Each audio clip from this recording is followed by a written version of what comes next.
The American Democrat, or Hints on the Social and Civic Relations of the United States of America, by James Fenimore Cooper. Introduction. The American Democrat, or Hints on the Social and Civic Relations of the United States of America, J. Fenimore Cooper, Cooperstown, H&E Finney, 1838. Entered according to Act of Congress in the year 1838 by J. Fenimore Cooper in the Clerk's Office of the Southern District of the State of New York. Introduction.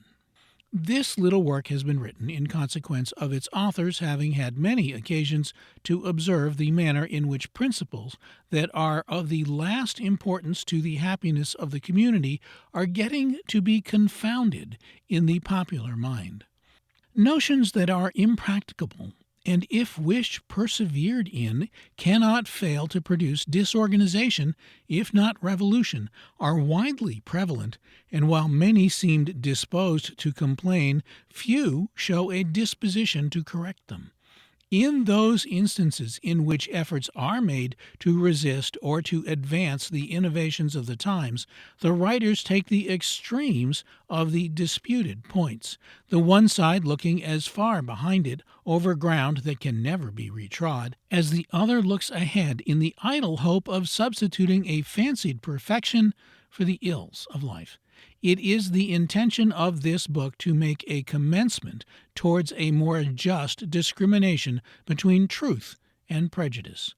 With what success the task has been accomplished, the honest reader will judge for himself. The Americans are obnoxious to the charge of tolerating gross personalities, a state of things that encourages bodies of men in their errors while it oppresses individuals, and which never produced good of any sort at the very time they are nationally irritable on the subject of common failings. This is reversing the case as it exists in most civilized countries where personalities excite disgust and society is deemed fair game. This weakness in the American character might easily be accounted for, but the object being rather to amend than to explain, the body of the work is referred to for examples. Power always has most to apprehend from its own illusions. Monarchs have incurred more hazards from the follies of their own that have grown up under the adulation of parasites than from the machinations of their enemies. And in a democracy, the delusion that would elsewhere be poured into the ears of a prince is poured into those of the people. It is hoped that this work, while free from the spirit of partisanship, will be thought to be exempt from this imputation. The writer believes himself to be as good a Democrat as there is in America, but his democracy is not of the impracticable school. He prefers a democracy to any other system on account of its comparative advantages, and not on account of its perfection.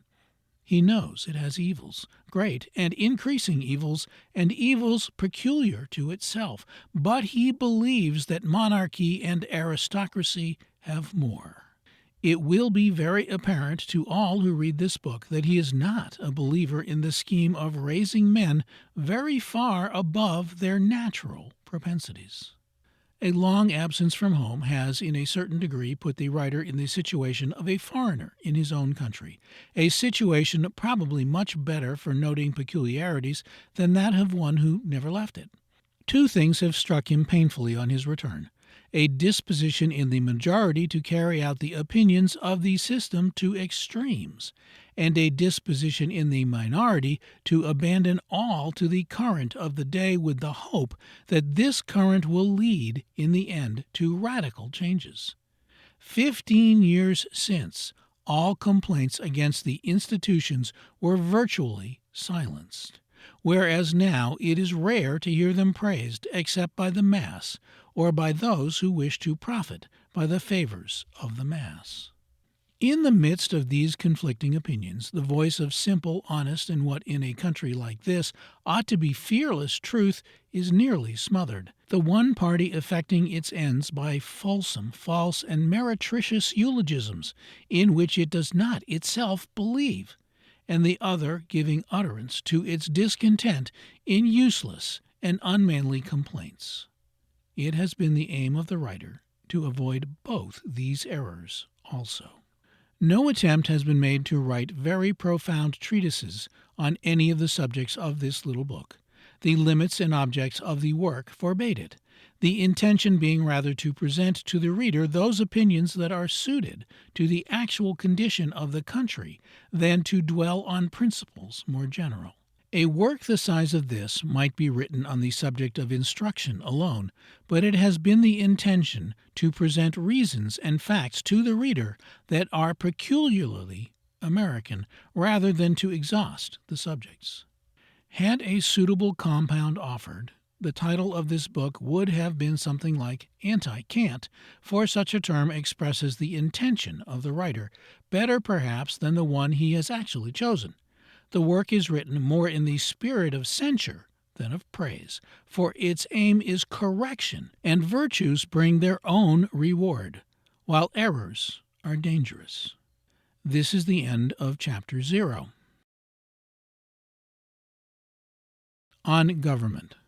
Man is known to exist in no part of the world without certain rules for the regulation of his intercourse with those around him. It is a first necessity of his weakness that laws founded on the immutable principles of natural justice should be framed in order to protect the feeble against the violence of the strong, the honest from the schemes of the dishonest, the temperate and industrious from the waste and indolence of the dissolute and idle. These laws, though varying with circumstances, possess a common character, being formed on the consciousness of right, which God has bestowed in order that men may judge between good and evil. Governments have many names, which names in all cases are dependent on some one of the leading features of the institutions. It is usual, however, to divide governments into despotisms, limited monarchies, and republics, but these terms are too vague to answer the objects of definitions, since many aristocracies have existed under the designation of monarchies, and many monarchies have been styled republics. A despotism is a government of absolute power, in which the entire authority is in the possession of the prince. The term despot, as applied to a sovereign, however, is not properly one of reproach. It merely signifies a ruler who is irresponsible for his acts, and who governs without any legal restraint on his will. The word tyrant had originally the same meaning, though in a measure both have become so far corrupted as to convey an idea of abuses. A limited monarchy is a government in which the will of the sovereign is restrained by certain provisions of the state that cannot lawfully be violated. In its true signification, the word monarch means any prince at the head of a state. Monarchs are known by different titles, such as emperors, kings, princes, grand dukes, dukes, etc., etc. But it is not now common to apply the term to any below the rank of kings. The title of sovereign is of more general use, though properly meaning the same thing as that of a monarch. A republic is a government in which the pervading acknowledged principle is the right of the community as opposed to the right of a sovereign. In other words, the term implies the sovereignty of the people in lieu of that of a monarch. Thus, nations which have possessed kings, dukes, and princes at their heads have been termed republics, because they have reserved the right to elect the monarchs, as was formerly the case in Poland, Venice, Genoa, and in many other of the Italian states in particular. Even Napoleon continued to style France a republic after he had assumed the imperial diadem, and because his elevation to the throne was sanctioned by the votes of the French nation. The term in his case, however, was evidently misapplied, for the crown was made hereditary in his family, while the polity of a republic supposes a new election on the death of the last ruler, if not oftener. In the case of Napoleon, the people elected a dynasty rather than a prince. In a republic, the chief of the state is always elective.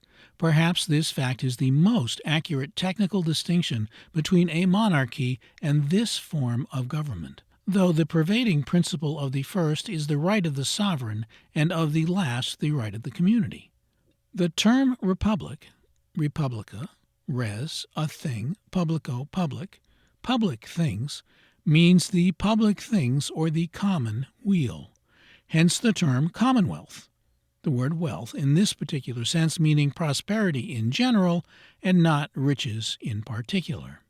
If these theoretical distinctions were rigidly respected, it would be easy to infer the real character of a government from its name. But nothing can be less alike than governments ordinarily are, in their action and in their professions. Thus, despotism can scarcely be said to exist in truth in any part of Christendom, monarchs being compelled to govern according to established laws, which laws are formed on principles reasonably just, while they are restrained in the exercise of their will by an opinion that has been created by the advanced intelligence of the age. Some kings are monarchs only in name, the power having essentially passed into the hands of a few of their nominal subjects, and on the other hand some princes who by the constitutional principles of the system are deemed to be but a part of the state, effectually control it by means of bribes, rewards, and political combinations, submitting to little more restraint than the nominal despots. Just at this time, Prussia is an instance of the first of these truths, England of the second, and France of the last. Prussia, though a despotism in theory, is governed as mildly and, apart from political justice, as equitably and legally as any other country. The will of the sovereign is never made to interfere arbitrarily with the administration of law, and the law itself proceeds from the principles that properly influence all legislation, though it can only receive its authority from the will of the king. That country furnishes a proof of the progress of opinion as well as of its power to check abuses. It was only the great-grandfather of the present sovereign who caused tall men to marry tall women at his command in order to gratify a silly desire to possess a regiment of the tallest troops in the world. The influence of opinion on governments has been greatly aided by the wars and revolutions of the last and of the present century, in which privileges have been diminished, and the rights as well as, what is perhaps of more importance, the knowledge of their rights among the people have been greatly augmented. England, which is called a monarchy, is in fact a complicated but efficient aristocracy. Scarcely one of the powers that is distributed to the king by the Constitution, and which were in truth exercised by his predecessors, is possessed by the present monarch in fact. By the Constitution, the King of England is supposed to form a balance between the nobles and the people, whereas in truth his utmost influence is limited to holding a balance between parties, and this only in cases of a nearly equal force between contending factions. The extent of the authority of the King of England at the present day amounts to little more than the influence which he is permitted to use in minor cases, the aristocracy having devised expedients to control him on all occasions that are deemed of moment. As the mode in which this change has been effected illustrates the manner in which governments are made to take one character while they profess to belong to another. A brief exposition will aid the reader in understanding the subject. The King of England can do no wrong, but the ministers are responsible to Parliament. As the country has no written constitution, and laws enacted by the King, Lords, and Commons have the force of constitutional provisions, a system has been established by taking advantage of the necessities of different sovereigns by which no executive act is legal that is not sanctioned by at least one responsible minister. It follows the monarch can do nothing to which his parliament is seriously opposed, since no minister will incur the risk of its displeasure. It is true that the nominal assent of the king is necessary to the enactment of a law, but the ministers being responsible for the consequences if it is withheld, and the Parliament alone being the judge of these consequences, as well as of the criminals, while it has an active jealousy of its own power, no instance of the exercise of this authority has occurred for more than a century. The right to withhold supplies has been the most efficient agent of the Parliament in subduing the authority of the Crown. By the theory of the British Constitution, the King can declare war. Formerly, this prerogative was exercised by different warlike sovereigns for personal motives. Now the right exists only in name, for no minister would consent to give the declaration the legal forms with the certainty of being impeached and punished unless acting in accordance with the wishes of Parliament. Although Parliament exercises this authority in all cases of importance, the ministers are permitted to perform most minor acts of authority unquestioned, so long as they have a party in the legislature to sustain them. This party, however, is necessary to their remaining in the ministry, and it follows that the majority of Parliament controls the very appointment of ministers, the only important political function that the king can now, even in theory, exercise without the intervention of a responsible minister. Were he, however, to appoint a minister in opposition to the wishes of Parliament, that body would refuse the required laws. The first requisite, therefore, on the formation of a new ministry is to enquire who can meet Parliament, as it is termed, or in other words, what ministers will be agreeable to a majority of the legislature. Thus, while the King of England says who shall be his ministers, the Parliament says who they shall not be. And in this instance, supported as it is by a control of all legislation, the negative power is found to be stronger than the affirmative. In reality, the ministers of Great Britain are appointed by the Parliament of the country, and not by the king, and this is virtually neutralizing, if not directly annihilating, all the available authority of the latter. In theory, the government of France and that of Great Britain have the same general character. In practice, however, owing to the greater political advancement of the last of these two countries, France today is not far from the point where England stood a century since. Then the King of England ruled through his Parliament, whereas now the Parliament rules through the King. On the other hand, with much of the machinery of a free state, the King of the French governs himself. A dread of the people's getting the ascendancy causes the aristocracy to lend itself to the power of the crown, which not only dictates the law, but in many cases proves to be stronger than the law itself. Of the three countries, perhaps legality is more respected in Prussia and Austria, both despotisms in theory, than in France, which has the profession of a limited monarchy. The difference is owing to the security of the first two governments and the insecurity of the last. These facts show the necessity of distinguishing between names and things in government, as well as in other matters. The institutions of no country are rigidly respected in practice, owing to the cupidity and passions of men, and vigilance in the protection of principles is even more necessary in a democracy than in a monarchy, as their violation is more certain to affect the interests of the people under such a form of government than under any other. A violation of the principles of a democracy is at the loss of the people, while in a monarchy it is usually their gain. This is the end of Chapter 1. On republics. Republics have been as liable to frauds and to departures from their professions as any other polities, though no government can properly be determined a republic at all in which the predominant authority of a single hereditary leader is acknowledged. In all republics, there must be more or less of direct representation, however much its influence is lessened by the duration and by the magnitude of the trusts. Poland was formerly termed a republic because the kingly office was elective and on account of the power of the Diet.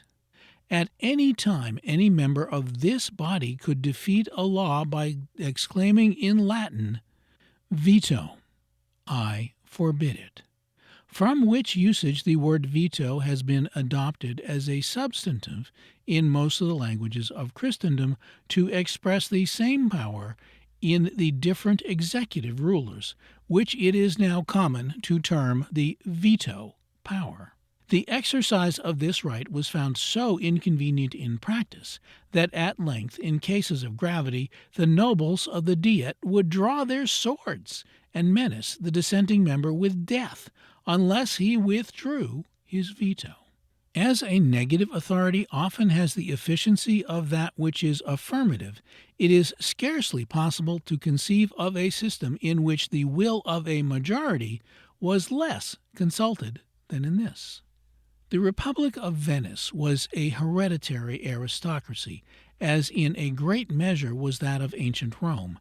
The term, in its true signification, perhaps infers a free government, for it means a representation of the general interests of the state. But as in practice, this representation became confined purely to the interests of the state, and the state itself was under the control of a few who did not fail to turn their authority to their private advantage. The system has oftener resulted in abuses than even that of monarchies. The profession of a free government in which the facts do not frankly concur usually tends to gross wrongs in order to conceal and protect the frauds. In Venice, such was the jealousy and tyranny of the state that a secret council existed with an authority that was almost despotic, while it was inquisitorial, and which was removed from the usual responsibility of opinion by an expedient that was devised to protect its members from the ordinary liabilities of common censure. This council consisted of 3 nobles, who held their office for a limited period, and who were appointed by drawing lots, each person concealing the fact of the lots having fallen on himself, until he met his associates at an appointed place. It is an extraordinary fact that the same expedient was devised to conceal the murderers in the well-known case of Morgan, who fell a victim to the exaggeration and weakness of some of the members of the Masonic fraternity. By examining the different republics of ancient and modern times, it would be found that most of them had little more than the profession of liberty, though all substituted in them the right of the community for that of a monarch as a primary principle. This feature, then, must be taken as the distinction between this form of government and that of kingdoms, or of the sovereignties in which one rules or is supposed to rule. Republics may be aristocratical or democratical, and they may so nearly approach both as to render it a matter of doubt as to which class they properly belong, for the political combinations of communities, in a practical sense, are so numerous as almost to defeat accurate general definitions. This is the end of Chapter 2. On the Republic of the United States of America. The government of the United States differs from all others that have preceded it, though some imitations have been attempted in the southern parts of this continent. Its novelty, no less than its complicated nature, arising from its double system, has given birth to many errors in relation to its principles and its action, even among its own citizens, as well as among strangers. The polity of the United States is that of a confederated republic, but the power of the federal government acting in most instances on the body of the community without the intervention of the several states, it has been better styled a union. This word, which is original as applied to a political system, was first given to this form of confederation and is intended to express the greater intimacy of the relations of the parties than those of all previous examples. It exists in the Constitution, however, only as it is used in setting forth the motives for substituting that instrument for the old Articles of Confederation, the Constitution being silent as to the particular polity of the country, except that it recognizes the general term of a republic. The word Constitution, of itself, properly implies a more identified form of government than that which is usually understood to exist under a confederation, the first inferring a social compact, fundamental and predominant, the last a league between independent sovereignties.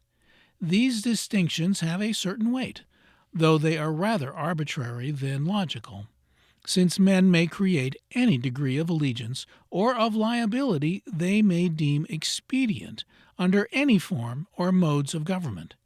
To deny this is to deny to bodies of human beings the right of self-government, a gift of nature. Though possessing a common end, governments are in reality subject to no laws but those of their own establishing.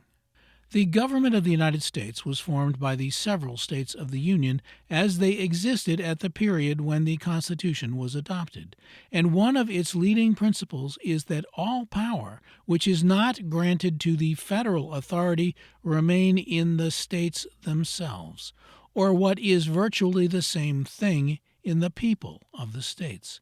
This principle follows as a necessary consequence from the nature of the grants to the federal government, but it has been clearly expressed in a clause of the instrument that was introduced by way of amendment in 1801.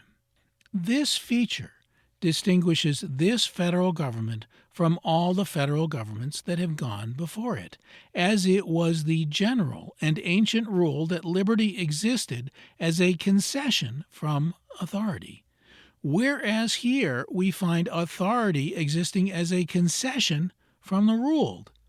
Something like the same principle exists in the government of the several states, and it once existed in the ancient democracies, though in no other known system perhaps as clearly and as unequivocally as in this, since it is a general maxim that governments should have all power, however much they may restrain themselves in its exercise. In the conflict of parties, the question by whom the federal government was formed has been agitated with more seriousness than the point at issue merited, since the fact admitted that the power which framed it did not exceed its authority. It is much more essential to know what was done than to ascertain who did it. The notion that the people of the United States, in the popular signification of the word, framed the government is contrary to fact, and leads to a wrong interpretation of many of the distinctive features of the system. The Constitution of the United States was formed by a convention composed of delegates elected by the different states in modes prescribed by their several laws and usages. These delegates voted by states and not as individuals, and the instrument was referred back to conventions in the respective states for approval or ratification. It is a governing principle of political maxims that the power to ratify is the power that possesses the authority in the last resort. Thus, treaties between independent sovereignties are never valid until ratified by the high treaty-making powers of the respective countries. As the several states of this Union first acted through delegates of their own appointing, and then ratified their acts in conventions, also chosen by constituencies of their own selection, it is not easy to establish anything more plainly than the fact that the Constitution of the United States was framed by the states then in existence as communities, and not by the body of the people of the Union, or by the body of the people of the states, as has sometimes been contended. In favor of the latter opinion, it is maintained that the several states were an identified nation previously to the formation of the government, and the preamble of the Constitution itself has been quoted to prove that the compact was formed by the people as distinct from the states. This preamble commences by saying that we, the people of the United States, for reasons that are then set forth, have framed the instrument that follows. But in respecting a form of phraseology, it, of necessity, neither establishes a fact nor sets up a principle. And when we come to examine the collateral circumstances, we are irresistibly led to regard it merely as a naked and vague profession. That these several states were virtually parts of one entire nation previously to the formation of any separate general government proves nothing in the premises, as the very circumstance that a polity distinct from that of Great Britain was established by our ancestors, who were members of the great community that was then united in one entire nation, sufficiently shows that these parts can separate and act independently of each other. Such a circumstance might be, and probably it was, a strong motive for forming a more identified government, but it cannot properly be quoted as authority for or against any of its provisions. The latter are a mere question of fact. As such, their construction must depend on their intention, as explained in language. The term people, like most other substantives, has its general and its specific significations. In its general signification, the people of a country means the population of a country, as the population of a country includes the women and children. Nothing can be clearer than that the people, in this signification, did not form the American Constitution. The specific significations of this word are numerous, as rich, poor, wise, silly, good, and bad people. In a political sense, the people means those who are vested with political rights, and in this particular instance, the people vested with political rights were the constituencies of the several states under their various laws, modifications, and constitutions, which is but another name for the governments of the states themselves. We the people, as used in the preamble of the Constitution, means merely we, the constituencies of the several states. It follows that the Constitution of the United States was formed by the states and not by the people of the entire country as contended, the term used in the preamble being used in contradistinction to the old divine right of sovereigns, and as a mode of expressing the general republican character of the government. The states, by a prescribed majority, can also amend the Constitution, altering any of its provisions with the exception of that which guarantees the equal representation of the states in the Senate. It might be shown that states possessing a minority of all the people of the Union can alter the Constitution, a fact in itself which proves that the government of the United States, though a republic, is not necessarily a popular government in the broadest meaning of the word. The Constitution leaves the real character of the institutions of the country, with the exception that it prohibits monarchies, to be settled by the several states themselves. On the other hand, too much importance is attached to what is called the reserved sovereignties of the several states. A community can hardly be termed sovereign at all which has parted with all the great powers of sovereignty, such as the control of foreign relations, the authority to make war and peace, to regulate commerce, to coin money, keep fleets and armies, with all the other powers that have been ceded by the states to the federal government. But, admitting that the rights reserved are sovereign in their ordinary nature, they are scarcely so in the conditions under which they are enjoyed, since by an amendment to the Constitution, a state may be deprived of most of them without its own consent. A community so situated can scarcely be deemed sovereign or even independent.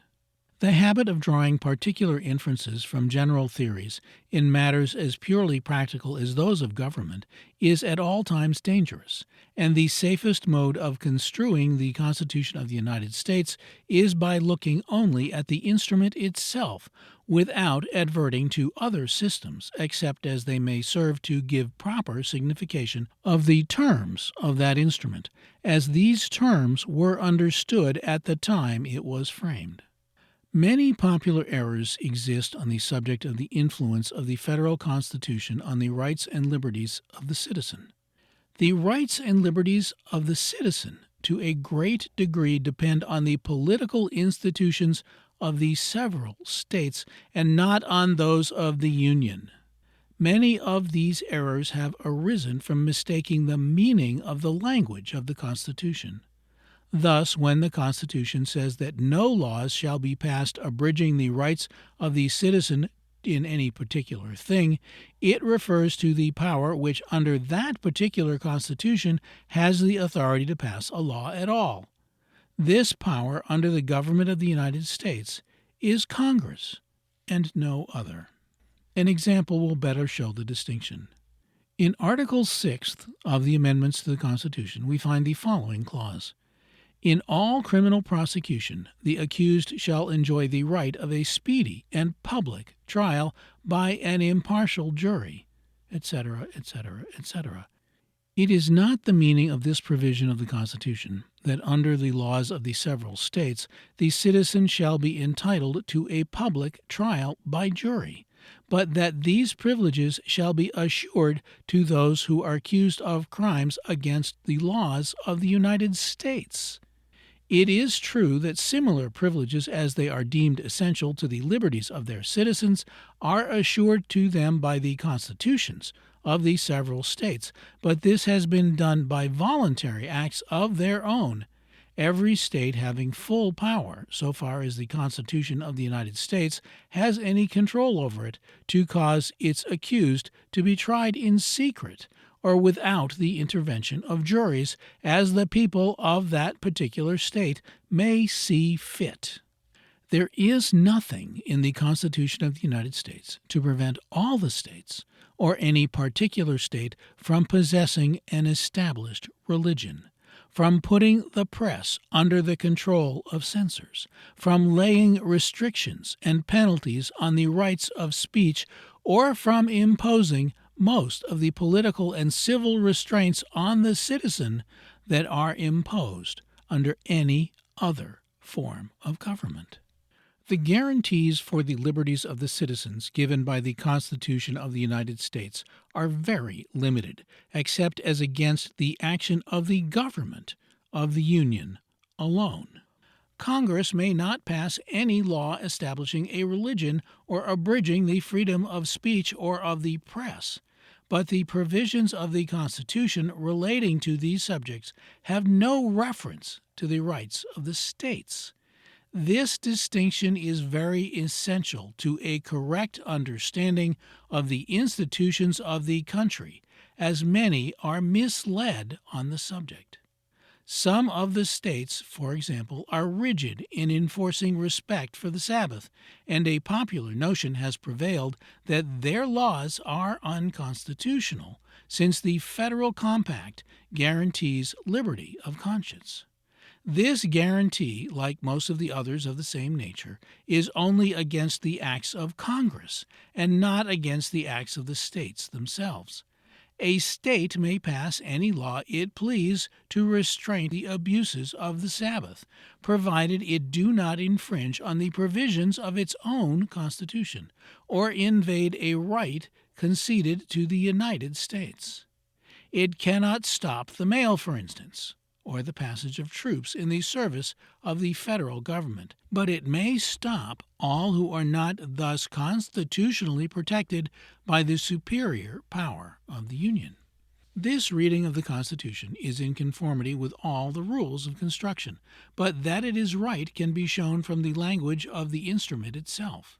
In Article 1st, Section 9th, Clause 3rd, we find this provision: "No bill of attainder or ex post facto law shall be passed, In Article 1st, Section 10, Clause 1st, which section is composed entirely of restraints on the power of the states, we find this provision. No state shall pass any bill of attainder, ex post facto law, etc., etc. Had the provision of Clause 3rd, Section 9 been intended to limit the powers of the states, Clause 1st, Section 10 would clearly have been unnecessary. The latter provision, therefore, is one of the few instances in which the power of the states themselves is positively restrained by the Constitution of the United States.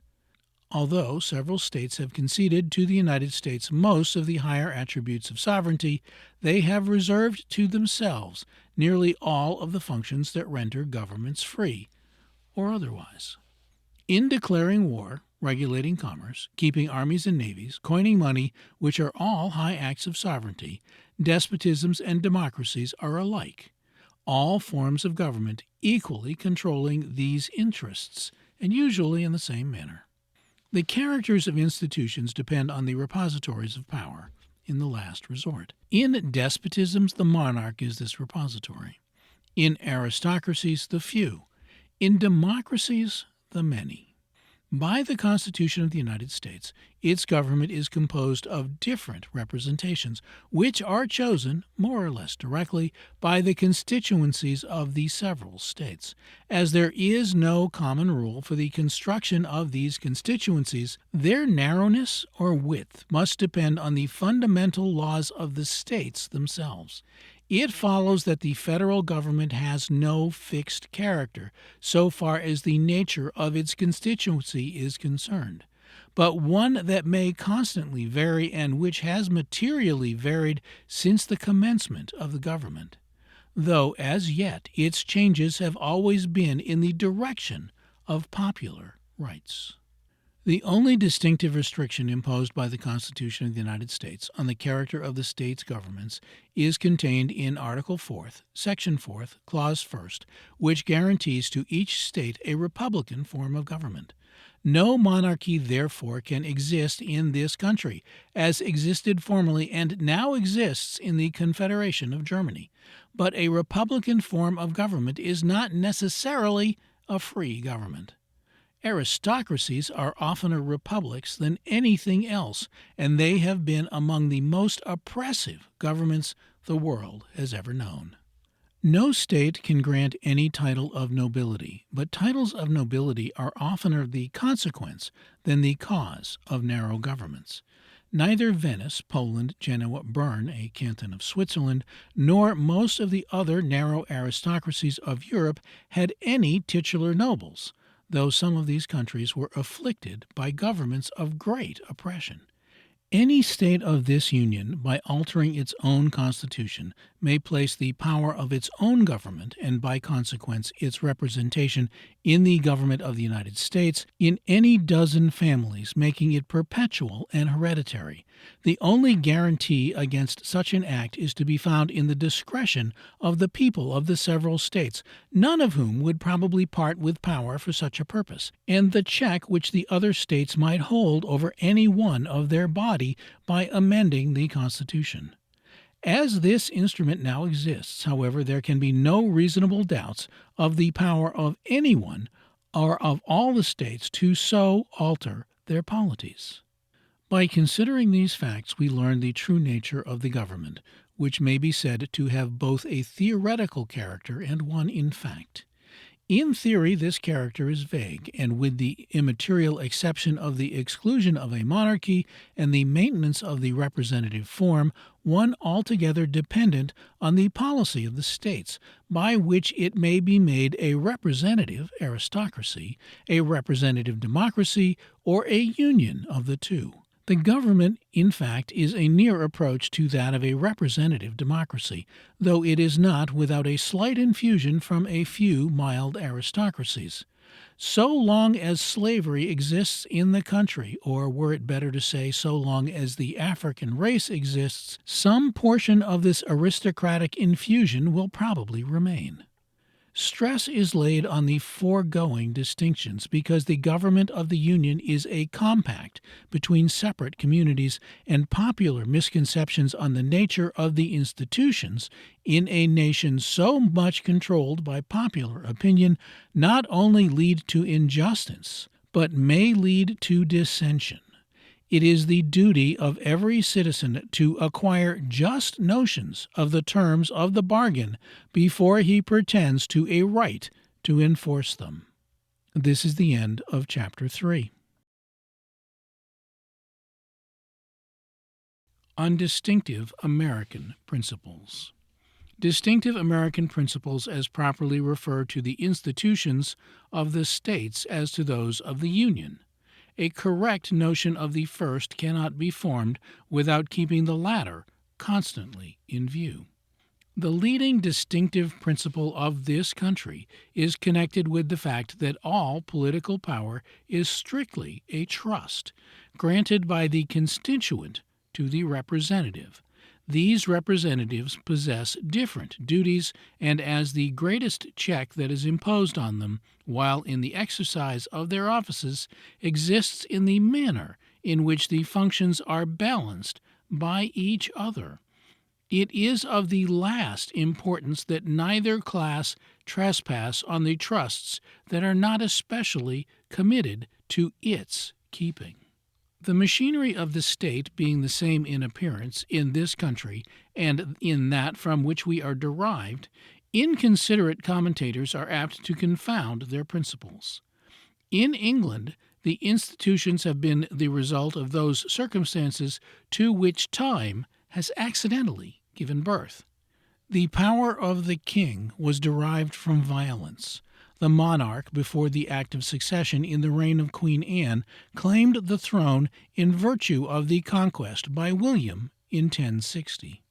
In America, the institutions are the result of deliberate consultation, mutual concessions, and design. In England, the people may have gained by diminishing the power of the king, who first obtained it by force, but in America, to assail the rightful authority of the executive is attacking a system framed by the constituencies of the states, who are virtually the people for their own benefit. No assault can be made on any branch of this government while in the exercise of its constitutional duties without assaulting the right of the body of the nation, which is the foundation of the whole polity. In countries in which executive power is hereditary and clothed with high prerogatives, it may be struggling for liberty to strive to diminish its influence.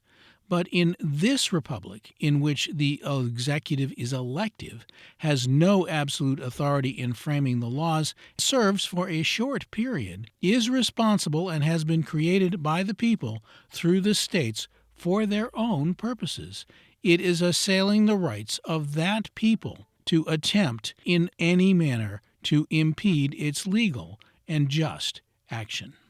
It is a general law in politics that the power most to be distrusted is that which, possessing the greatest force, is the least responsible. Under the constitutional monarchies of Europe, as they exist in theory at least, the king, besides uniting in his single person all the authority of the executive, which includes a power to make war, create peers, and unconditionally to name to all employments, has an equal influence in enacting laws, his veto being absolute.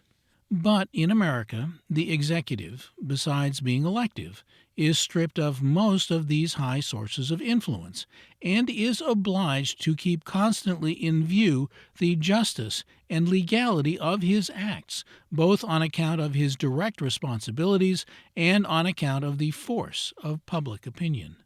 In this country, there is far more to apprehend from Congress than from the executive, as is seen in the following reasons. Congress is composed of many, while the executive is one. Bodies of men notoriously acting with less personal responsibility than individuals. Congress has power to enact laws which it becomes the duty of the executive to see enforced, and the really legislative authority of a country is always its greatest authority. From the decisions and constructions of the executive, the citizen can always appeal to the courts for protection, but no appeal can lie from the acts of Congress, except on the ground of unconstitutionality. The executive has direct personal responsibilities under the laws of the land for any abuses of his authority. But the member of Congress, unless guilty of open corruption, is almost beyond personal liabilities. It follows that the legislature of this country, by the intention of the Constitution, wields the highest authority under the least responsibility, and that it is the power most to be distrusted. Still, all who possess trusts are to be diligently watched, for there is no protection against abuses without responsibility, nor any real responsibility without vigilance. Political partisans who are too apt to mistake the impulses of their own hostilities and friendships for truth have laid down many false principles on the subject of the duties of the executive. When a law is passed, it goes to the executive for execution through the executive agents, and at need to the courts for interpretation. It would seem that there is no discretion vested in the executive concerning the constitutionality of a law. If he distrusts the constitutionality of any law, he can set forth his objections by resorting to the veto.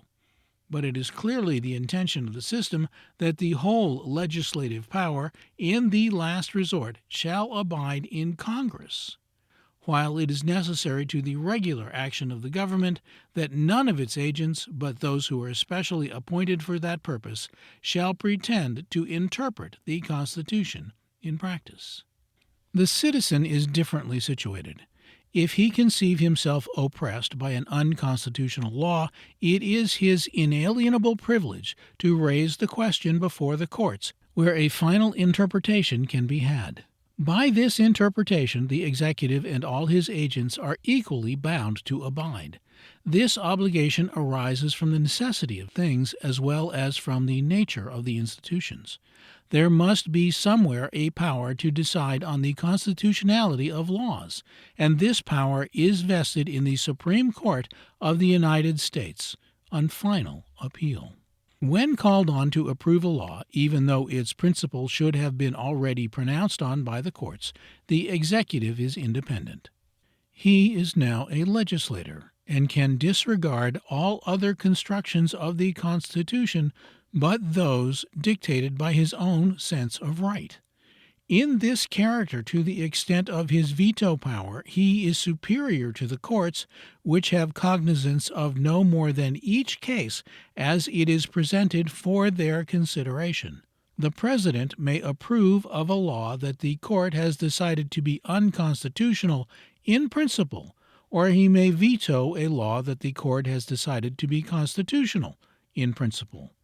The legislator himself is compelled to submit to the interpretation of the court, however different his own views of the law may have been in passing it. But as soon as he comes to act again as a legislator, he becomes invested with all his own high duties and rights. The court cannot make the Constitution in any case. It only interprets the law. One court may decide differently from another, and instances often occur in which the same judges see reason to change their own decisions, and it would be to the last degree inexpedient to give the court an authority beyond the necessity of the circumstances. Although the court can render a law null, its power does not extend beyond the law already passed. Congress may reenact it as often as it please, and the court will still exercise its reason in rejecting it. This is the balance of the Constitution, which invites inquiry. The constituencies of the states holding a legal authority to render that constitutional which the courts have declared to be unconstitutional, or vice versa, by amendments to the instrument itself. The supremacy of the court being merely temporary, conditional, and growing out of expediency and necessity. It has been said that it is a vital principle of this government that each of its branches should confine itself to the particular duties assigned to it by the Constitution and in no manner exceed them. Many grave abuses have already arisen from losing sight of this truth, and there is danger that the whole system will be perverted from its intention, if not destroyed, unless they are seasonably corrected. Of these, the most prevalent, the one most injurious to the public service, that which has been introduced the most on foreign and the least on American principles, is the practice of using the time and influence of the legislatures for the purpose of acting on the public mind with a view to affect the elections. This usage has already gained so much footing as seriously to impede the course of legislation. This is one of the cases in which it is necessary to discriminate between the distinctive principles of our own government and those of the government of the country from which we are derived. In England, by the mode in which the power of the executive has been curtailed, it is necessary that the ministerial contests should be conducted in the legislative bodies. But in this country such a course cannot be imitated without the legislators assuming an authority that does not belong to them, and without dispossessing the people, in some measure, of their rights. He who will examine the Constitution for the powers of Congress will find no authority to pass resolutions on or to waste the time, which is the property of the public, in discussing the matters on which, after all, Congress has no power to decide. This is the test of legislative authority. Congress cannot properly even discuss a subject that Congress cannot legally control, unless it be to ascertain its own powers. In cases that do not admit of question, this is one of the grossest abuses of the institutions and ought to be classed with the usurpations of other systems. There is a feeling connected with this subject that it behooves every upright citizen cautiously to watch. He may be opposed to the executive, for instance, as a party man, and yet have an immediate representative in Congress of his own particular way of thinking. And it is a weakness of humanity under such circumstances for one to connect himself most directly with his own immediate candidate and to look on his political opponent with distrust.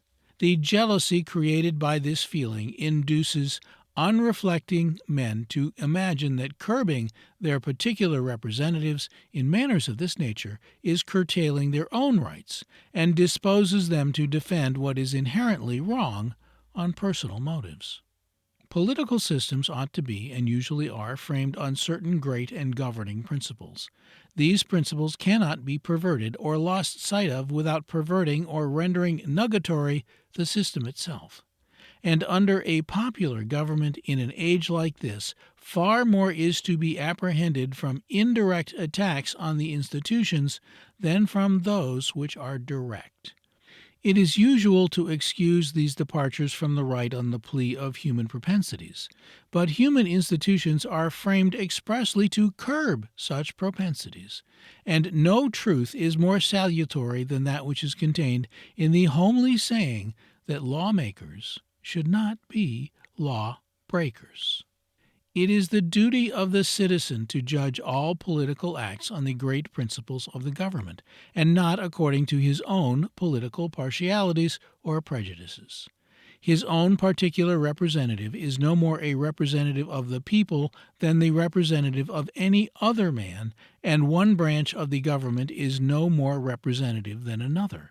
All are to be kept within their respective spheres, and it may be laid down as a governing maxim of the institutions that the representative who exceeds his trust trespasses on the rights of the people. All comparisons between the powers of the British Parliament and those of Congress are more than useless, since they are bodies differently constituted, while one is absolute and the other is merely a special trustee for limited and defined objects. In estimating the powers of Congress, there is a rule that may be safely confided in, and which has been already hinted at. The powers of Congress are express and limited.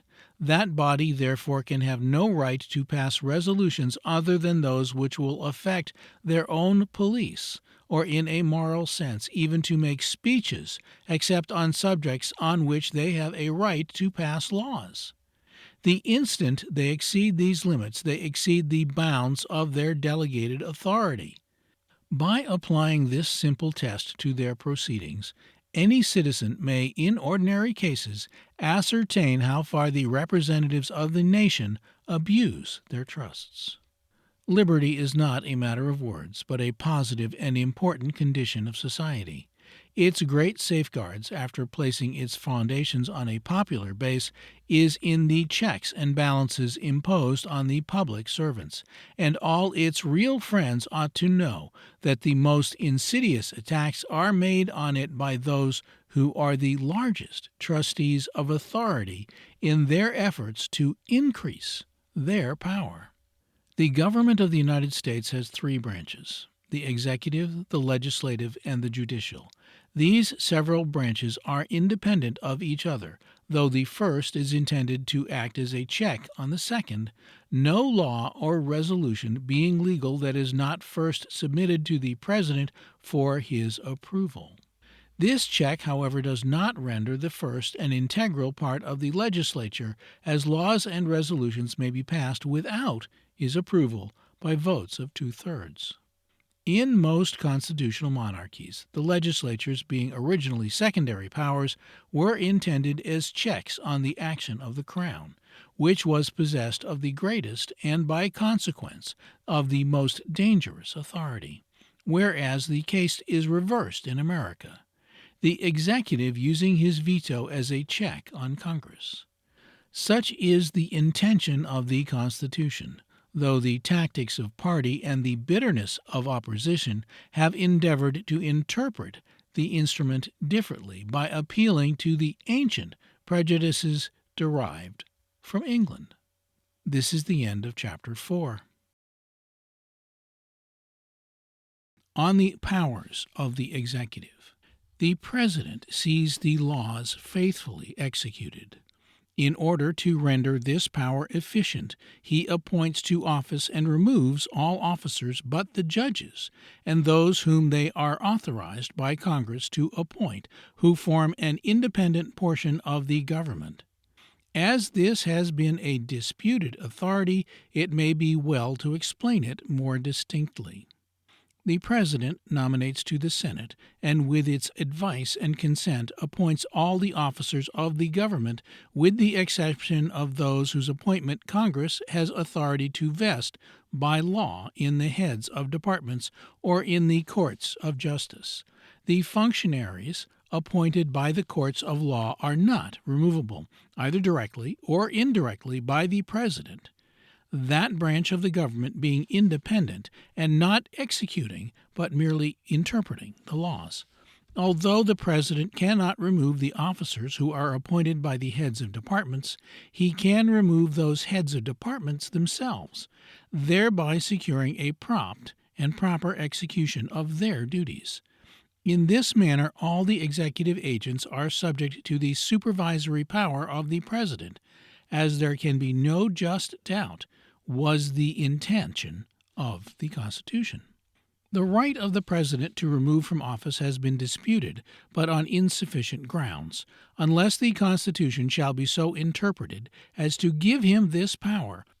All officers must hold their places until removed by death or impeachment, as it is clear no other branch of the state, separately or in connection with a second, possesses this authority. A brief examination of the instrument will demonstrate this truth, the reader bearing in mind that there is now question only of those officers who are appointed by the executive, and not of those who are appointed by the courts of law or the heads of departments. The language of the Constitution is as follows: He, the President, shall have power by and with the advice and consent of the Senate to make treaties, provided 2/3 of the senators concur, and he shall nominate, and by and with the advice and consent of the Senate, appoint ambassadors, etc., etc., and all the other officers of the government with the exceptions already named. From this phraseology it has been contended that as the Senate has a voice in appointing, it ought to have a voice in removing from office, the Constitution leaving the latter authority entirely to construction. In addition to the paragraph just quoted, we find that he, the President, shall commission all officers of the United States. All the direct provisions of the Constitution on this subject are contained in the 2 parts of sections. The pretension on behalf of the Senate's voice in removal is made under an erroneous notion of its power in appointments. The Senate in no manner appoints to office. This is proved by the language of the Constitution, which reads, by taking away the parenthetical part of the sentence, he, the President, shall appoint, etc., etc. In no other way can grammar be made of the sentence. The President, therefore, and not the Senate, appoints to office, and by construction the President decides on the removal. The contest of the Senate in the cases of treaties and offices is a bestowal of authority on the President alone, by which consent he receives a complete power to act in the premises as he shall judge expedient. Thus a treaty is not ratified because the Senate approves of it, nor a citizen appointed to office because the Senate consents to his appointment. The authority granted in both cases being given to the President, and not to the instrument in the case of a treaty, or to the individual in the case of an appointment. The President may refuse to ratify a treaty, which is the consummation of such a compact, or to commission an officer, which is his authority to act, after having received the consent of the Senate in both cases. The power of the Senate is merely a negative power in appointments and in treaties, its dissent defeating the intention of the President, but its assent in no manner obliging him to adhere to his first resolution. Or it would be better still to say, the Senate has the power to complete the authority of the President. In some countries, a parent negatives the marriage of the child. This is a similar case in principle, for when the father consents, he does not marry, but permits his child to perform the affirmative act. The powers of the President are threefold in the cases of appointments. He nominates, he appoints, and he commissions. To nominate is to propose or name, to appoint is to determine in the mind, or in this case to settle on consultation, and to commission is to empower. The last act is the one by which the nominee receives his authority, and it would seem to be a just construction that that authority which appoints and empowers should have the right to withdraw its commission. They who object to this reasoning say that the power to commission is merely a ministerial power. No part of the Constitution can be thus limited in its signification. All the powers of the executive named in the instrument are strictly executive powers, and are to be construed solely on the great principles that regulate all executive authority. This is in conformity with the letter and spirit of the Constitution, which has instituted this high office not as a ministerial, but as an executive office. The distinction between an executive and a ministerial function is great and manifest. The last is positive and limited by the provisions of the law to be executed. The first has a wide discretion, and is always to be interpreted on as liberal and broad principles as the nature of the case will allow, it being the intention that high political considerations should have their due weight on the acts of such an agent. But a quotation from the Constitution itself will show our meaning. The section which contains the power of the President to commission is in these words: He, the President, shall from time to time give to Congress information of the state of the Union, and recommend to their consideration such measures as he shall judge necessary and expedient. He may, on extraordinary occasions, convene both houses, or either of them, and in case of disagreement between them, with respect to the time of adjournment, he may adjourn them to such time as he may think proper. He shall receive ambassadors and other public ministers. He shall take care that the laws be faithfully executed, and he shall commission, empower, in an executive sense, all officers of the United States. Each and all of these high functions are executive and are to be discharged on the great principles of executive power. Thus, the President is not obliged to receive ambassadors and other public ministers, as they shall present themselves like a mere minister of state when the act is contrary to the interests and character of the nation. But he is the depository of that discretionary authority to receive or to reject them, which by the usages of nations and in the necessity of things must somewhere abide in all governments. Under the Confederation, this power resided in Congress. Under the Constitution, it is in the President. Were this function merely a ministerial function, the President would have no power to decline receiving a foreign agent, and the country would be destitute of a necessary means to protect the interests and dignity of the state. On the same principle, the right to commission or empower, as an executive right in the absence of any specific fundamental law to the contrary, infers the right to withdraw that commission, or in other words, to remove from office. All the different powers of the President confirm this construction.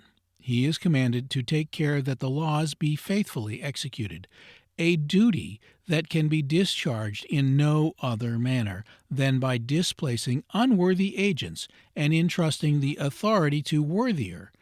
He nominates or originates the appointment with the consent of the Senate.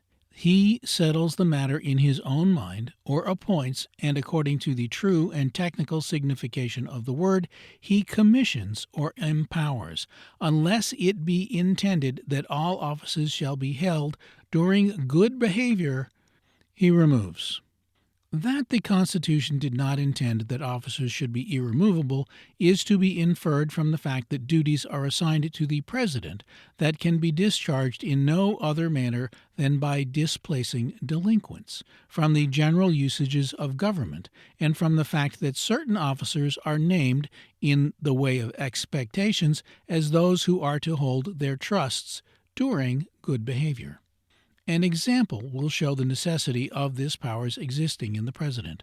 A collector is commanded to perform certain acts, which he neglects to do to the great injury of the country. The executive is ordered by the Constitution to take care that this, as well as other laws, be faithfully executed. He admonishes the delinquent who pertinaciously adheres to his illegal course.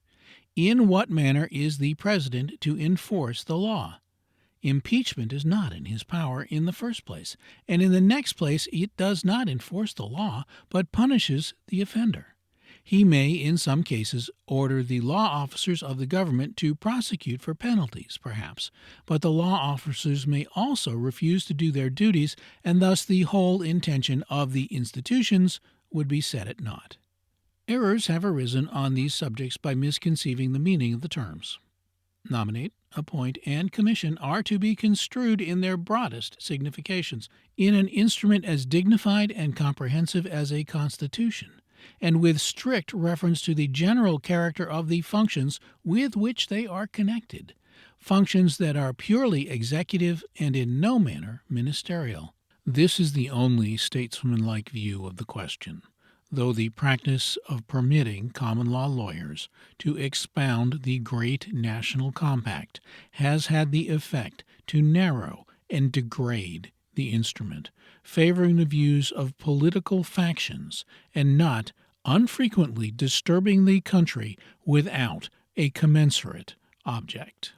The practice of the government has always been in conformity with this reasoning. though it is believed that no commentator has ever given a sufficiently broad signification to the power to commission. If this power be strictly executive, as it is just to deem it, it must be taken like the power to receive ambassadors, or as a duty vested with high executive discretion. The President has consequently the same authority to withhold or to withdraw a commission. In the one case as in the other, to receive or to decline receiving a foreign minister. It follows that all the affirmative power in making treaties, in appointing to office, and in removing is in the President alone. The advice and consent of the Senate not authorizing the several acts, but merely completing the right of the executive to perform these high functions himself. The President of the United States, besides his civil duties, is the military commander-in-chief of the Army and Navy of the United States, and at all times of the militia of the several states whenever the latter is called into the field. He is the representative of the constituencies of the states under a peculiar modification and for the purposes set forth in the Constitution. He has no prerogative, which implies an inalienable and exclusive right or privilege, for his functions take the character of duties, and the states can legally, under prescribed forms, not only modify those duties, but they can altogether destroy the office at will. As a rule, there is far more danger that the President of the United States will render the office less efficient than was intended, than he will exercise an authority dangerous to the liberties of the country. Some of his powers, perhaps, are too imitative and are unnecessary, that of dismissing military officers, for instance, but it is a greater evil to attempt reducing them, except in conformity with the provisions of the Constitution, than to endure them. Even these questionable points of power have been seldom abused, and as a whole the history of the country shows 10 instances of presidents evading responsibility to one of their abusing power.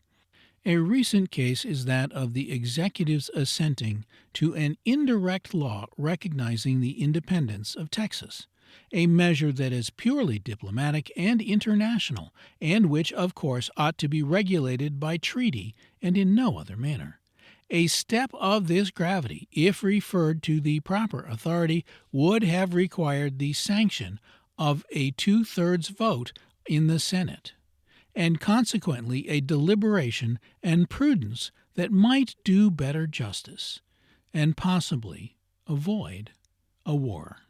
This is the end of Chapter 5. On equality. Equality in a social sense may be divided into that of condition and that of rights. Equality of condition is incompatible with civilization, and is found only to exist in those communities that are but slightly removed from the savage state. In practice, it can only mean a common misery. Equality of rights is a peculiar feature of democracies. These rights are properly divided into civil and political, though even these definitions are not to be taken as absolute or as literally exact. Under the monarchies of the Old World there exist privileged classes, possessed of exclusive rights. For a long period the nobles were exempted from taxes and many other charges, advantages that are still enjoyed by them in certain countries. In England, even, the nobles are entitled to hereditary advantages that are denied to those who are of inferior birth. All these distinctions are done away with in principle in countries where there exists a professed equality of rights, though there is probably no community that does not make some distinctions between the political privileges of men. If this be true, there is strictly no equality of political rights anywhere, although there may be, and is, a nearer approach to an equality of civil rights. By political rights we understand the suffrage, eligibility to office, and a condition of things that admits of no distinction between men unless on principles that are common to all. Thus, though a man is not qualified to vote until he has reached the age of 21, the regulation does not affect political equality, since all are equally subjected to the rule, and all become electors on attaining the same age. With an equality of civil rights, all men are equal before the law, all classes of the community being liable equally to taxation, military service, jury duties, and to the other impositions attendant on civilization, and no one being exempted from its control, except on general rules which are dependent on the good of all, instead of the exemptions belonging to the immunities of individuals, estates, or families. An equality of civil rights may be briefly defined to be an absence of privileges. The distinction between the equality of civil and of political rights is material, one implying mere equality before the administration of the law, the other equality in the power to frame it. An equality of civil rights is never absolute, but we are to understand the term, such as an equality, only as is compatible with general justice and the relations between the different members of families. Thus, women nowhere possess precisely the same rights as men, or men the same rights as women. The wife usually can neither sue nor be sued, while the husband, except in particular cases, is made liable to all legal claims on account of the wife. Minors are deprived of many of their civil rights, or it would be better to say, do not attain them until they reach a period of life that has been arbitrarily fixed and which varies in different countries according to their several policies. Neither is the equality of political rights ever absolute. In those countries where the suffrage is said to be universal, exceptions exist that arise from the necessity of things, or from that controlling policy which can never be safely lost sight of in the management of human affairs. The interests of women being thought to be so identified with those of their male relatives as to become to a great degree inseparable, females are almost generally excluded from the possession of political rights. There can be no doubt that society is greatly the gainer by thus excluding one half its members, and the half that is best adapted to give a tone to its domestic happiness, from the strife of parties and the fierce struggles of political controversies. Men are also excluded from political rights previously to having attained the age prescribed by law. Paupers, those who have no fixed abodes, and aliens in law, though their lives may have been principally passed in the country, are also excluded from the enjoyment of political rights everywhere. Thus, birthright is almost universally made a source of advantage. These exceptions, however, do not very materially affect the principle of political equality, since the rules are general and have been made solely with a reference to the good of society, or to render the laws less liable to abuses in practice. It follows that equality, whether considered in connection with our civil or political rights, must not be taken as a general and absolute condition of society, but as such an equality as depends on principles that are equitable and which are suited to the actual wants of men. This is the end of Chapter 6. On American equality. The equality of the United States is no more absolute than that of any other country. There may be less inequality in this nation than in most others, but inequality exists, and in some respects with stronger features than it is usual to meet with in the rest of Christendom. The rights of property being an indispensable condition of civilization, and its quiet possession everywhere guaranteed, equality of condition is rendered impossible. One man must labor, while another may live luxuriously on his means. One has leisure and opportunity to cultivate his tastes, to increase his information, and to refine his habits, while another is compelled to toil that he may live. One is reduced to serve, while another commands. And, of course, there can be no equality in their social conditions. The justice and relative advantage of these differences, as well as their several duties, will be elsewhere considered.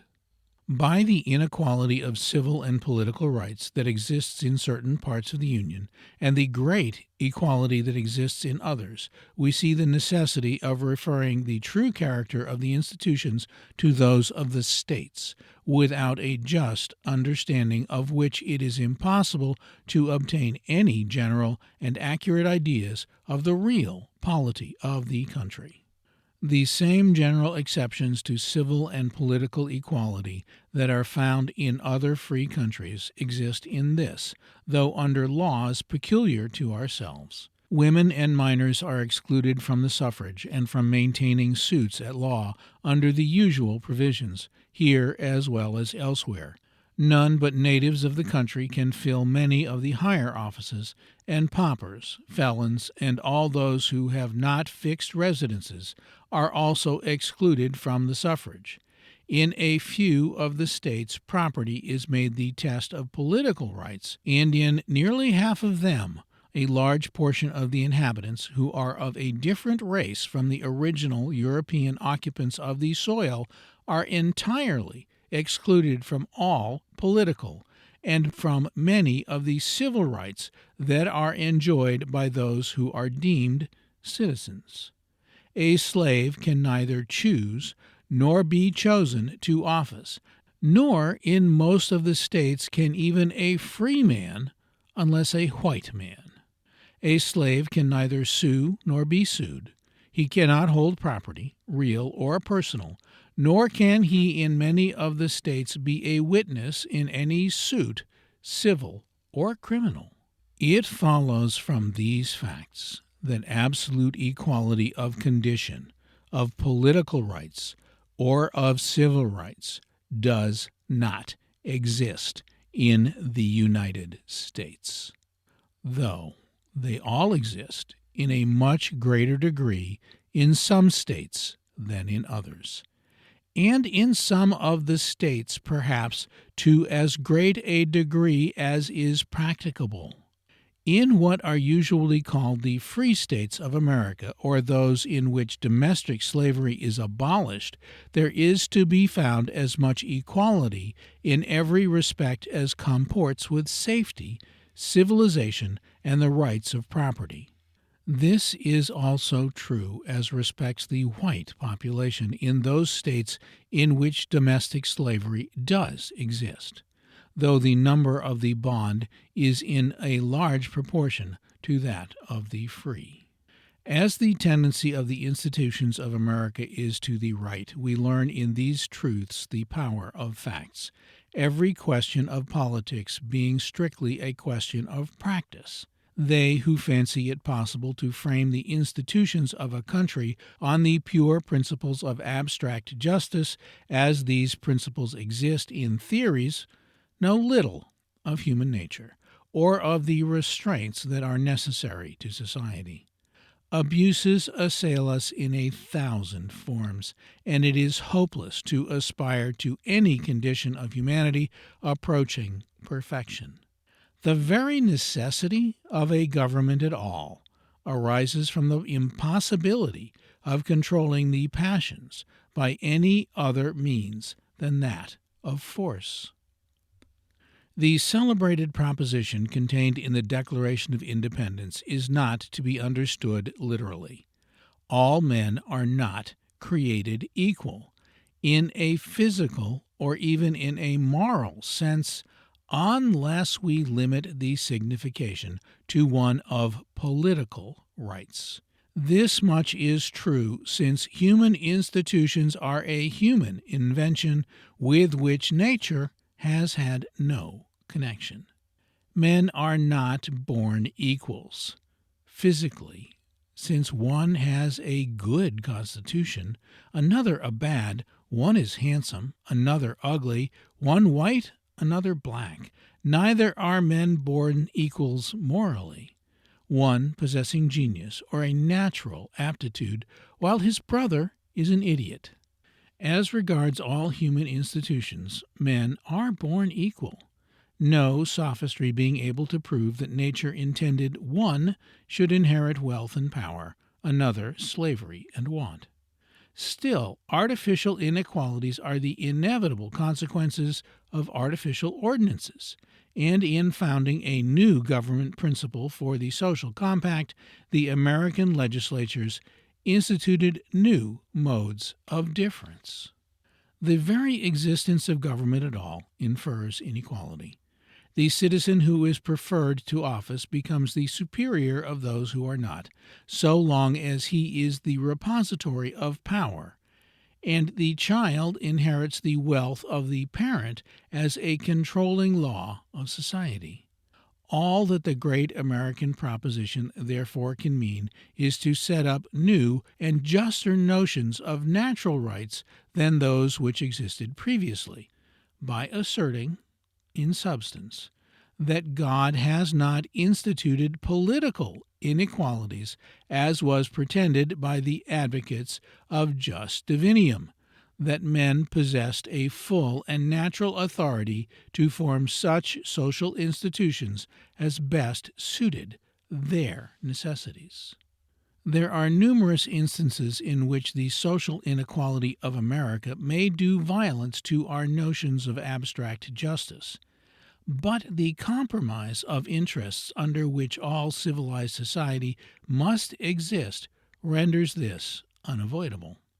Great principles seldom escape working injustice in particular things, and this so much the more in establishing the relations of a community, for in them many great and frequently conflicting principles enter to maintain the more essential features of which sacrifices of parts become necessary. If we would have civilization and the exertion indispensable to its success, we must have property. If we have property, we must have its rights.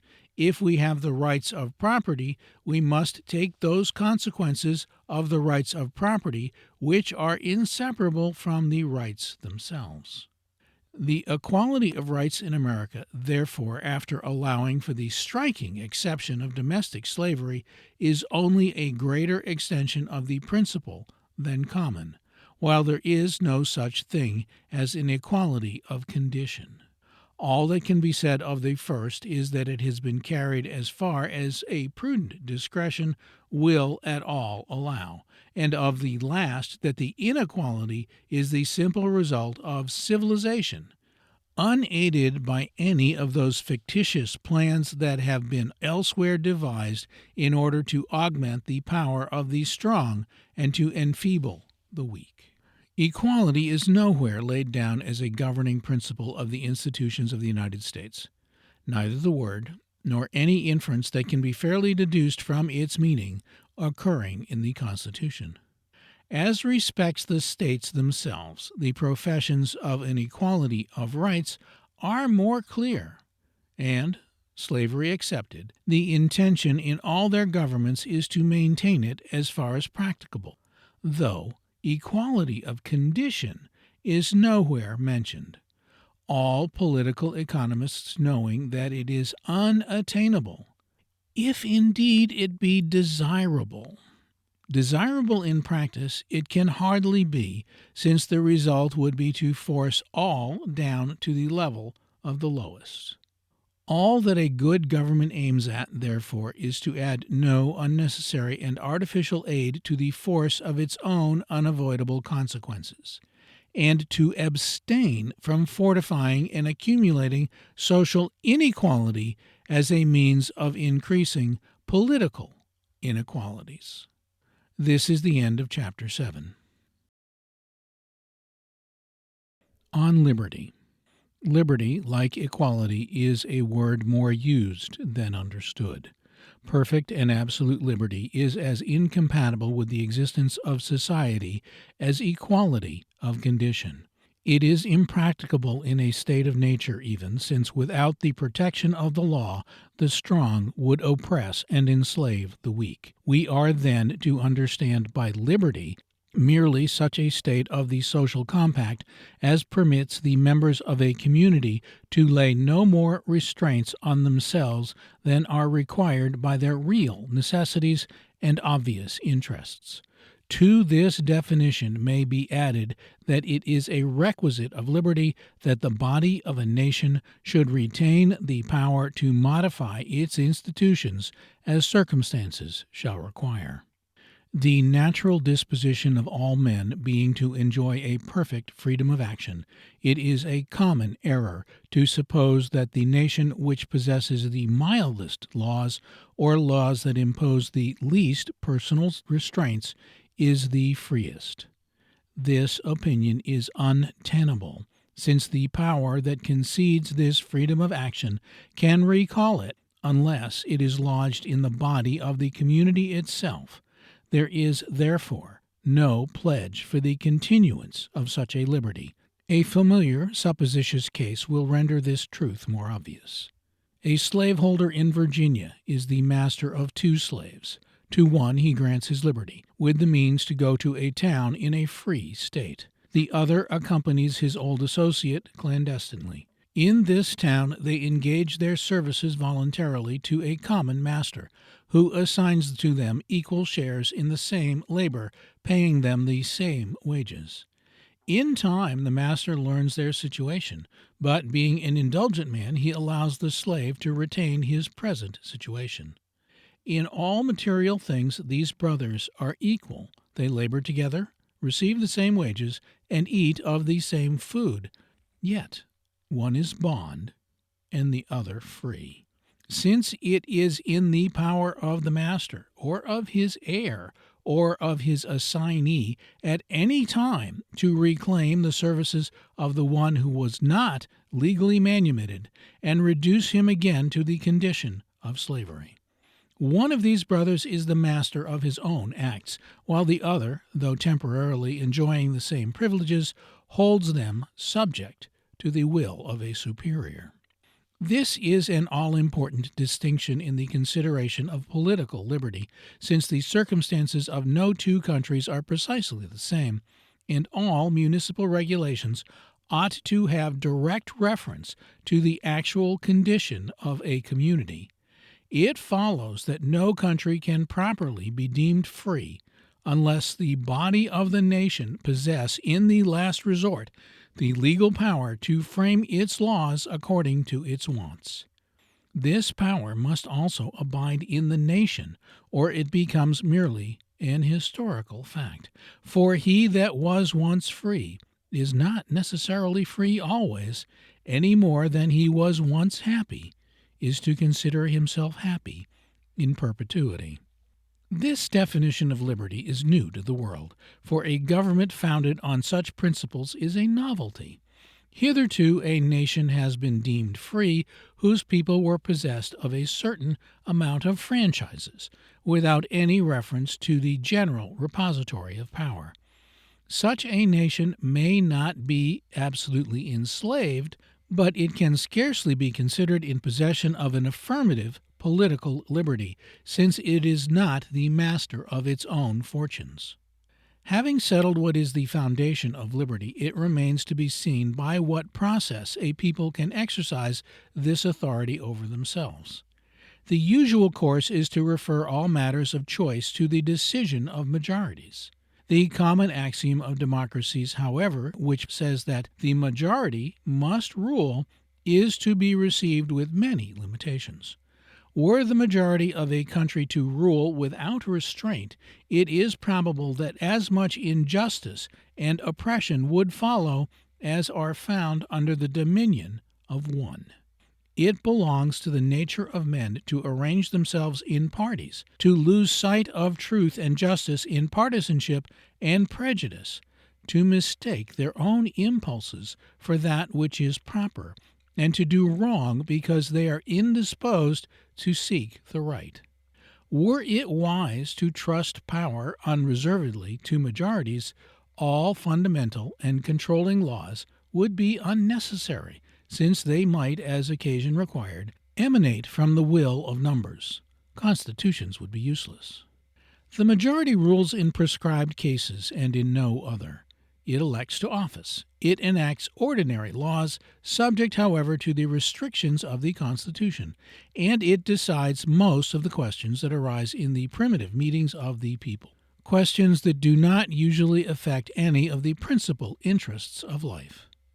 The majority does not rule in settling fundamental laws under the Constitution, or when it does rule in such cases, it is with particular checks produced by time and new combinations. It does not pass judgment in trials, at law, or under impeachment, and it is impotent in many matters touching vested rights. In the state of New York, the majority is impotent in granting corporations and in appropriating money for local purposes. Though majorities often decide wrong, it is believed that they are less liable to do so than minorities. There can be no question that the educated and affluent classes of a country are more capable of coming to wise and intelligent decisions in affairs of state than the mass of a population. Their wealth and leisure afford them opportunities for observation and comparison, while their general information and greater knowledge of character enable them to judge more accurately of men and measures. That these opportunities are not properly used is owing to the unceasing desire of men to turn their advantages to their own particular benefit and to their passions. All history proves, when power is the sole possession of a few, that it is perverted to their sole advantage, the public suffering in order that their rulers may prosper. The same nature which imposes the necessity of governments at all seems to point out the expediency of confiding its control in the last resort to the body of the nation as the only lasting protection against gross abuses. We do not adopt the popular polity because it is perfect, but because it is less imperfect than any other. As man by his nature is liable to error, it is vain to expect an infallible whole that is composed of fallible parts. The government that emanates from a single will, supposing that will to be pure, enlightened, impartial, just, and consistent, would be the best in the world, were it attainable for men. Such is the government of the universe, the result of which is perfect harmony. As no man is without spot in his justice, as no man has infinite wisdom or infinite mercy, we are driven to take refuge in the opposite extreme, or in a government of many. It is common for the advocates of monarchy and aristocracy to deride the opinions of the mass as no more than the impulses of ignorance and prejudices. While experience unhappily shows that this charge has too much truth, it also shows that the educated and few form no exemption to the common rule of humanity. The most intelligent men of every country in which there is liberty of thought and action, yielding to their interests or their passions, are always found taking the opposite extremes of contested questions, thus triumphantly refuting any arrogant proposition that of the exclusive fitness of the few to govern by an unanswerable fact. The minority of a country is never known to agree except in its efforts to reduce and oppress the majority. Were this not so, parties would be unknown in all countries but democracies, whereas the factions of aristocracies have been among the fiercest and least governable of any recorded in history. Although real political liberty can have but one character, that of a popular base, the world contains many modifications of governments that are, more or less, worthy to be termed free. In most of these states, however, the liberties of the mass are of the negative character of franchises, which franchises are not power of themselves, but merely an exemption from the abuses of power. Perhaps no state exists in which the people, either by usage or by direct concessions from the source of authority, do not possess some of these franchises. For if there is no such thing in practice as perfect and absolute liberty, neither is there any such thing in practice as total and unmitigated slavery. In the one case, nature has rendered man incapable of enjoying freedom without restraint, and in the other incapable of submitting entirely without resistance to oppression. The harshest despots are compelled to acknowledge the immutable principles of eternal justice, affecting necessity and the love of right for their most ruthless deeds. England is a country in which the franchises of the subject are more than usually numerous. Among the most conspicuous of these are the right of trial by jury and that of the habeas corpus. Of the former it is unnecessary to speak, but as the latter is a phrase that may be unintelligible to many, it may be well to explain it. The literal signification of habeas corpus is, "Thou mayest have a body." Habeas, the second person singular, present tense, subjective mood of the verb habear, to have. Corpus, a noun signifying body.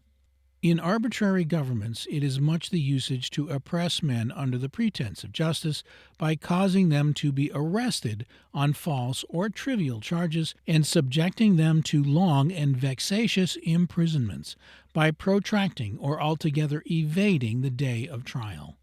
The issue of a writ of habeas corpus is an order to bring the accused before an impartial and independent judge who examines into the charge and who orders the prisoner to be set at liberty unless there be sufficient legal ground for his detention. This provision of the English law has been wisely retained in our system, for without some such regulation it would be almost as easy to detain a citizen unjustly under a popular government as to detain a subject of a monarchy, the difference in favor of the first consisting only in the greater responsibility of its functionaries. By comparing the privileges of the habeas corpus, where it exists alone and as a franchise, with those of the citizen who enjoys it merely as a provision of his own against the abuses of ordinances that he had a voice in framing, we learn the essential difference between real liberty and franchises. The Englishman can appeal to a tribunal against the abuse of an existing law, but if the law be not with him, he has no power to evade it, however unjust or oppressive. The American has the same appeal against the abuse of a law with the additional power to vote for its repeal should the law itself be vicious. The one profits by a franchise to liberate his person only, submitting to his imprisonment, however, if legality has been respected, while the other, in addition to this privilege, has a voice in getting rid of the obnoxious law itself and in preventing a recurrence of the wrong. Some countries have the profession of possessing a government of the people because an ancient dynasty has been set aside in a revolution and a new one seated on the throne, either directly by the people or by a combination that has been made to assume the character of a popular decision. Admitting that a people actually had an agency in framing such a system and in naming their ruler, they cannot claim to be free, since they have parted with the power they did actually possess. No proposition can be clearer than that he who has given away a thing is no longer its master. Of this nature is the present government of France. In that country, the ancient dynasty has been set aside by a combination of leaders, through the agency of a few active spirits among the mass, and a prince put upon the throne, who is virtually invested with all the authority of his predecessor. Still, as the right of the last sovereign is clearly derived from a revolution which has been made to assume the appearance of popular will, his government is termed a government of the people. This is a fallacy that can deceive no one of the smallest reflection. Such a system may be the best that France can now receive, but it is a mystification to call it by any other than its proper name. It is not a government of consultation, but one of pure force, as respects a vast majority of Frenchmen. A good deal of the same objection lies against the government of Great Britain, which, though freer in practice than that of France, is not based on a really free system. It may be said that both these governments are as free as comports with discretion, as indeed may be said of Turkey, since men get to be disqualified for the possession of any advantage in time. But such an admission is only an avowal of unfitness and not a proof of enjoyment. It is usual to maintain that in democracies the tyranny of majorities is a greater evil than the oppression of minorities in narrow systems. Although this evil is exaggerated, since the laws being equal in their action, it is not easy to oppress the few without oppressing all. It undeniably is the weak side of a popular government. To guard against this, we have framed constitutions, which point out the cases in which the majority shall decide, limiting their power and bringing what they do possess within the circle of certain general and just principles. It will be elsewhere shown that it is a great mistake for the American citizen to take sides with the public in doubtful cases affecting the rights of individuals, as this is the precise form in which oppression is the most likely to exhibit itself in a popular government. Although it is true that no genuine liberty can exist without being based on popular authority in the last resort, it is equally true that it cannot exist when thus based without many restraints on the power of the mass. These restraints are necessarily various and numerous. A familiar example will show their action. The majority of the people of a state might be in debt to its minority. Were the power of the former unrestrained, circumstances might arise in which they would declare depreciated banknotes a legal tender, and thus clear themselves of their liabilities at the expense of their creditors. To prevent this, the Constitution orders that nothing shall be made a legal tender but the precious metals, thus limiting the power of majorities in a way that the government is not limited in absolute monarchies, in which paper is often made to possess the value of gold and silver. Liberty, therefore, may be defined to be a controlling authority that resides in the body of a nation, but so restrained as only to be exercised on certain general principles that shall do as little violence to natural justice as is compatible with the peace and security of society. This is the end of Chapter 8. On the advantages of a monarchy. The monarchical form of government has the advantages of energy for external purposes as well as of simplicity in execution. It is prompt and efficient in attack. Its legislation is ready, emanating from a single will, and it has the means of respecting treaties with more fidelity than other systems. As laws are framed on general principles, they sometimes work evil in particular cases, and in a government of the will, the remedy is applied with more facility than in a government of law. In a monarchy, men are ruled without their own agency, as their time is not required for the supervision or choice of the public agents or the enactment of laws. Their attention may be exclusively given to their personal interests. Could this advantage be enjoyed without the abuses of such a state of things, it would alone suffice to render this form of government preferable to all others, since contact with the affairs of state is one of the most corrupting of the influences to which men are exposed. As a monarchy recedes from absolutism and takes the character of constitutionality, it loses these advantages to a certain extent, assuming more of those of legality. This is the end of Chapter 9. On the advantages of an aristocracy. The aristocratical form of government, though in an unmitigated form one of the worst known, has many advantages when tempered by franchises. This latter is the real policy of Great Britain, although it is under the pretense of a monarchy. No government, however, can properly be called a monarchy in which the monarch does not form a distinct and independent portion of the state. The King of England, by the theory of the Constitution, is supposed to hold a balance between the Lords and the Commons, whereas he, in truth, may be said merely to hold a casting vote between the several factions of the aristocracy when the forces of these factions neutralize each other. Aristocracies have a facility in combining measures for their interests that is not enjoyed by democracies. The power being in the hands of a few, these few can act with dispatch and energy, which, though unequaled by those of a monarchy, commonly have the material advantage of better agents. In an aristocracy, influence among the aristocrats themselves, depending chiefly on the manly qualities, history shows us that the public agents are usually more chosen for their services than in a monarchy, where the favor of the prince is the chief requisite for success.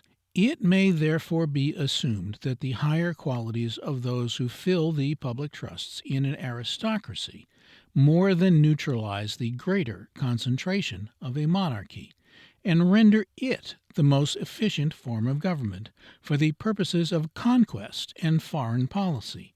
That is known. Aristocracy has an absorbing quality, if such a term may be used, by which the active and daring of conquered territories are induced to join the conquerors in order to share in the advantages of the system.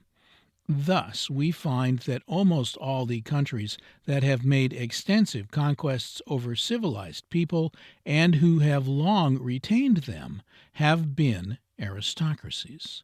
We get examples of the facilities of aristocracies to extend their influence as well as to retain it in Rome, England, Venice, Florence, and many other states. An aristocracy is a combination of many powerful men for the purpose of maintaining and advancing their own particular interests. It is consequently a concentration of all the most effective parts of a community for a given end.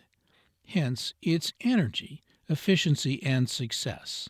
Of all the forms of government, it is the one best adapted to support the system of metropolitan sway, since the most dangerous of the dependents can be bribed and neutralized by admitting them to a participation of power. By this means it is rendered less offensive to human pride than the administration of one.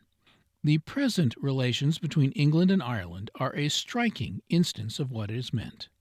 An aristocracy, unless unusually narrow, is peculiarly the government of the enterprising and the ambitious. High honors are attainable, and jealousy of rewards is confined to individuals, seldom affecting the state. The tendency of the system, therefore, is to render the aristocrats bold, independent, and manly, and to cause them to be distinguished from the mass. In an age as advanced as ours, the leisure of the higher class of an aristocracy enable them to cultivate their minds and to improve their tastes. Hence, aristocracies are particularly favorable to knowledge and the arts, as both grow under patronage. It is necessary to distinguish, however, between a political and a merely social aristocracy. These remarks apply chiefly to the former, which alone has any connection with government.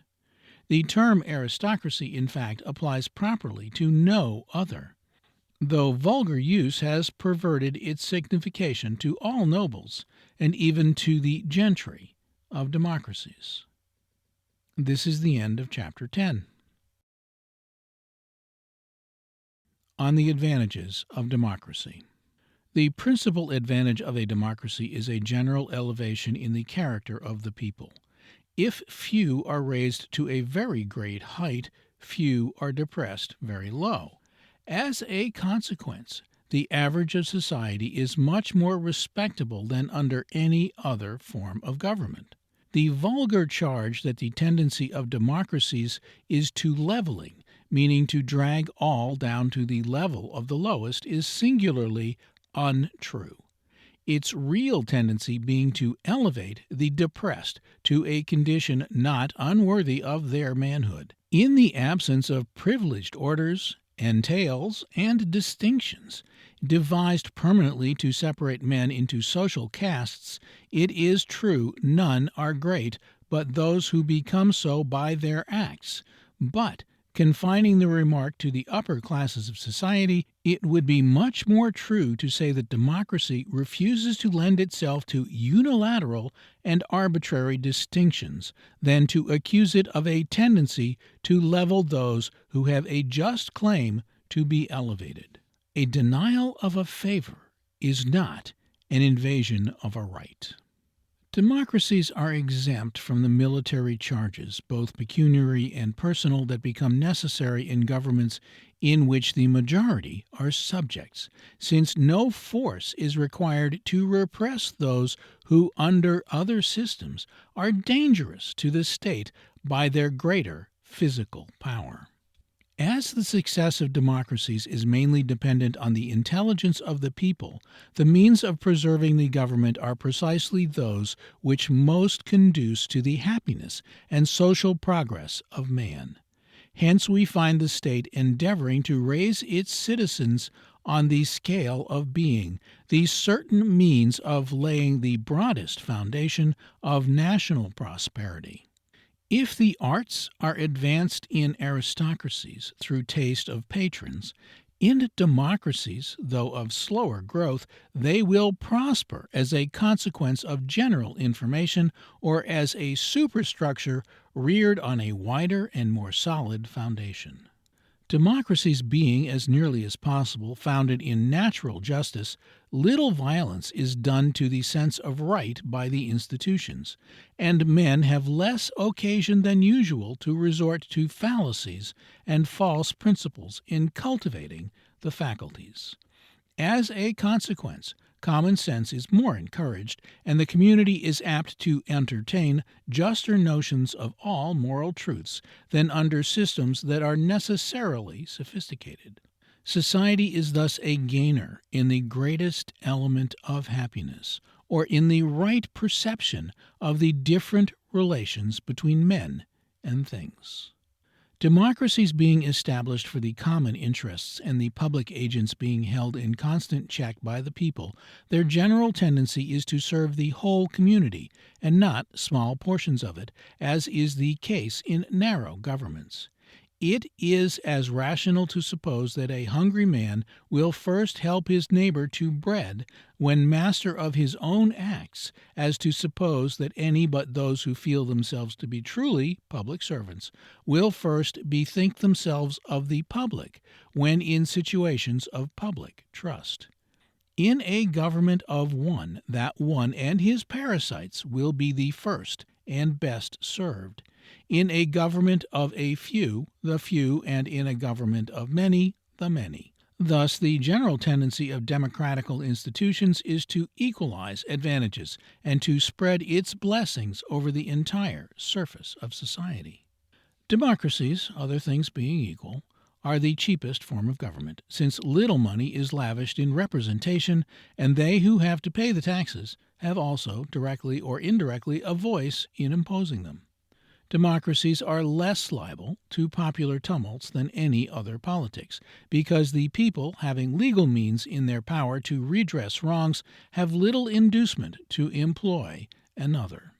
The man who can right himself by a vote will seldom resort to a musket. Grievances, moreover, are less frequent, the most corrupt representatives of a democratic constituency generally standing in awe of its censure. As men in bodies usually defer to the right, unless acting under erroneous impressions or excited by sudden resentments.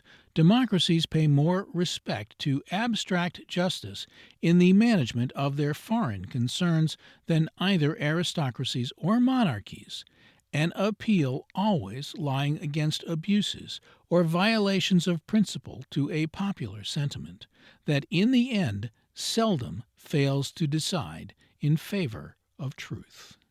In democracies with a due allowance for the workings of personal selfishness, it is usually a motive with those in places of trust to consult the interests of the mass, there being little doubt that in this system the entire community has more regard paid to its wants and wishes than in either of the two others. This is the end of Chapter 11. On the disadvantages of a monarchy. A monarchy is liable to those abuses which follow favoritism, the servants of the prince avenging themselves for their homage to one by oppressing the many. A monarchy is the most expensive of all forms of government, the regal state requiring a costly parade, and he who depends on his own power to rule must strengthen that power by bribing the active and enterprising whom he cannot intimidate. Thus the favorites of an absolute prince in connection with the charges of himself and family frequently cost the state as much as its necessary expenditures. It is the policy of a monarch to repress thought, a knowledge of human rights being always dangerous to absolute or exclusive power. Thus the people of monarchies are divided into the extremes of society, the intermediate and happiest classes being usually small and inclined to favor their superiors from apprehension of the brutal ignorance of those below them. Monarchies are subjected to the wars and to the policies of family alliances, the feelings and passions of the prince exercising a malign influence on the affairs of state. In monarchies, the people are required to maintain a military force sufficient to support the throne, the system always exacting that the subject should pay the troops that are kept on foot to hold him in subjection. Truth is trammeled in a monarchy, the system dreading collision with a power so dangerous to all factious and one-sided theories. Monarchies, especially those in which the crown possesses a real and predominant power, discourage sincerity and frankness of character, substituting appearances for virtue and flattery and deception for wholesome facts. Women often exercise an improper influence, and this from an impure motive, in monarchies, history tracing even wars to the passions of an offended mistress. The public money is diverted from legitimate objects to those which support the personal views, passions, caprices, or enmities of the prince.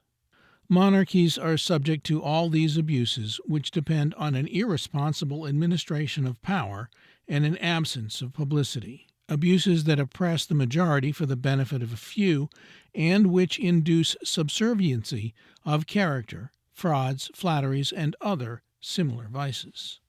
If in this age monarchies exhibit these results of the system in milder forms than in other centuries, it is owing to the increasing influence of the people, who may control systems, though in a less degree, indirectly as well as directly.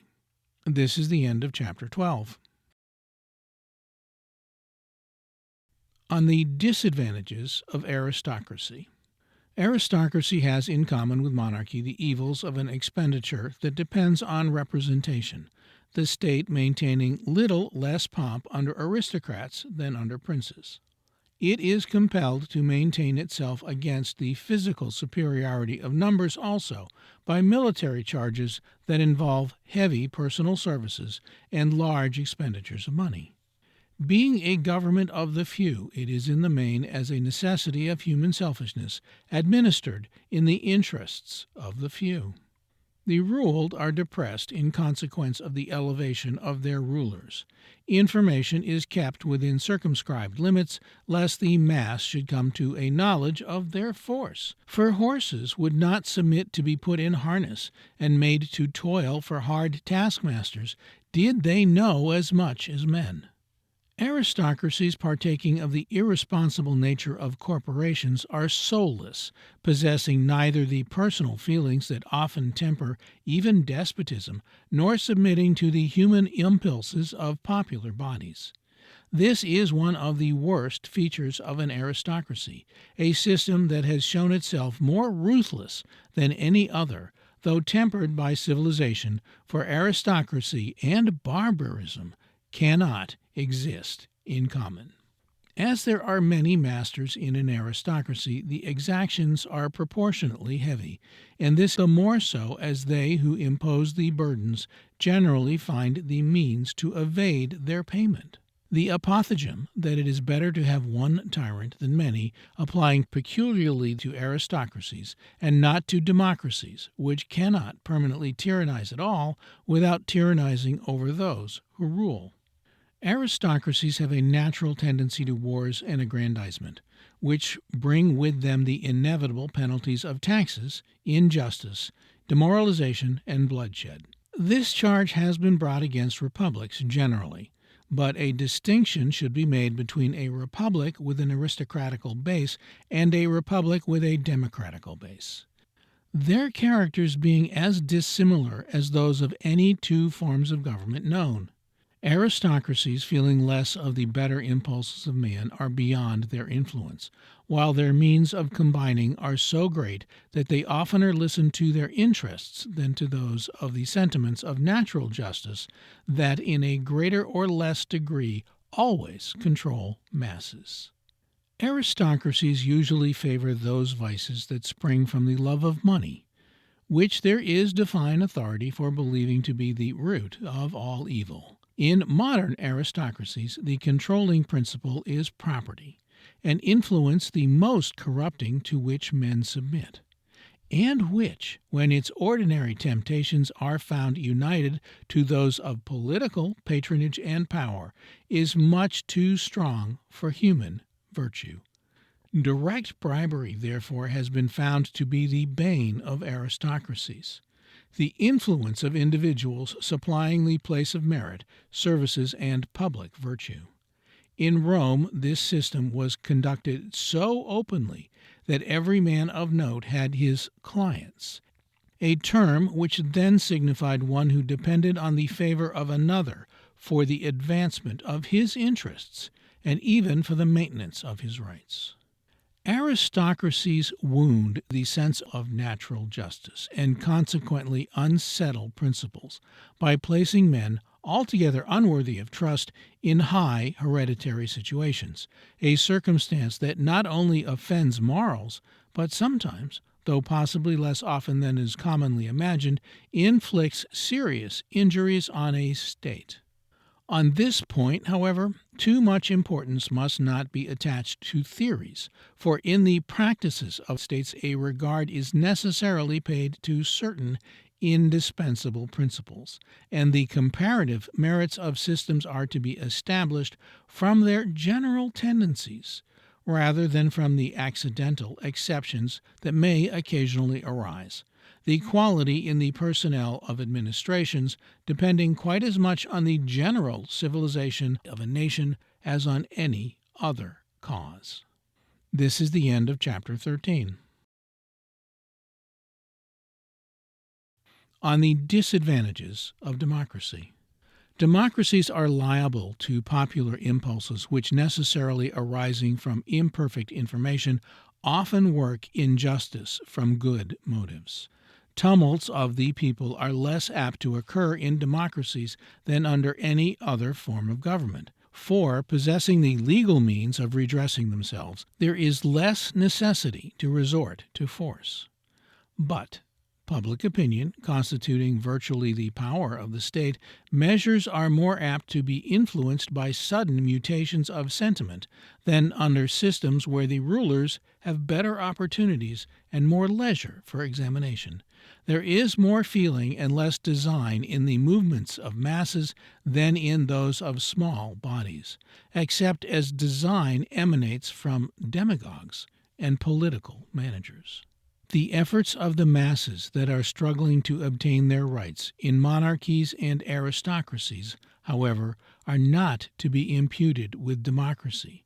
In such cases, the people use their natural weapon, force, mainly because they are denied any participation in the legal authority. When democracies are small, these impulses frequently do great injury to the public service, but in large states they are seldom of sufficient extent to produce results before there is time to feel the influence of reason. It is therefore one of the errors of politicians to imagine democracies more practicable in small than in large communities, an error that has probably arisen from the fact that the ignorance of masses, having hitherto put man at the mercy of the combinations of the affluent and intelligent, democracies have been permitted to exist only in countries insignificant by their wealth and numbers. Large democracies, on the other hand, while less exposed to the principal evil of this form of government than smaller, are unable to scrutinize and understand character with the severity and intelligence that are of so much importance to all representative governments, and consequently the people are peculiarly exposed to become the dupes of demagogues and political schemers. Most of the crimes of democracy arising from the faults and designs of men of this character rather than from the propensities of the people, who, having little temptation to do wrong, are seldom guilty of crimes except through ignorance.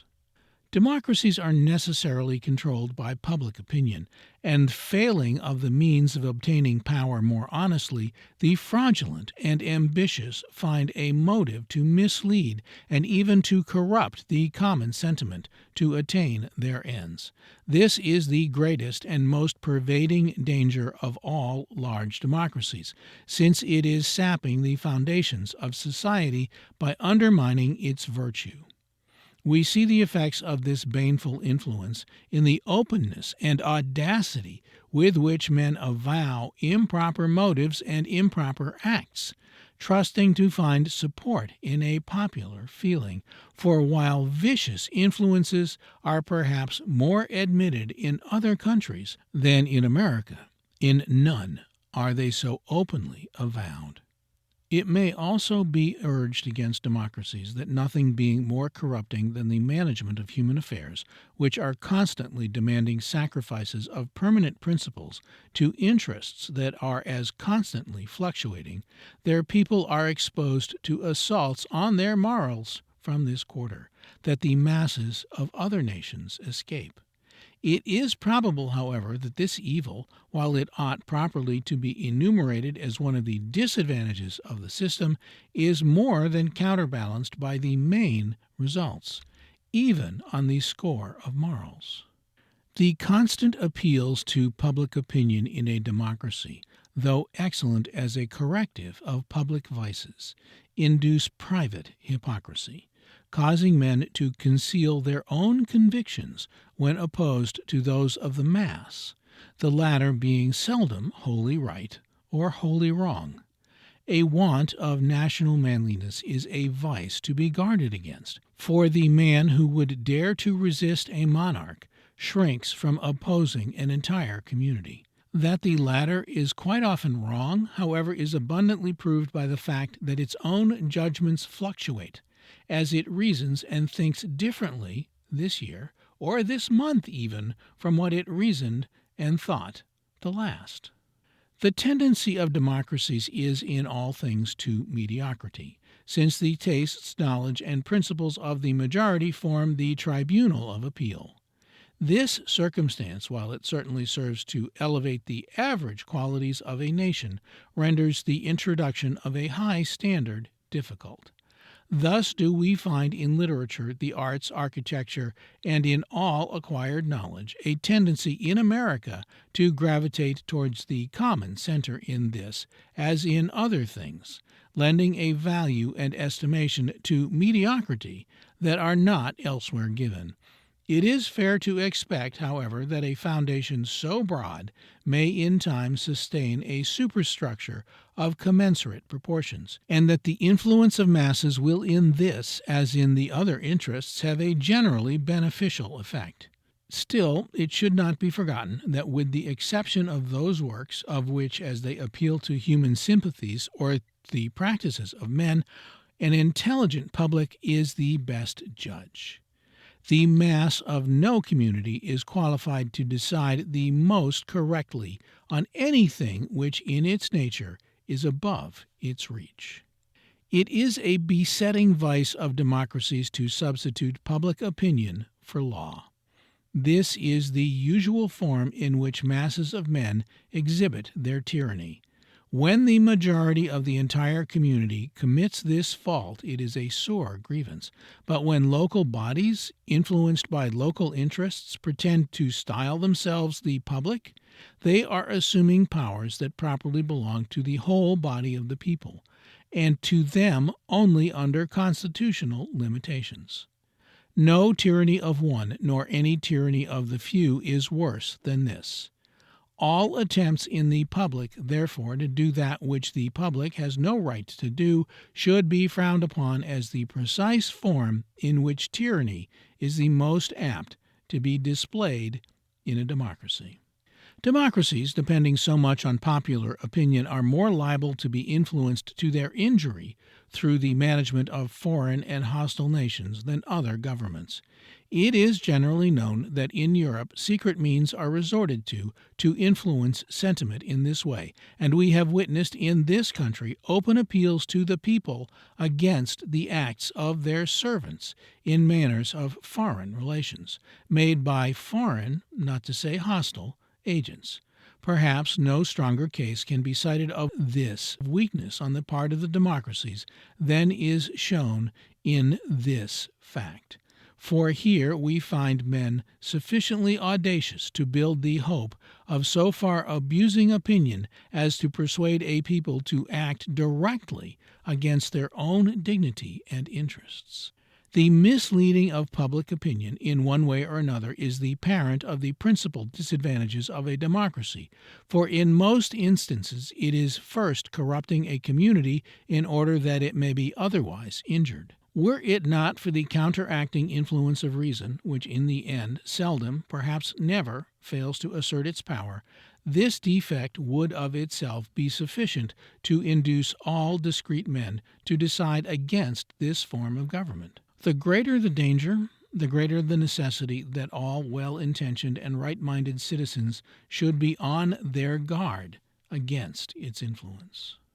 It would be hazardous, however, to impute all the peculiar faults of American character to the institutions, the country existing under so many unusual influences. If the latter were overlooked, one might be induced to think frankness and sincerity of character were less encouraged by popular institutions than was formerly supposed, close observers affirming that these qualities are less frequent here than in most other countries. When the general ease of society is remembered, there is unquestionably more deception of opinion practiced than one would naturally expect, but this failing is properly to be imputed to causes that have no necessary connection with democratical institutions, though men defer to public opinion, right or wrong, quite as submissively as they defer to princes. Although truths are not smothered together in democracies, they are often temporarily abandoned under this malign influence, unless there is a powerful motive to sustain them at the moment. While we see in our own democracy this manifest disposition to defer to the wrong in manners that are not properly subject to the common sentiment, in deference to the popular will of the hour, there is a singular boldness in the use of personalities, as if men avenge themselves for the restraints of the one case by a licentiousness that is without hazard. The base feelings of detraction and envy have more room for exhibition, and perhaps a stronger incentive in a democracy than in other forms of government, in which the people get accustomed to personal deference by the artificial distinctions of the institutions. This is the reason that men become impatient of all superiority in a democracy, and manifest a wish to prefer those who affect a deference to the public rather than those who are worthy. This is the end of chapter 14. On prejudice. Prejudice is the cause of most of the mistakes of bodies of men. It influences our conduct and warps our judgment in politics, religion, habits, tastes, and opinions. We confide in one statesman and oppose another, as often from unfounded antipathies as from reason. Religion is tainted with uncharitableness and hostilities without examination.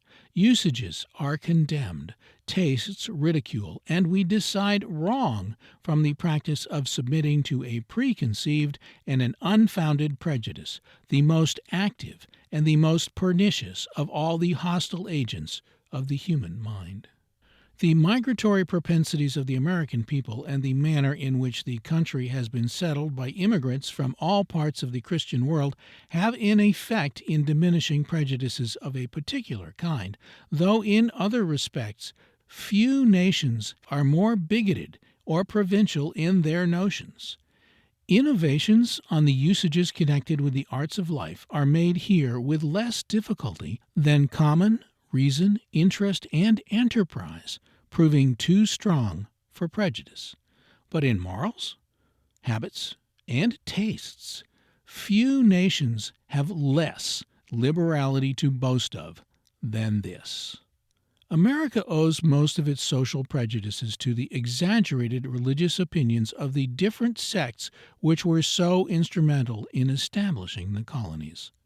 The Quakers, or Friends, proscribed the delightful and elevated accomplishment of music, as indeed did the Puritans, with the exception of the psalmody. The latter confined marriage ceremonies to the magistrates, lest religion should be brought into disrepute. Most of these innocent recreations which help the charities and serve to meliorate manners were also forbidden until an unnatural and monastic austerity with a caustic habit of censoriousness got to be considered as the only outward signs of that religious hope which is so peculiarly adapted to render us joyous and benevolent. False and extravagant notions on the subject of manners never fail to injure a sound morality by mistaking the shadow for the substance. Positive vice is known by all, for happily conscience and revelation have made us acquainted with the laws of virtue. But it is as indiscreet unnecessarily to enlarge the circle of sins as it is to expose ourselves to temptations that experience has shown we are unable to resist. The most obvious American prejudices connected with morality are the notions that prevail on the subject of misspending time. That time may be misspent is undeniable, and few are they who ought not to reproach themselves with this neglect. But the human mind needs relaxation and amusement as well as the human body. There ought to be sought in the different expedients of class, each finding the most satisfaction in those indulgences that conform the nearest to their respective tastes. It is the proper duty of the legislator to endeavor to elevate these tastes, and not prevent their indulgence.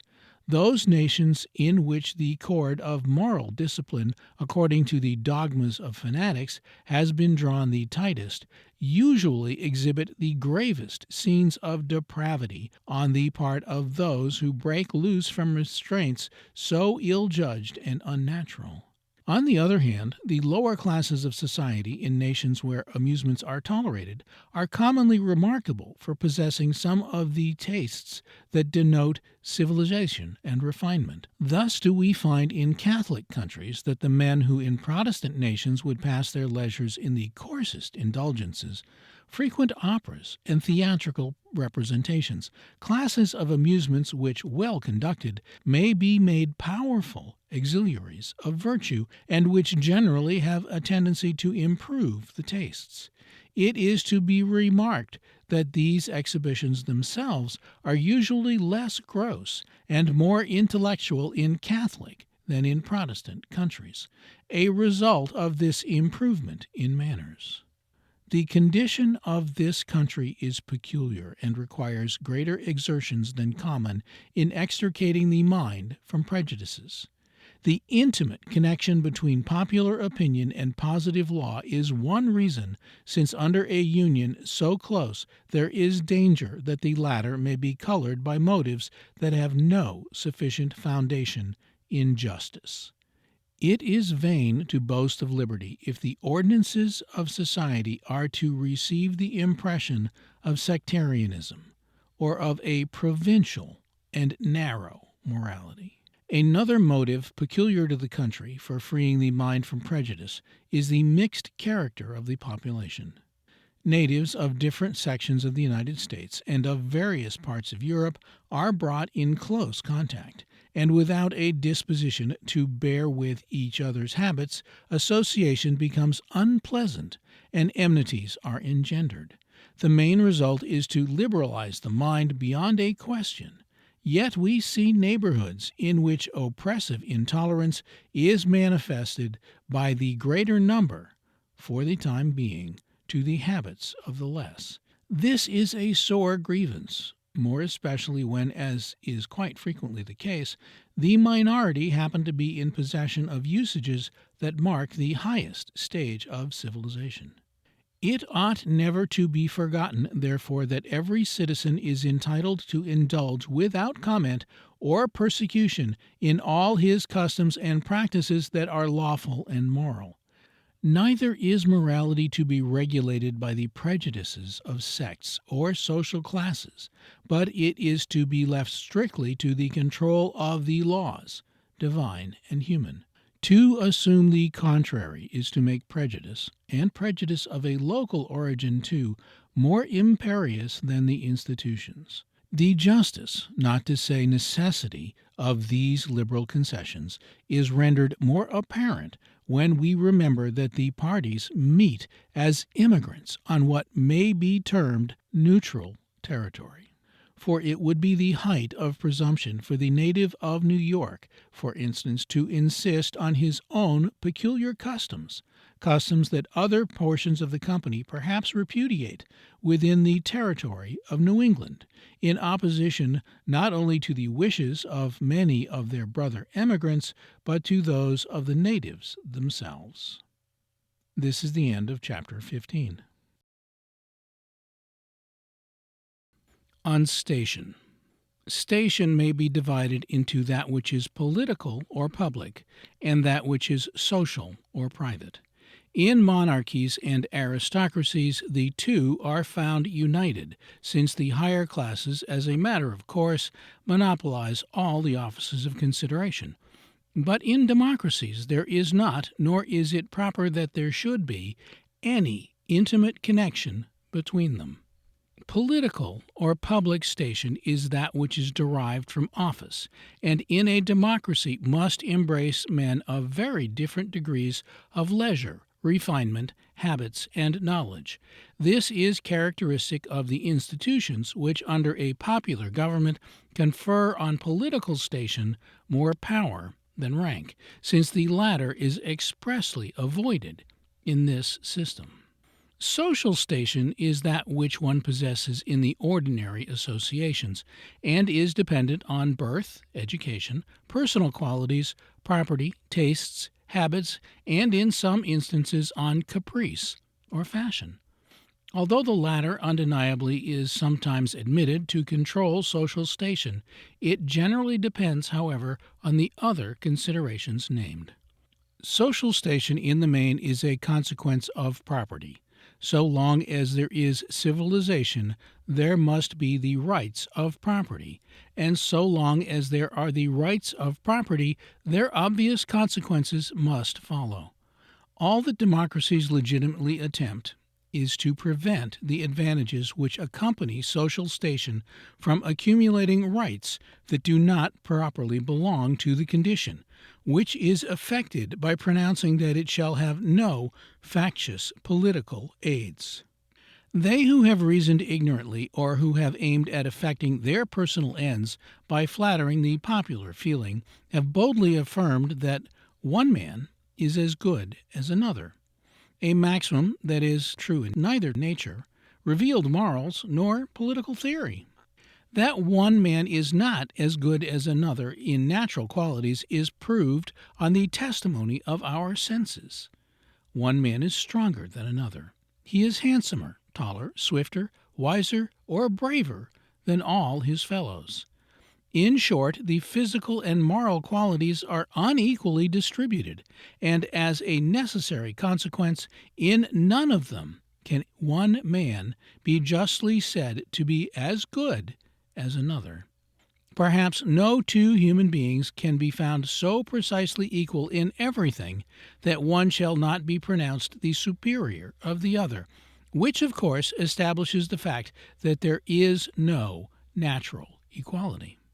The advocates of exclusive political privileges reason on this circumstance by assuming that as nature has made differences between men, those institutions which create political orders are no more than carrying out the great designs of Providence. The error of their argument is in supposing it a confirmation of the designs of nature to attempt to supplant her. For while the latter has rendered men unequal, it is not from male to male, according to the order of primogeniture, as is usually established by human ordinances. In order not to interfere with the inequality of nature, her laws must be left to their own operations, which is just what is done in democracies, after a proper attention has been paid to the peace of society by protecting the weak against the strong. That one man is not deemed as good as another in the grand moral system of Providence is revealed to us in Holy Writ by the scheme of future rewards and punishments, as well as by the whole history of those whom God has favored in this world for their piety, or punished for their rebellion. As compared with perfect holiness, all men are frail, but as compared with each other, we are throughout the whole of sacred history made to see that in a moral sense one man is not as good as another. The evildoer is punished, while they who are distinguished for their qualities and acts are intended to be preferred. The absolute moral and physical equality that are inferred by the maxim that one man is as good as another would at once do away with the elections, since a lottery would be both simpler, easier, and cheaper than the present mode of selecting representatives. Men in such a case would draw lots for office as they are now drawn for juries. Choice supposes a preference, and preference inequality of merit or of fitness. We are then to discard all visionary theories on this head and look at things as they are. All that the most popular institutions attempt is to prohibit that one race of men shall be made better than another by law from father to son, which would be defeating the intentions of Providence, creating a superiority that exists in neither physical nor moral nature, and substituting a political scheme for the will of God and the force of things. As a principle, one man is as good as another in rights. Such is the extent of the most liberal institutions of this country, and this provision is not general. The slave is not as good as his owner, even in rights. But in those states where slavery does not exist, all men have essentially the same rights. An equality which, so far from establishing that one man is good as another in a social sense, is the very means of producing the inequality of condition that actually exists. By possessing the same rights to exercise their respective faculties, the active and frugal become more wealthy than the idle and dissolute, the wise and gifted more trusted than the silly and ignorant, the polished and refined more respected and sought than the rude and vulgar. In most countries, birth is a principal source of social distinction, society being divided into castes, the noble having an hereditary claim to the superior of the plebeian. This is an unwise and an arbitrary distinction that has led to most of the social diseases of the Old World, and from which America is happily exempt. But great care must be had in construing the principles that have led to this great change, for America is the first important country of modern times in which such positive distinctions have been destroyed. Still, some legal differences and more social advantages are produced by birth even in America. The child inherits the property and the portion of the consideration of the parent. Without the first of these privileges, men would not exert themselves to acquire more property than would suffice for their own personal necessities. Parental affection being one of the most powerful incentives to industry. Without such an inducement, then it would follow that civilization would become stationary, or it would recede. The incentives of individuality and of the affections being absolutely necessary to impel men to endure the labor and privations that alone can advance it. The hereditary consideration of the child, so long as it is kept within due bounds by being confined to a natural sentiment, is also productive of good, since no more active inducement to great and glorious deeds can offer than the deeply seated interest that a man takes in his posterity. All that reason and justice require is effected by setting bounds to such advantages in denying hereditary claims to trusts and power. But evil would be the day, and ominous the symptom, when a people shall deny that any portion of the consideration of the ancestor is due to the descendant. It is as vain to think of altogether setting aside sentiment and the affections in regulating human affairs as to imagine it possible to raise a nature known to be erring and weak to the level of perfection. The deity, in that terrible warning delivered from the mount, where he declares that he will visit the sins of the father upon the children into the third and fourth generation, does no more than utter one of those sublime moral truths which, in conformity with his design providence, pervade nature. It is merely an announcement of a principle that cannot safely be separated from justice, and one that is closely connected with all the purest motives and highest aspirations of man. There would be a manifest injustice in visiting the offense of the criminal on his nearest of kin by making the innocent man participate in the disgrace of a guilty relative, as is notoriously done most by those most disposed to rail at reflected renown, and not to allow of the same participation in the glory. Both depend on a sentiment deeper than human laws, and have been established for purposes so evidently useful as to require no explanation. All that is demanded of us is to have a care that this sentiment do not degenerate into a prejudice, and that in the one case we do not visit the innocent too severely, or in the other exalt the unworthy beyond the bounds of prudence. It is a natural consequence of the rights of property and of the sentiment named that birth should produce some advantages in a social sense, even in the most democratical of the American communities. The son imbibes a portion of the intelligence, refinement, and habits of the father, and he shares in his associations. These must be enumerated as the legitimate advantages of birth, and without invading the private arrangements of families and individuals and establishing a perfect community of education, they are unavoidable. Men of the same habits, the same degree of cultivation and refinement, the same opinions naturally associate together in every class of life. The day laborer will not mingle with the slave. The skillful mechanic feels his superiority over the mere laborer, claims higher wages, and has a pride in his craft. The man in trade justly fancies that his habits elevate him above the mechanic, so far as social position is concerned. And the man of refinement, with his education, tastes, and sentiments, is superior to all. Idle declamation on these points does not impair the force of things, and life is a series of facts.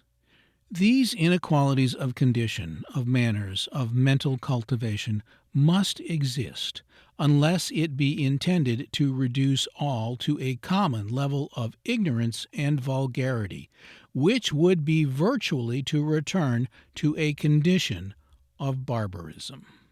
The result of these undeniable facts is the inequalities of social station in America as elsewhere, though it is an inequality that exists without any more arbitrary distinctions than are indispensably connected with the maintenance of civilization.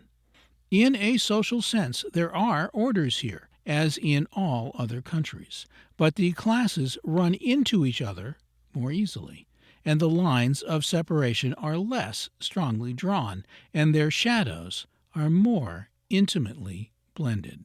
This social inequality of America is an unavoidable result of the institutions, though nowhere proclaimed in them, the different constitutions maintaining a profound silence on the subject. They who framed them probably knowing that it is as much a consequence of civilized society as breathing is a vital function of animal life. This is the end of chapter 16. On the duties of station. The duties of station are divided into those of political or public station and those of social or private station. They are not necessarily connected and shall be considered separately. On the duties of public or political station. By the duties of public station we understand those of the private citizen, as well as those of the citizen who fills a public trust. The first lie at the root of the social compact and are entitled to be the first enumerated.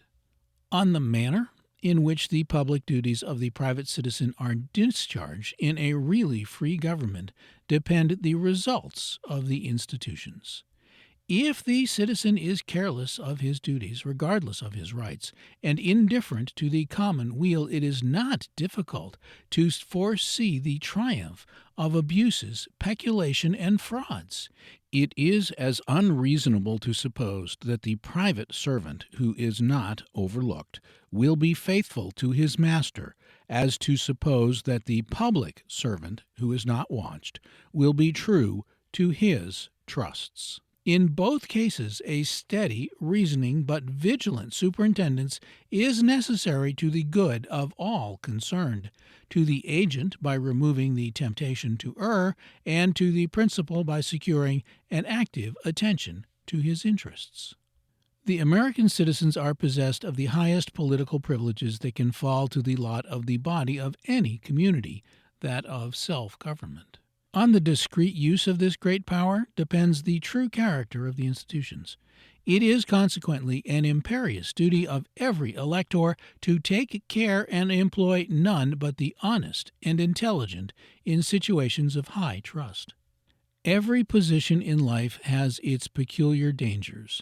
men erring more from an inability to resist temptation than from any morbid inward impulses to do wrong without an inducement. The particular danger of a democracy arises from the arts of demagogues. It is a safe rule, the safest of all, to confide only in those men for public trusts in whom the citizen can best confide in private life. There is no quality that more entirely pervades the moral system than probity. We often err on certain points, each man having a besetting sin, but honesty colors the whole character. He who in private is honest, frank, above hypocrisy and double-dealing, will carry those qualities with him into public, and may be confided in, while he who is the reverse is inherently a knave. The elector who gives his vote for one whom he is persuaded on good grounds is dishonest in his motives, abuses the most sacred of his public duties. It is true that party violence, personal malice, and love of gossip frequently cause upright men to be distrusted, and that great care is necessary to guard against slander, the commonest of human crimes, and a besetting voice of a democracy. But the connection between the constituent and the representative is usually so close that the former, by resorting to proper means, can commonly learn the truth. Let it be repeated, then, that the elector who gives his vote on any grounds, party or personal, to an unworthy candidate violates a sacred public duty and is unfit to be a freeman. Obedience to the laws and a sacred regard to the rights of others are imperative public duties of the citizen. As he is a lawmaker, he should not be a lawbreaker, for he ought to be conscious that every departure from the established ordinances of society is an infraction of his rights. His power can only be maintained by the supremacy of the laws. As in monarchies, the authority of the king is asserted by obedience to his orders. The citizen, in lending a cheerful assistance to the ministers of the law, on all occasions is merely helping to maintain his own power. This feature in particular distinguishes the citizen from the subject. The one rules, the other is ruled. One has a voice in framing the ordinances, and can be heard in his efforts to repeal them. The other has no choice but submission. In democracies, there is a besetting disposition to make public opinion stronger than the law.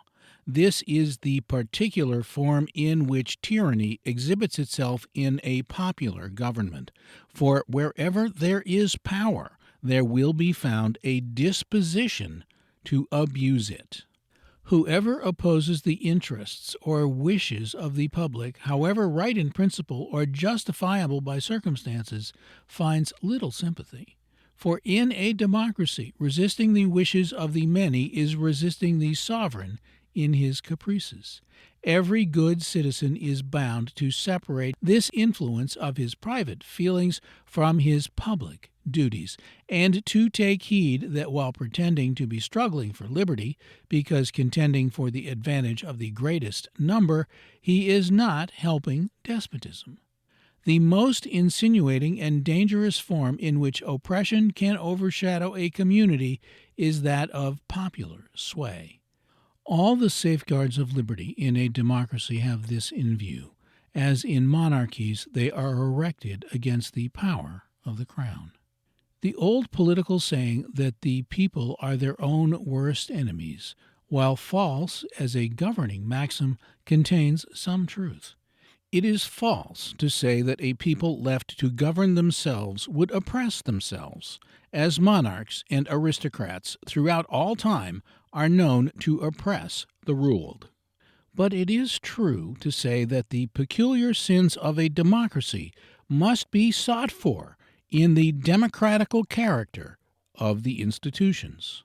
To pretend otherwise would be to insist on perfection, for in a state of society in which there is neither prince nor aristocrats, there must be faultlessness, or errors of a democratic origin, and of a democratic origin only. It is, therefore, a public duty of the citizen to guard against all excesses of popular power, whether inflicted by mere opinion or under the forms of law. In all his public acts he should watch himself, as under a government of another sort he would watch his rulers, or as vigilantly as he watches the servants of the community at home, for though possessing the power in the last resort, it is not so absolutely an irresponsible power as it first seems, coming from God, and to be wielded in those convictions of right which God has implanted in our breasts, that we may know good from evil. This is the end of chapter 17. On the private duties of station. The private duties of the citizen as connected with social station are founded chiefly on the relations between man and man, though others may be referred to a higher source, being derived directly from the relations between the creature and his Creator. A regard for the duties of private station are indispensable to order and to the intercourse between different members of society. So important have they always been deemed that the inspired writers, from the Savior through the greatest of his apostles down, have deemed them worthy of being placed in conspicuous characters in their code of morals. The first direct mandates of God, as delivered on Mount Sinai, were to impress the Jews with a sense of their duties to their heavenly Father. The next to impress them with the first of their social duties, that of honor and obedience to their parents. The fifth commandment, then, may be said to contain the first of our social duties. It is strictly one of station, for it enforces the obligation of the child to its parents. Nor is this all. The entire extent of the family relations are included in principle, since it cannot be supposed that those who precede our immediate parents are excluded from the general deference that we owe to the greater experience, the love, and the care of our predecessors. It is apparent throughout the code of Christian morals that a perfect reciprocity between the duties of social station is nowhere inferred. Nevertheless, says St. Paul, let every one of you in particular so love his wife even as himself, and the wife see that she reverence her husband. There is an obligation of deference imposed on the wife that is not imposed on the husband. Servants, be obedient to them that are your masters according to the flesh, with fear and trembling, in singleness of heart, as unto Christ. By these and many similar mandates we perceive that the private duties of station are constantly recognized and commanded by the apostles, as well as by the Savior. The old abuses of power, with the attendant reaction, have unsettled the public mind in many essential particulars on this important point. Interested men have lent their aid to mislead the credulous and vain until a confusion in the relations between the different members of society has arisen that must, more or less, lead to confusion in society itself. After the direct family relations come the private duties that are generally connected with station, as between master and servant. Whoever employs with the right to command is a master, and whoever serves with an obligation to obey, a servant. These are the broad signification of the two words, and in this sense they are now used. It is an imperative obligation on those who command to be kind in language, however firm, and to use a due consideration in issuing their orders. The greater the duty of those whose part it is to obey, to comply with all just and reasonable requisitions, or in other words, to conform to the terms of their service, the greater is the duty of the master to see that he does not exact more than propriety will warrant. On the other hand, they who serve owe a respectful and decorous obedience, showing by their manner, as well by their acts, they understand that without order and deference, the different social relations can never be suitably filled. So far from republican institutions making any difference in this respect in favor of him who serves, they increase the moral duty to be respectful and assiduous, since service in such a case is not the result of political causes, but a matter of convention or bargain. The relations between the master and the domestic servant are peculiar, and are capable of being made of a very endearing and useful nature. The house servant, whether man or woman, fills a more honorable, because a much more confidential station than the lower mechanic or farm laborer. The domestics are entrusted with the care of the children of those they serve, have necessarily charge of much valuable property, and are in a manner entrusted with the secrets of the domestic economy. The upper servants of a considerable and well-bred family, or of those who are accustomed to the station they fill and have not been too suddenly elevated by the chances of life, are often persons of good education, accustomed to accounts, and in a measure familiarized to the usages of polite life, since they see them daily practiced before their eyes. Such persons invariably gain some of the refinement and tone of mind that marks the peculiar condition of their employers.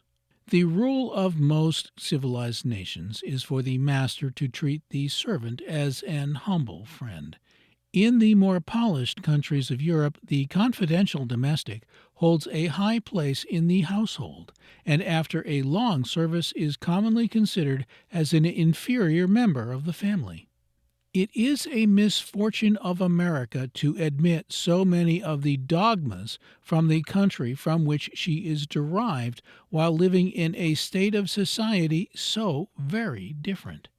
An attempt to treat and consider a domestic as domestics are treated and considered in England is unwise and, in fact, impracticable. The English servant fares worse in many particulars than the servant of almost every other nation. France would be a better and a safer model in this particular, the masters of France being usually much milder and more considerate than those of England, while the servants are altogether superior. The French servant is not as cleanly and thorough in his work as the English servant, a difference in the habits of the country forbidding it, but he is generally more attached, better informed, more agreeable as a companion, quite as serviceable, the exception mentioned apart, and more faithful, honest, and prudent. This is true of both sexes. The female domestics of France, while less tidy in household work than those of England or America, being altogether superior to both in moral qualities, tastes, general usefulness, and knowledge. A beautiful instance of the effect of the duties of social station is before the eyes of the writer, even while he pens this paragraph, that of an aged woman who passed her youth in the service of one family, ministering to the wants of 3 generations, and is now receiving the gratitude which long and patient toil has earned. On the one side is affection, delicacy, and attention to the wants of age. On the other, a love little short of that of a mother's, softened by the respect that has always marked the life of one in whom a sense of the duties of social station has never been weakened. Nothing still makes this venerable servant more happy than to be employed for those whom she has seen ushered into life, whom she first fondled on the knee, while these again, mindful of her years and increasing infirmities, feel it a source of pleasure to anticipate her little wants and to increase her comforts. The conditions of master and servant are those of co-relatives, and when they are properly understood, they form additional ties to the charities and happiness of life. It is an unhappy effect of the unformed habits of society in this country and of domestic slavery that we are so much wanting in this beautiful feature in domestic economy. The social duties of a gentleman are of high order. The class to which he belongs is the natural repository of the manners, tastes, tone, and to a certain extent of the principles of a country. They who imagine this portion of the community useless, drones who consume without producing, have not studied society, or they have listened to the suggestions of personal envy instead of consulting history and facts. If the laborer is indispensable to civilization, so is also the gentleman. While the one produces, the other directs his skill to those arts which raise the polished man above the barbarian. The last brings his knowledge and habits to bear upon industry, and taking the least favorable view of his claims, the indulgence of his very luxuries encourages the skill that contributes to the comforts of the lowest. Were society to be satisfied with a mere supply of the natural wants, there would be no civilization. The savage condition attains this much. All beyond it notwithstanding is so much progress made in the direction of the gentleman, and has been made either at the suggestions or by the encouragement of those whose means have enabled and whose tastes have induced them to buy. Knowledge is as necessary to the progress of a people as physical force, for with our knowledge, beasts of burden who now toil for men would soon compel man to toil for them. If the head is necessary to direct the body, so is the head of society. The head in a social, if not a political sense, necessary to direct the body of society. Anyone may learn the usefulness of a body of enlightened men in a neighborhood by tracing their influence on its civilization. Where many such are found, the arts are more advanced, and men learn to see that there are tastes more desirable than those of the mere animal. In such a neighborhood they acquire habits which contribute to their happiness by advancing their intellect. They learn the value of refinement in their intercourse, and obtain juster notions of the nature and of the real extent of their rights. He who would honor learning, and taste, and sentiment, and refinement of every sort, ought to respect its possessors, and in all things but those which affect rights defer to their superior advantages. This is the extent of the difference that is due from him who is not a gentleman to him who is. But this much is due. On the other hand, the social duties of an American gentleman, in particular, require of him a tone of feeling and a line of conduct that are of the last importance to the country. One of the first of his obligations is to be a guardian of the liberties of his fellow citizens. It is peculiarly graceful in the American, whom the accidents of life have raised above the mass of the nation, to show himself conscious of his duties in this respect by asserting at all times the true principles of government, avoiding equally the cant of demagogism with the impracticable theories of visionaries, and the narrow and selfish dogmas of those who would limit power by castes. They who do not see and feel the importance of possessing a class of such men in a community to give it tone, a high and far-sighted policy, and lofty views in general, can know little of history, and have not reflected on the inevitable consequences of admitted causes. The danger to the institutions of denying to men of education their proper place in society is derived from the certainty that no political system can long continue in which this violence is done to the natural right of a class so powerful. It is as unjust to require that men of refinement and training should defer in their habits and associations to the notions of those who are their inferiors in these particulars, as it is to insist that political power should be the accompaniment of birth. All who are in the least cultivated know how irksome and oppressive is the close communion with ignorance and vulgarity, and the attempt to push into the ordinary associations the principles of equality that do and ought to govern states in their political characters, is virtually an effort to subvert a just general maxim by attaching it to impracticable consequences. Whenever the enlightened, wealthy, and spirited of an affluent and great country seriously conspire to subvert democratical institutions, their leisure, money, intelligence, and means of combining will be found too powerful for the ill-directed and conflicting efforts of the mass. It is therefore all important to enlist a portion of this class at least in the cause of freedom, since its power at all times renders it a dangerous enemy. Liberality is peculiarly the quality of a gentleman. He is liberal in his attainments, opinions, practices, and concessions.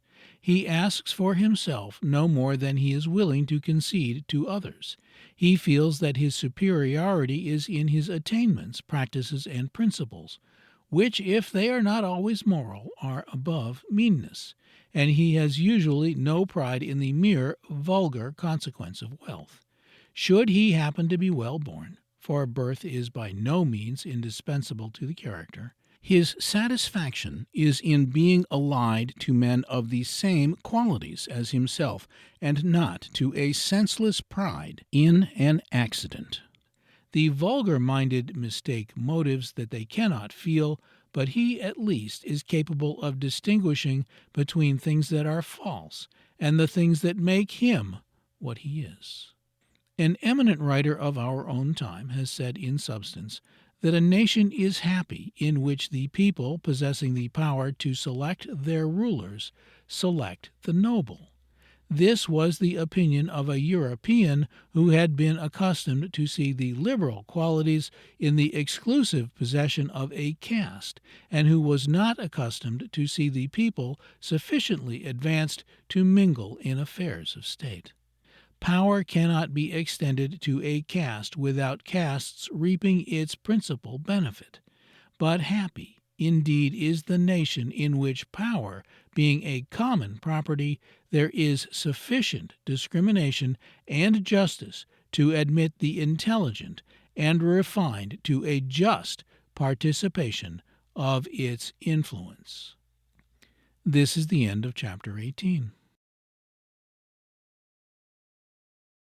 An aristocrat and a democrat.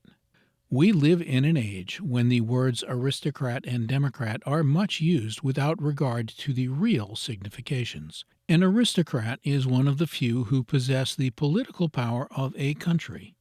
A democrat, one of the many. The words are also properly applied to those who entertain notions favorable to aristocratical or democratical forms of government. Such persons are not necessarily either aristocrats or democrats in fact, but merely so in opinion. Thus, a member of a democratical government may have an aristocratical bias, and vice versa. To call a man who has the habits and opinions of a gentleman an aristocrat from that fact alone is an abuse of terms, and betrays ignorance of the true principles of government as well as of the world. It must be an equivocal freedom under which every one is not the master of his own innocent acts and associations, and he is a sneaking democrat, indeed, who will submit to be dictated to in those habits over which neither law nor morality assumes a right of control. Some men fancy that a democrat can only be one who seeks the level, social, mental, and moral of the majority, a rule that would at once exclude all men of refinement, education, and taste from the class. These persons are enemies of democracy, as they at once render it impracticable. They are usually great sticklers for their own associations and habits, too, though unable to comprehend any of a nature that are superior. They are in truth aristocrats in principle, though assuming a contrary pretension, the groundwork of all their feelings and arguments being self. Such is not the intention of liberty, whose aim is to leave every man to be the master of his own acts, denying hereditary honors, it is true, as unjust and unnecessary, but not denying the inevitable consequences of civilization. The law of God is the only rule of conduct in this as in other matters. Each man should do as he would be done by. Were the question put to the greatest advocate of indiscriminate association, whether he would submit to have his company and habits dictated to him, he would be one of the first to resist the tyranny, for they who are the most rigid in maintaining their own claims in such matters are usually the loudest in decrying those whom they fancy to be better off than themselves. Indeed, it may be taken as a rule in social intercourse that he who is the most apt to question the pretensions of others is the most conscious of the doubtful position he himself occupies, thus establishing the very claims he affects to deny by letting his jealousy of it be seen. Manners, education, and refinement are positive things, and they bring with them innocent tastes which are productive of high enjoyments, and it is as unjust to deny their possessors their indulgence as it would be to insist on the less fortunates passing the time they would rather devote to athletic amusements in listening to operas for which they have no relish, sung in a language they do not understand. All that democracy means is as equal a participation in rights as is practicable, and to pretend that social equality is a condition of popular institutions is to assume that the latter are destructive of civilization. For as nothing is more self-evident than the impossibility of raising all men to the highest standard of tastes and refinement, the alternative would be to reduce the entire community to the lowest. The whole embarrassment on this point exists in the difficulty of making men comprehend qualities they do not themselves possess. We can all perceive the difference between ourselves and our inferiors, but when it comes to a question of the difference between us and our superiors, we fail to appreciate merits of which we have no proper conception. In face of this obvious difficulty, there is the safe and just governing rule already mentioned, or that of permitting everyone to be the undisturbed judge of his own habits and associations, so long as they are innocent and do not impair the rights of others to be equally judges for themselves. It follows that social intercourse must regulate itself independently of institutions, with the exception that the latter, while they withhold no natural, bestow no factious advantages beyond those which are inseparable from the rights of property and general civilization. In a democracy, men are just as free to aim at the highest attainable places in society as to obtain the largest fortunes, and it would be clearly unworthy of all noble sentiment to say that the groveling competition for money shall alone be free, while that which enlists all the liberal acquirements and elevated sentiments of the race is denied the democrat. Such an avowal would be at once a declaration of the inferiority of the system, since nothing but ignorance and vulgarity would be its fruits. The democratic gentleman must differ in many essential particulars from the aristocratical gentleman, though in their ordinary habits and tastes they are virtually identical. Their principles vary, and to a slight degree their deportment accordingly. The Democrat, recognizing the right of all to participate in power, will be more liberal in his general sentiments, a quality of superiority in itself. But in conceding this much to his fellow man, he will proudly maintain his own independence of vulgar domination, as indispensable to his personal habits. The same principles and manliness that would induce him to depose a royal despot would induce him to reduce a vulgar tyrant.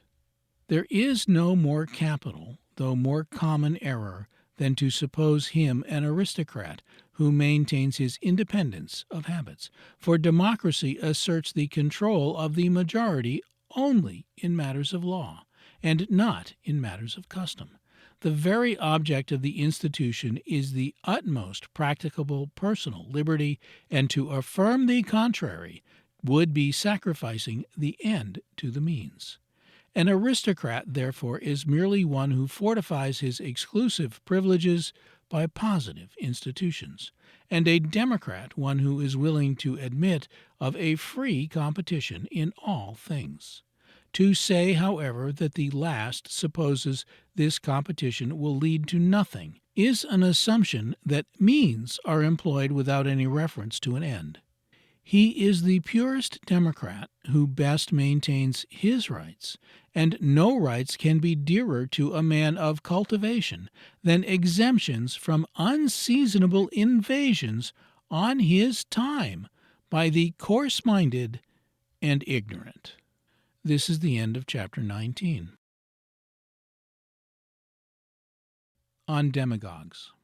A demagogue, in the strict signification of the word, is a leader of the rabble. It is a Greek compound that conveys this meaning. In these latter times, however, the signification has been extended to suit the circumstances of the age. Thus, before the art of printing became known, or cheap publications were placed within the reach of the majority, the mass of all nations might properly enough be termed a rabble, when assembled in bodies. In nations in which attention is paid to education, this reproach is gradually becoming unjust. Though a body of Americans, even collected under what is properly termed an excitement, losing sight of that reason and respect for their own deliberately framed ordinances, which alone distinguish them from the masses of other people, is neither more nor less than a rabble. Men properly derive their designations from their acts, and not from their professions. The peculiar office of a demagogue is to advance his own interests by affecting a deep devotion to the interests of the people.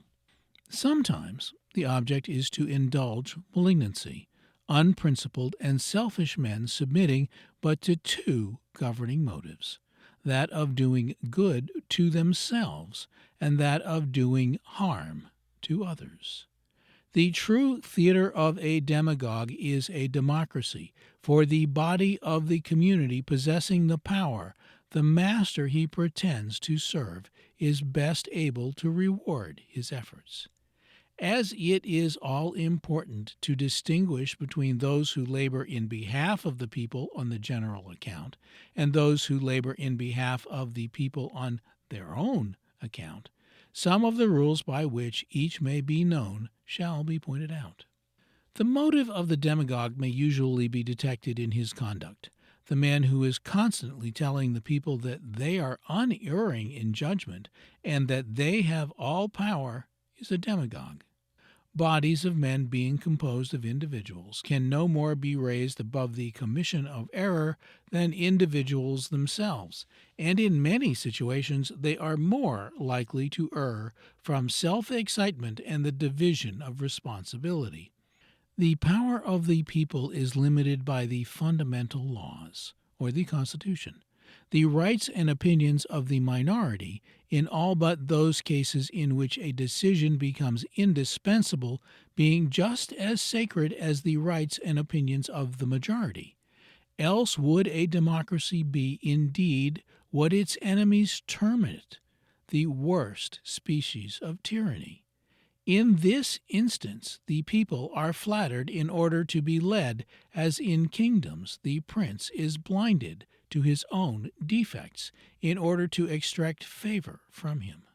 The demagogue always puts the people before the Constitution and the laws, in face of the obvious truth that the people have placed the Constitution and the laws before themselves.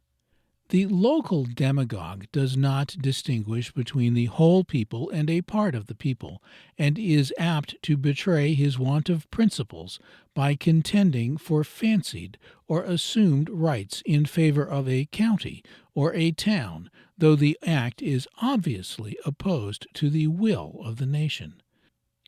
This is a test that the most often betrays the demagogue, for while loudest in proclaiming his devotion to the majority, he is in truth opposing the will of the entire people in order to effect his purposes with a part.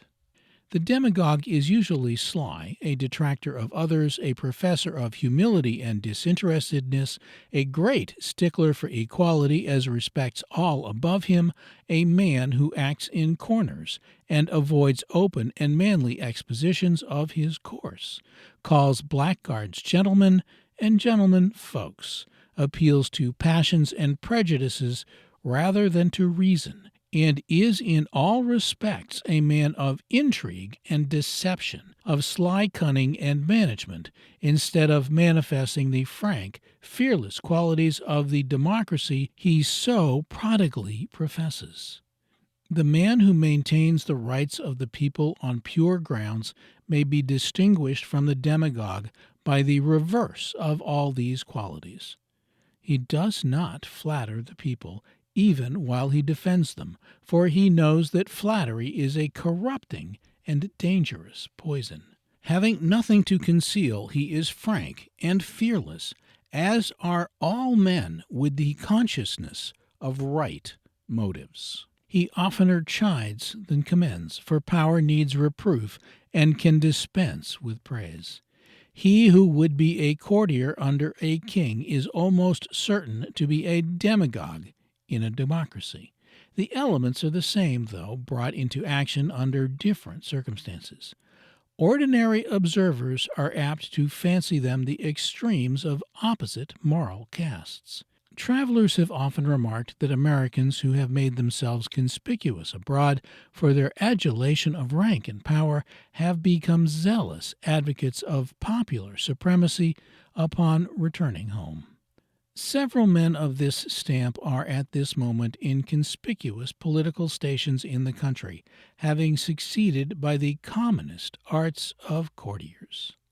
There is a large class of political men in this country who, while they scarcely merit the opprobrium of being termed demagogues, are not properly exempt from the imputation of falling into some of their most dangerous vices. These are they whose habits and tastes and better opinions indeed are all at variance with vulgar errors and vulgar practices, but who imagine it a necessary evil in a democracy to defer to prejudices and ignorance, and even to popular jealousies and popular injustice, that a safe direction may be given to the public mind. Such men deceive themselves in the first place as to their own motives, which are rather their private advancement than the public good, and admitting the motives to be pure, they err greatly, both in their mode of construing the system under which they live, and in the general principles of correcting evil and of producing good. As the greatest enemy of truth is falsehood, so is the most potent master of falsehood truth. These qualities are correlatives, that which is not true being false, and that which is not false being true. It follows as a pervading rule of morals that the advancement of one is the surest means of defeating the other. All good men desire the truth, and on all public occasions on which it is necessary to act at all, the truth would be the most certain, efficient, and durable agency in defeating falsehoods, whether of prejudices, reports, or principles. The perception of truth is an attribute of reason, and the groundwork of all institutions that claim to be founded in justice is this high quality. Temporary convenience and selfish considerations, beyond a doubt, are both favored by sometimes closing the eyes to the severity of truth. But in nothing is the sublime admonition of God in his commandments, where he tells us that he will visit the sins of the fathers unto the third and fourth generations of their children, more impressively verified than in the inevitable punishments that await every sacrifice of truth. Most of the political men of the day belong to this class of doubtful moralists, who, mistaking a healthful rule which admonishes us that even truth ought not to be too offensively urged, in their desire to be moderate, lend themselves to the side of error. The ingenuity of sophisms and the audacity of falsehoods receive great support from this mistaken alliance, since a firm union of all the intelligent of a country in the cause of plain and obvious truths would exterminate their correlative errors. The public opinion which is now enlisted in the support of the latter following to the right side as a matter of course in the train of combined knowledge. This is the mode in which opinions rooted in the wrong have been gradually eradicated by the process of time, but would yield faster were it not for the latitude and delusion that selfishness imposes on men of this class, who flatter themselves with soothing a sore that they are actually irritating. The consequence of this mistaken forbearance is to substitute a new set of errors for those which it has already taken ages to get rid of. On the subject of government and society, it is a misfortune that this country is filled with those who would take the opposite extremes, the one side clinging to prejudices that were founded in the abuses of the feudal times, and the other to the exaggerations of impracticable theories. That the struggle is not fiercer is probably owing to the overwhelming numbers of the latter class. But, as things are, truth is a sufferer. The American doctrinaire is the converse of the American demagogue, and in his way is scarcely less injurious to the public. He is as much a visionary on one side as the extreme theoretical democrat is a visionary on the other. The first deals in poetry, the last in cant. The first affirms a disinterestedness and purity in education and manners, when exposed to the corruption of power, that all experience refutes, and the last an infallibility in majorities that God himself has denied. These opposing classes produce the effect of all counteracting forces, resistance, and they provoke each other's excesses. In the doctrinaire, or theorist of the old school, we see men clinging to opinions that are purely the issue of arbitrary facts, ages after the facts themselves have ceased to exist, confounding cause with effect. And in the demagogue, or his tool, the impracticable democrat, one who permits envy, jealousy, opposition, selfishness, and the unconsciousness of his own inferiority and demerits, so far to blind his faculties as to obscure the sense of justice, to exclude the sight of positive things, and to cause him to deny the legitimate consequences of the very laws of which he professes to be proud. This is the dupe who affirms that one man is as good as another. These extremes lead to the usual inconsistencies and follies. Thus do we see men who sigh for titles and factious and false distinctions, so little conscious of truth as to shrink from asserting the real distinctions of their social station, or those they actually and undeniably possess, as if nature ever intended a man for an aristocrat who has not the manhood to maintain his just rights, and those again who cant of equality and general privileges, while they stubbornly refuse to permit others to enjoy in peace a single fancied indulgence or taste, unless taken in their company, although nature, education, and habits have all unfitted them to participate, and their presence would be sure to defeat what they could not, in the nature of things, enjoy. The considerate and modest and just-minded man of whatever social class will view all this differently. In asserting his own rights, he respects those of others. In indulging his own tastes, he is willing to admit there may be superior. In pursuing his own course in his own manner, he knows his neighbor has an equal right to do the same, and most of all, he is impressed with the great moral truths that flatterers are inherently miscreants, that fallacies never fail to bring their punishments, and that the empire of God is reason. This is the end of chapter 20. On representation.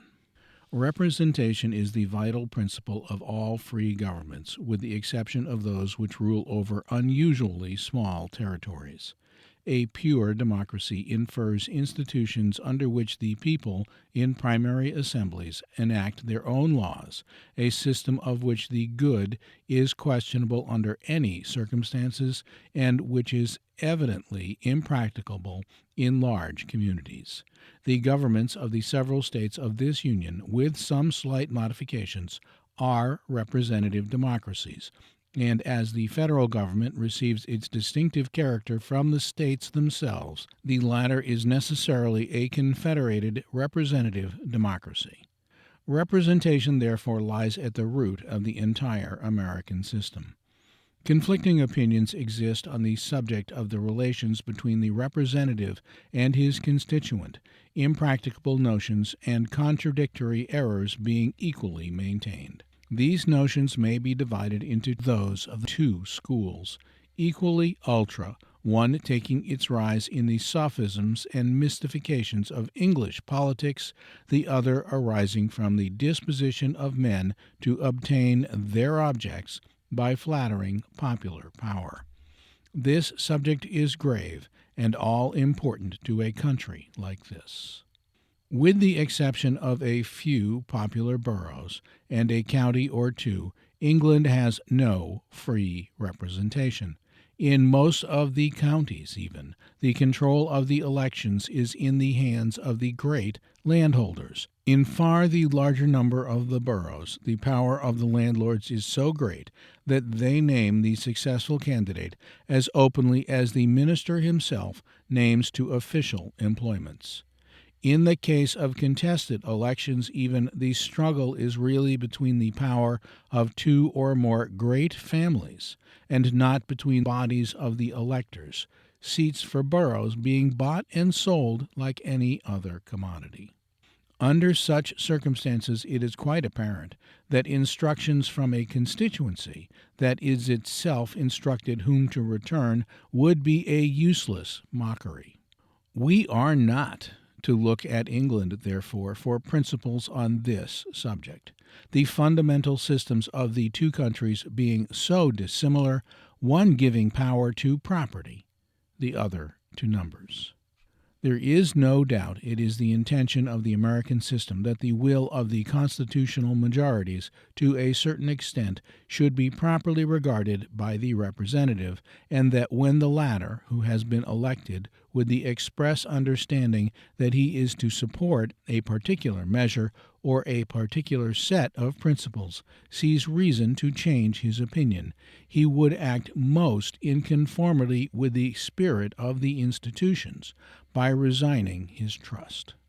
All human contracts are made subject to certain predominant moral obligations, which are supposed to emanate from divine truth. Thus a representative, conscientiously entertaining convictions in its favor, may give a pledge to support a particular measure as a condition of his election, there being no sufficient reason to doubt that the doctrine of specific pledges is sound, the people having a free option to exact them, and the candidate as free an option to withhold them, as each may see fit. These pledges, however, must be in conformity with the spirit and letter of the Constitution, and not opposed to good morals, the first being a governing condition of the social compact, and the last a controlling principle of human actions. But while this much is admitted in favor of the power of the constituency, great care must be had not to extend it too far. In the first place, no constituency has a right to violate the honest convictions of a representative. These are a matter of conscience, and if the subject be of sufficient magnitude to involve conscientious scruples, the power of the representative is full and absolute. This freedom of conscience is an implied obligation of the compact between the parties. Therefore, in a case of importance that admits of moral doubts, and one in which the will of the constituency is unequivocally expressed, it becomes the representative to return the trust, and this too in season, circumstances allowing to permit the other party to be represented in the matter agreeably to its own opinions. As there are so many governing circumstances of great delicacy in all such cases, it is evident that they must be rare, and that the rule exists as an exception rather than as one of familiar practice. Great care must be always taken to see that the wishes of the constituency are actually consulted before the American representative is bound, morally even, to respect their will, for there is no pretense that the obligation to regard the wishes of his constituents is more than implied under any circumstances. The social compact, in a legal sense, leaving him the entire master of his own just convictions. The instant a citizen is elected, he becomes the representative of the minority as well as of the majority, and to create any of the implied responsibility that has been named, the opinion of the first, so far as their numbers go, is just as much entitled to respect as the opinion of the last. The power to decide in cases of elections is given to the majority only from necessity, and as the safest, practicable, general rule that can be used. But it is by no means the intention of the institutions to disfranchise all those who prefer another to the successful candidate. The choice depends on 100 considerations that are quite independent of measures, men judging differently from each other in matters of character. Any other rule than this might be made the means of putting the government in the hands of the minority, as the following case will show. A is elected to Congress by a vote of 1,001 against a vote of 999. He has consequently 2,000 constituents, supposing all to have voted. The majority meet to instruct their representative, and the instructions are carried by a vote of 501 to 500. If these instructions are to be received as binding, the government, so far as the particular measure is concerned, may be in the hands of 501 electors, as opposed to 1,499. This case may be modified by all the changes incidental to numbers.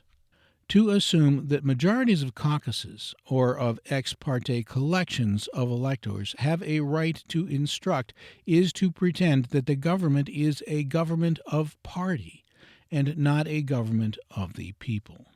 This notion cannot honestly be maintained for an instant.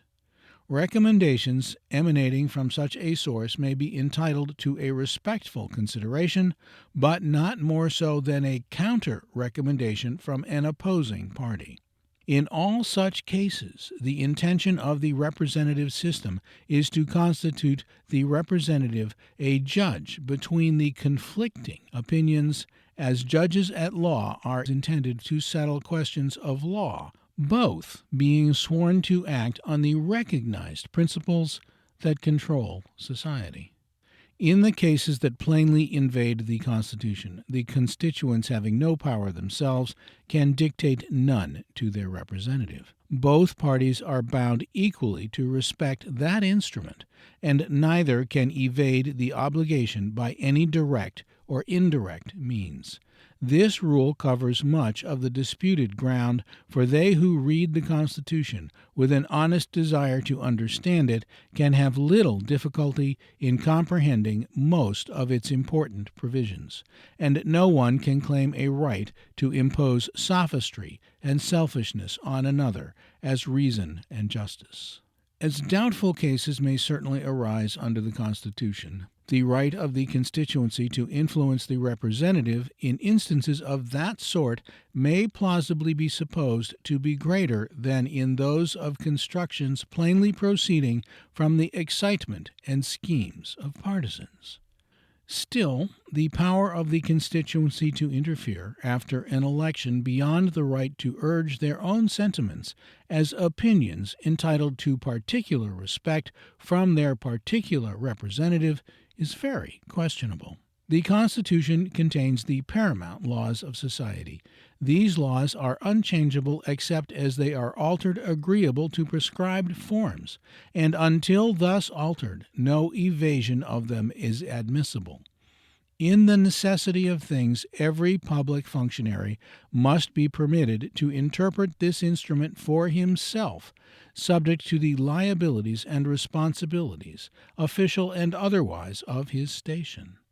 In this respect, the legislator, by the nature of his trust, having full power to enact and to repeal, knows no other control than his conscience.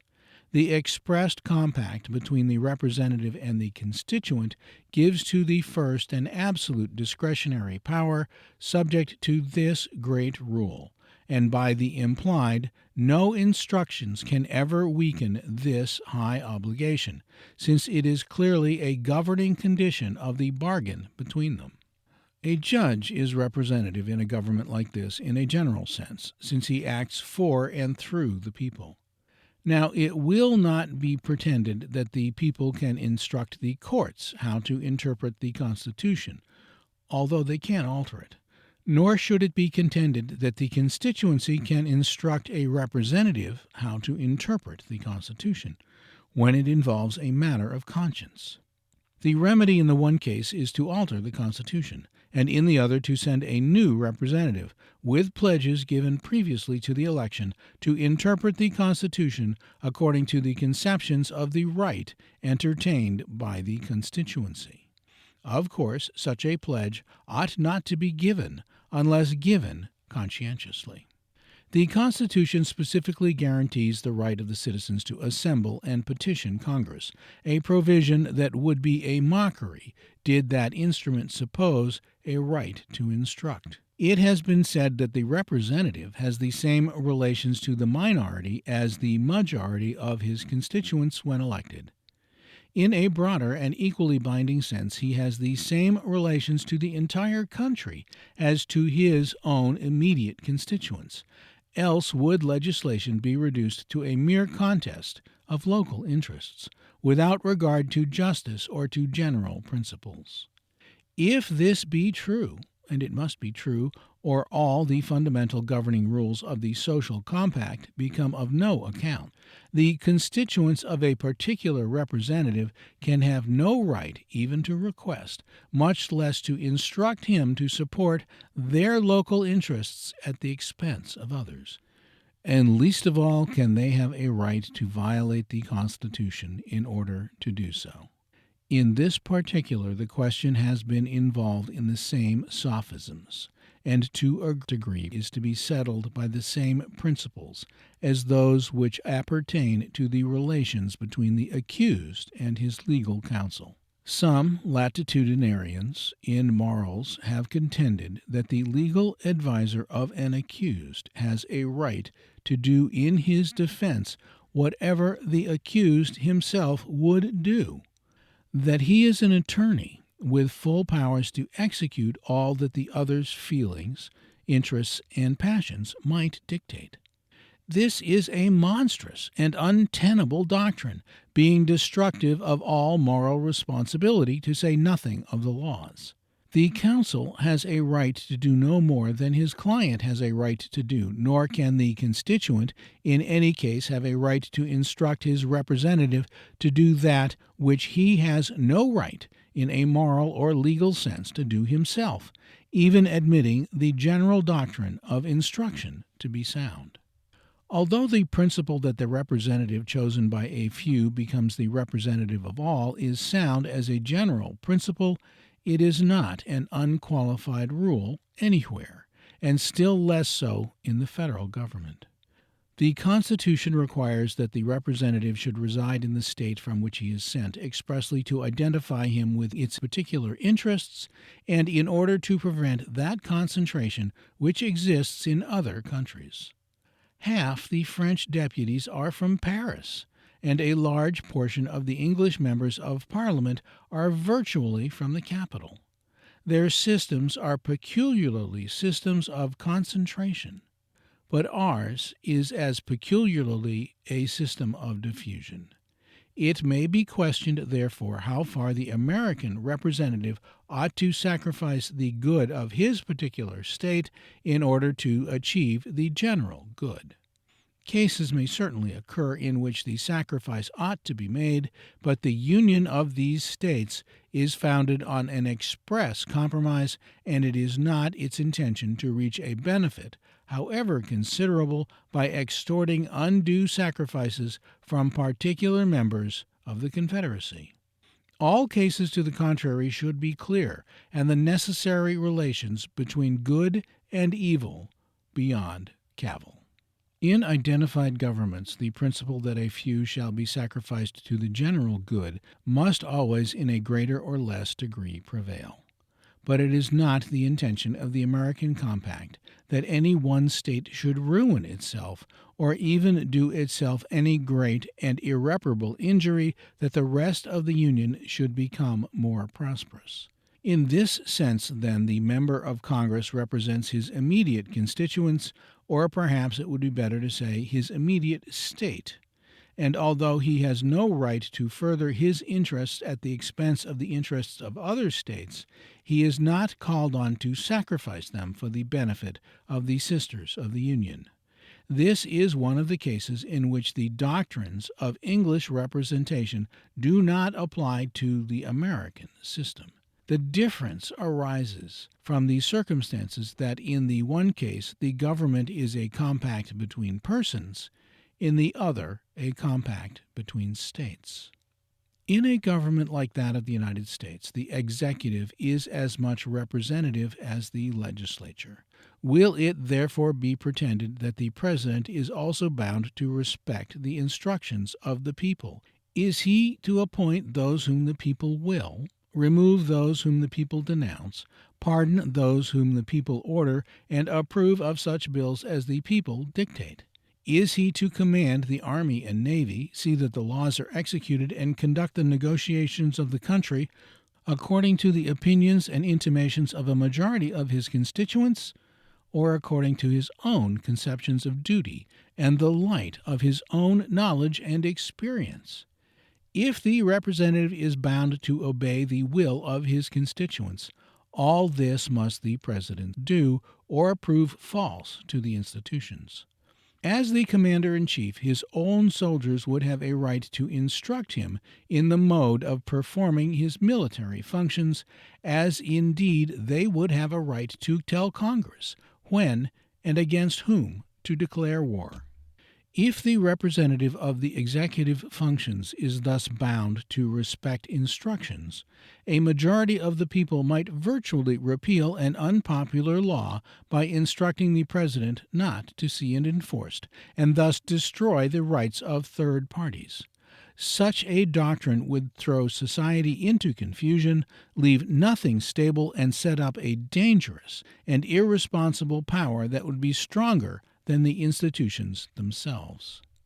A principal reason for sending representatives to Congress is the impossibility of masses of men meeting to legislate with due knowledge and deliberation, and it can scarcely be contended that the results, which cannot be obtained by any expedient of law, method, and arrangement, are to be expected from extralegal, voluntary, and immethodical means.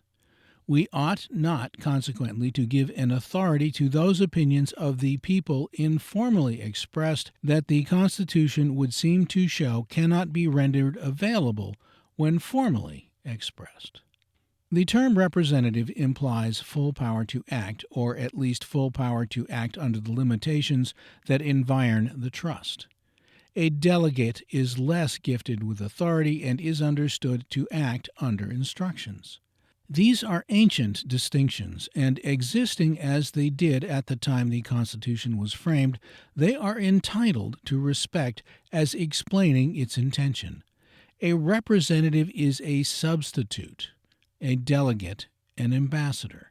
It is, moreover, an admission of imbecility to suppose that the institutions infer a right to instruct when no such right is expressed.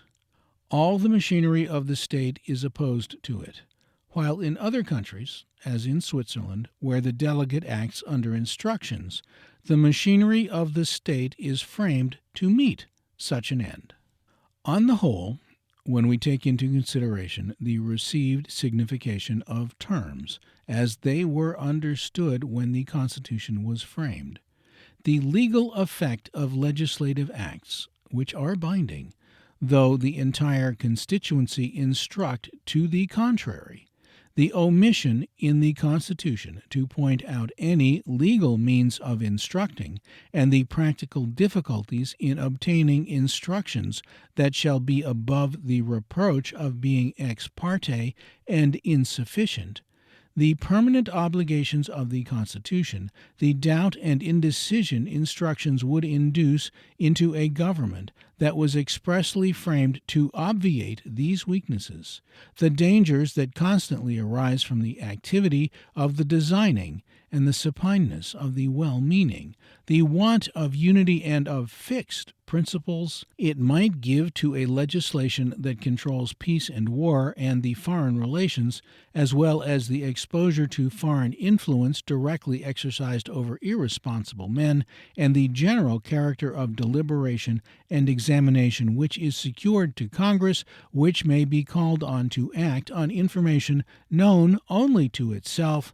We are led to conclude that the doctrine of instruction is unconstitutional, whether applied to the Senate or to the House of Representatives, and that so far from being a doctrine that is adapted to secure the domination of real majorities, it is rather an invention of intriguing politicians to effect their own wishes, in opposition to those of the nation. Exceptions may occur, but governing principles are to be settled on general rules and by general effects. It being established that the representative is placed beyond the control of instructions, as beyond doubt is at least his legal position, the importance of making careful selections becomes apparent.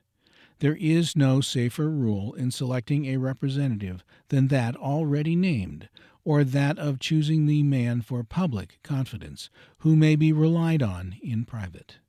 Most of all is the time-server and demagogue to be avoided, for such a man is certain to use power as an instrument of his private good. It is a mistake to suppose on correct principles that the representative is the obliged party. The man who faithfully does his duty in Congress is a servant to whom a difficult task is assigned with a very insufficient compensation, and such a man should always be selected with care and rewarded with a frank gratitude. It is a painful admission, extorted by truth, that in human institutions the intention is never long respected. Representation may not be in practice what it was intended for in theory, but still it might be drawn much nearer to what it ought to be than it actually is. If party be not necessary to this government as a good, it is perhaps unavoidable as an evil. But no elector should ever submit himself so implicitly to party as to support a man whose private acts prove him to be unfit for a public trust. The basis of the representative system is character, and without character no man should be confided in. In discriminating between candidates, however, it should be remembered that there are wolves in sheep's clothing, in character as well as in other things. Personal vanity induces ordinary men to confide most in those who most flatter their frailties.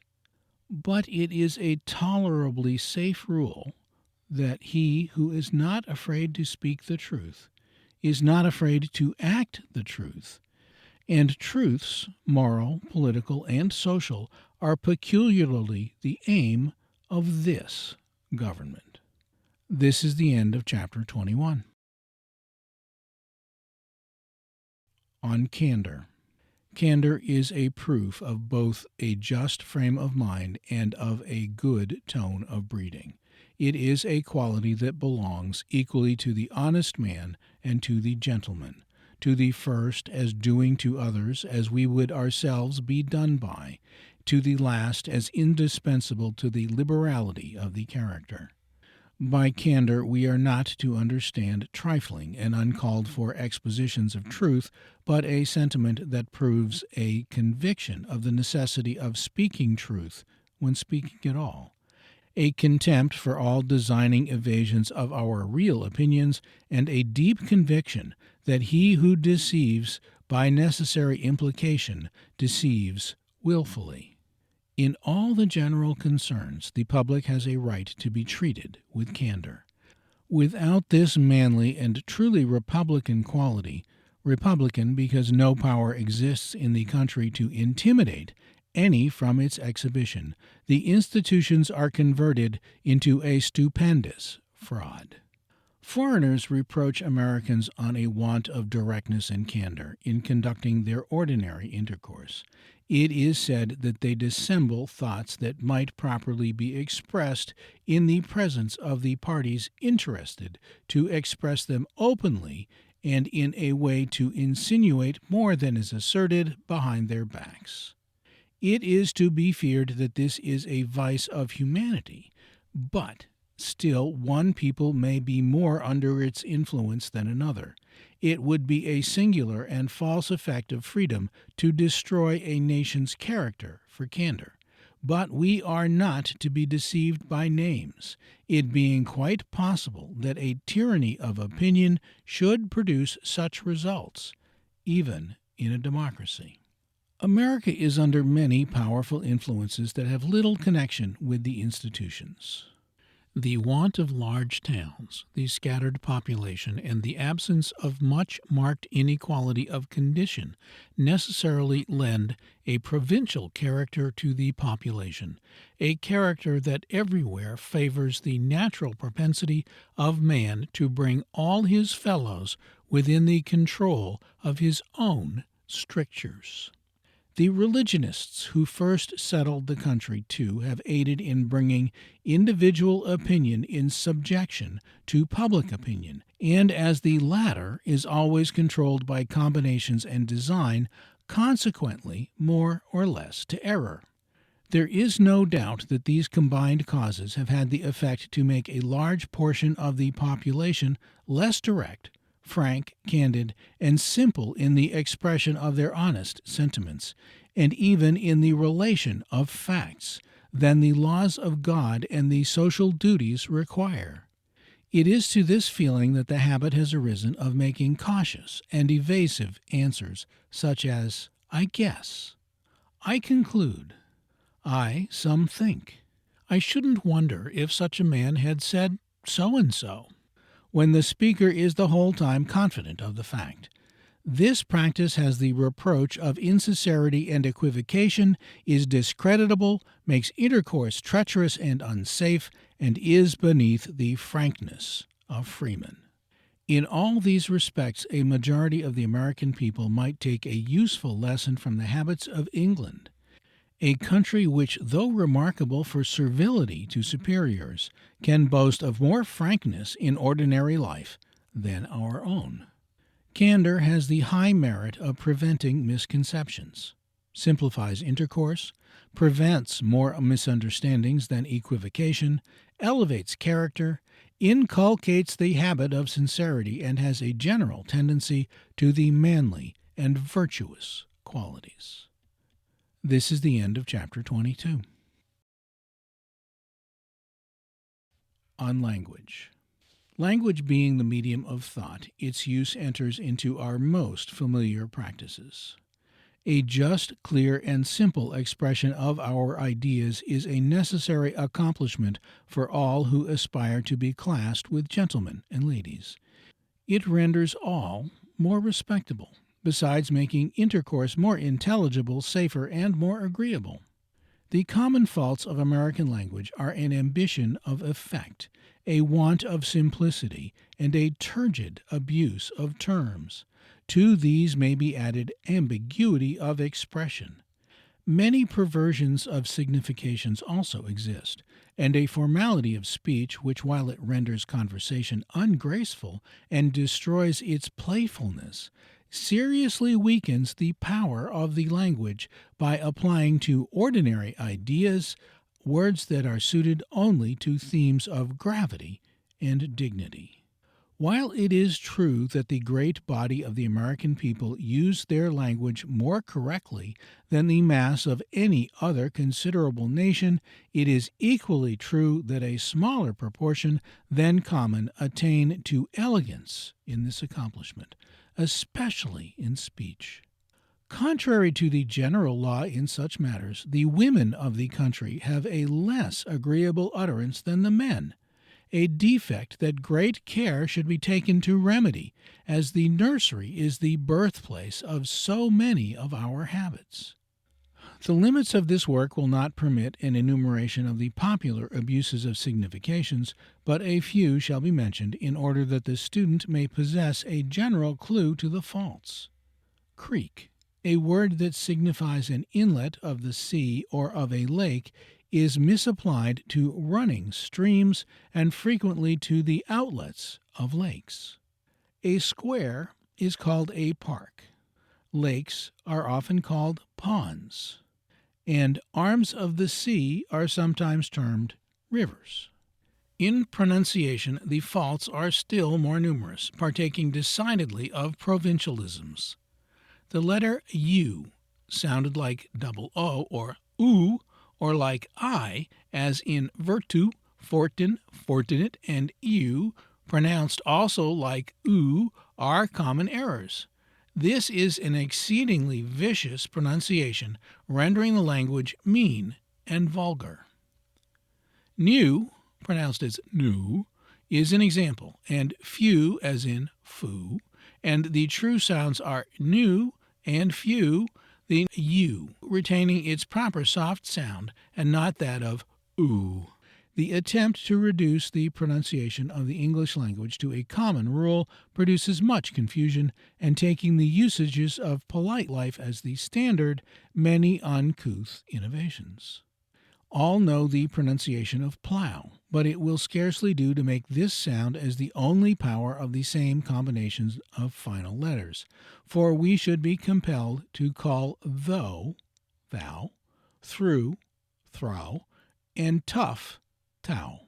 False accentation is a common American fault. Ensign, ensign, is called ensign, and engine, engine, engine. Indeed, it is a common fault of narrow associations to suppose that words are to be pronounced as they are spelled. Many words are in a state of mutation, the pronunciation being unsettled even in the best society, a result that must often arise where language is as variable and undetermined as the English. To this class belong clerk, cucumber, and gold, which are often pronounced as spelled, though it were better and more in conformity with polite usage to say Clark. Cowcumber, not cowcumber, and Gould. For lieutenant, there is not sufficient authority, the true pronunciation being lieutenant. By making a familiar compound of this word, we see the uselessness of attempting to reduce the language to any other laws than those of the usages of polite life.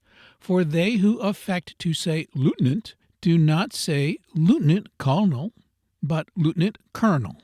The polite pronunciation of either and neither is either and neither, not either and neither. This is a case in which the better usage of the language has respected derivations. For ei in German are pronounced as in height and slight, i.e. making the sound of ee. We see the arbitrary uses of the English, however, by comparing these legitimate sounds with those of the words lieutenant, colonel, which are derived from the French, in which language the latter is called colonel. Some changes of the language are to be regretted, as they lead to false inferences, and society is always a loser by mistaking names for things. Life is a fact, and it is seldom any good arises from a misapprehension of the real circumstances under which we exist. The word gentleman has a positive and limited signification. It means one elevated above the mass of society by his birth, manners, attainments, character, and social condition. As no civilized society can exist without these social differences, nothing is gained by denying the use of the term.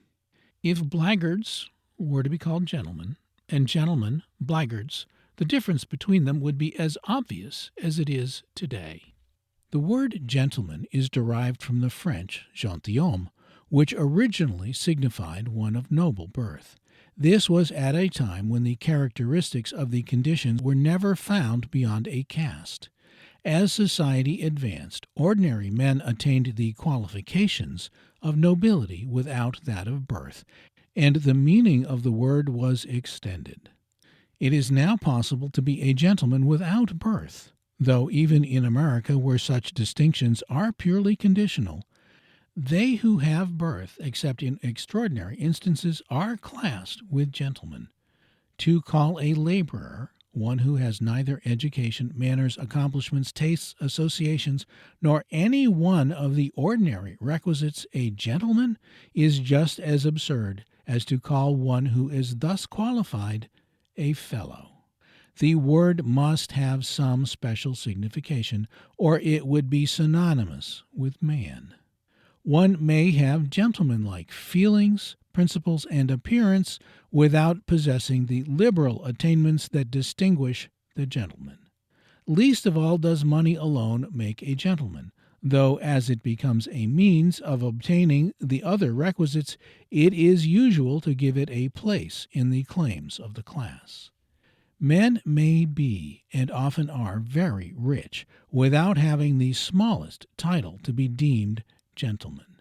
A man may be a distinguished gentleman and not possess as much money as his own footman. This word, however, is sometimes used instead of the old terms sirs, my masters, etc., etc., as in addressing bodies of men. Thus we say gentleman in addressing a public meeting, in complaisance, and as by possibility some gentlemen may be present. This is a license that may be tolerated, though he who should insist that all present were as individuals, gentlemen, would hardly escape ridicule. What has been just said of the word gentleman is equally true of that of lady. The standard of these two classes rises as society becomes more civilized and refined. The man who might pass for a gentleman in one nation or community not being able to maintain the same position in another.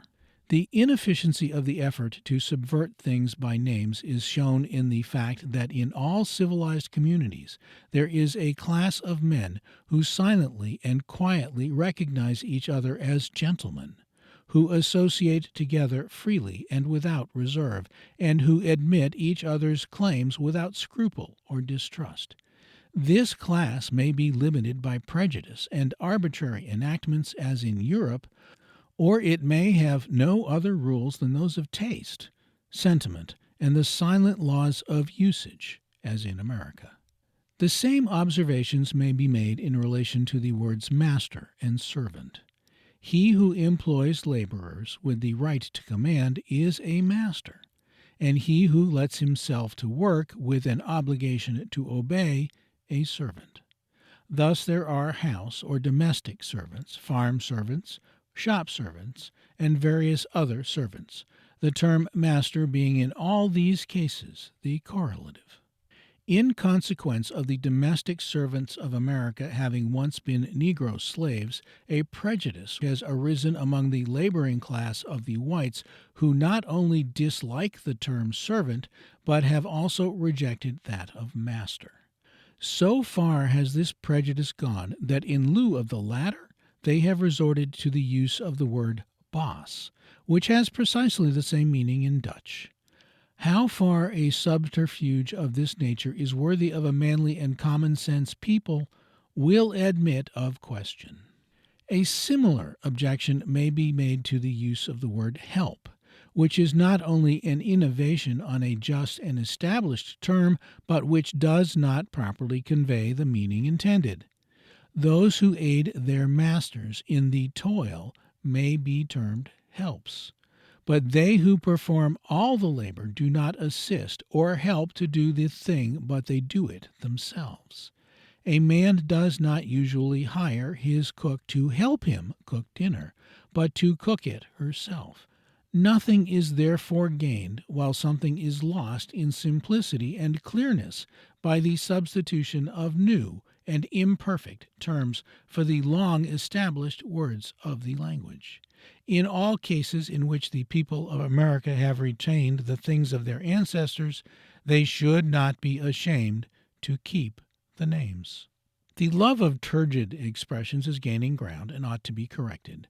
One of the most certain evidences of a man of high breeding is his simplicity of speech, a simplicity that is equally removed from vulgarity and exaggeration. He calls a spade a spade. His enunciation, while clear, deliberate, and dignified, is totally without strut, showing his familiarity with the world, and in some degree reflecting the qualities of his mind, which is polished without being addicted to sentimentalism or any other bloated feeling. He never calls his wife his lady, but his wife, and he is not afraid of lessening the dignity of the human race by styling the most elevated and refined of his fellow creatures, men and women. He does not say, in speaking of a dance, that the attire of the ladies was exceedingly elegant and peculiarly becoming at the late assembly, but that the women were well dressed at the last ball. Nor is he apt to remark that the Reverend Mr. G. gave us an elegant and searching discourse this past Sabbath, but that the parson preached a good sermon last Sunday. The utterance of a gentleman ought to be deliberate and clear without being measured. All idea of effort should be banished, though nothing lost for want of distinctness. His emphasis ought to be almost imperceptible, never halting or abrupt, and least of all, so placed as to give an idea of his own sense of cleverness, but regulated by those slight intonations that give point to wit and force to reason. His language should rise with the subject, and he must be an educated and accomplished man. He cannot but know that the highest quality of eloquence and all sublimity is in the thought rather than in the words, though there must be an adaptation of one to the other. This is still more true of women than of men, since the former are the natural agents in maintaining the refinement of a people. All cannot reach the highest standard in such matters, for it depends on early habit, and particularly on early associations. The children of gentlemen are as readily distinguished from other children by these peculiarities as by the greater delicacy of their minds and higher tact in breeding, but we are not to abandon all improvement, because perfection is reached but by few. Simplicity should be the first aim, after one is removed from vulgarity, and let the finer shades of accomplishment be acquired as they can be attained. In no case, however, can one who aims at turgid language, exaggerated sentiment, or pedantic utterance lay claim to be either a man or a woman of the world. This is the end of chapter 23. On the press. It would seem that Providence, for some of its own great ends, has denied to man any particular blessing which his own waywardness is not destined to lessen, if not entirely to neutralize. In nothing connected with human happiness is this grave truth more apparent than in the history of the press. In despotisms where the weakness of the body of nations is derived from an ignorance of their force and from the want of means to act in concert, the press is the lever by which the thrones of tyrants and prejudices are the most easily overturned, and under such circumstances men often contend for privileges on its behalf that become dangerous to the peace of society when civil and political rights are obtained. In a popular government, so far from according an entire immunity from penalties to the press, its abuses are those which society is required by its very safety to visit with its heaviest punishments. In a democracy, misleading the public mind as regards facts, characters, or principles is corrupting all that is dear to society at its source, opinion being the fountain whence justice, honors, and the laws equally flow. It is a misfortune that necessity has induced men to accord greater license to this formidable engine in order to obtain liberty than can be borne with less important objects in view, for the press, like fire, is an excellent servant but a terrible master. It may be taken as rules that without the liberty of the press there can be no popular liberty in a nation, and with its licentiousness neither public honesty, justice, nor a proper regard for character. Of the two, perhaps that people is the happiest which is deprived altogether of a free press, since private honesty and a healthful tone of the public mind are not incompatible with narrow institutions, though neither can well exist under the constant corrupting action of a licentious press. The governing principle connected with this interest would seem to depend on a general law which under abuses converts the most beneficial moral agents to be the greatest enemies of the race. The press is equally capable of being made the instrument of elevating man to the highest point of which his faculties admit, or of depressing him to the lowest.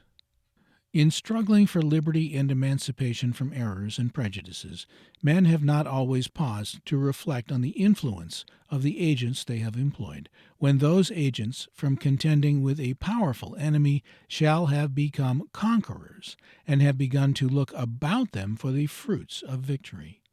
The press, so efficient as the opponent of tyrants, may become despotic itself. It may substitute new errors for those it has eradicated, and like an individual spoiled by success, may generally abuse its advantages. Many false notions have been introduced into society in the desire to vindicate the rights of so powerful an agent. Of these, one of the worst is the admission of a claim in the press to interfere in any manner with private character. The good of such an interference is at the best but doubtful, and the oppression in those cases in which injustice is done is of the most intolerable and irreparable kind. It would be a proper and a just, though an insufficient, atonement in cases of established libel to vest a power in the courts to compel the libeler to publish for a series of weeks or months or even years his own condemnation in his own columns, that the antidote might accompany the poison, though it is to be feared that the possession of popular rights is still too recent to permit the majority of men to entertain correct notions concerning an instrument that they rightly fancy has been so serviceable in the conflict they have just escaped. It ought never to be forgotten that the press contending for natural but forbidden rights is no more like the press when these rights are obtained than the man struggling with adversity and chastened by misfortune is like the man flushed with success and corrupted by prosperity. The history of the press is everywhere the same. In its infancy it is timid, distrustful, and dependent on truth for success. As it acquires confidence with force, it propagates just opinions with energy, scattering errors and repelling falsehood until it prevails. When abuses rush in, confounding principles, truths, and all else that is estimable until it becomes a serious matter of doubt whether a community derives most good or evil from the institution. This is the end of chapter 24. On the liberty of the press. What is called the liberty of the press is very generally misconceived. In despotic or narrow governments, persons styled censors are appointed to examine the columns of journals before the latter are issued, with power to suppress all offensive or injurious articles. This, of course, is putting the press under the control of government, and the press is not a free press, since it cannot publish what its editors please.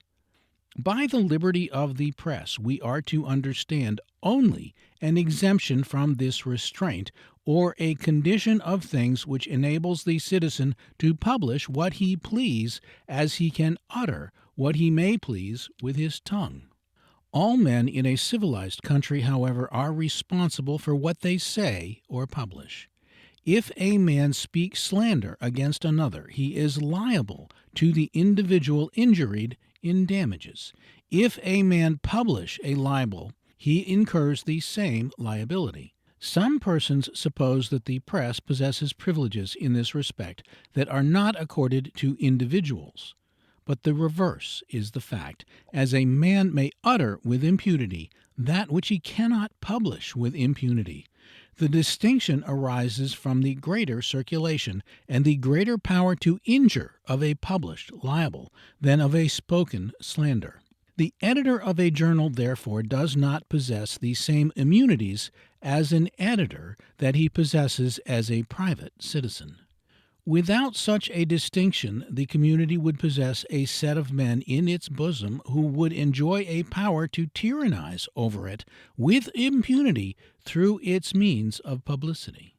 The liberty of the press, in principle, resembles the liberty to bear arms. In the one case, the Constitution guarantees a right to publish; in the other, a right to keep a musket. But he who injures his neighbor with his publications may be punished, as he who injures his neighbor with his musket may be punished. The Constitution of the United States does not guarantee even the right to publish except as against the laws of Congress. As has been previously stated, the real liberty of the press depending altogether on the provisions of the several state governments, in common with most of the other liberties and rights of the citizen. This is the end of chapter 25. On the American press. The newspaper press of this country is distinguished from that of Europe in several essential particulars. While there are more prints, they are generally of a lower character. It follows that in all in which they are useful, their utility is more diffused through society, and in all in which they are hurtful, the injury they inflict is more widespread and corrupting. The great number of newspapers in America is a cause of there being so little capital and consequently so little intelligence employed in their management. It is also a reason of the inexactitude of much of the news they circulate. It requires a larger investment of capital than is usual in this country to obtain correct information, while on the other hand, the great competition renders editors reckless and impatient to fill their columns.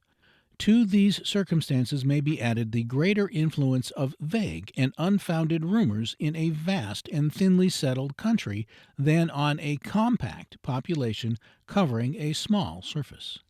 Discreet and observing men have questioned whether, after excluding the notices of deaths and marriages, one half of the circumstances that are related in the newspapers of America as facts are true in their essential features.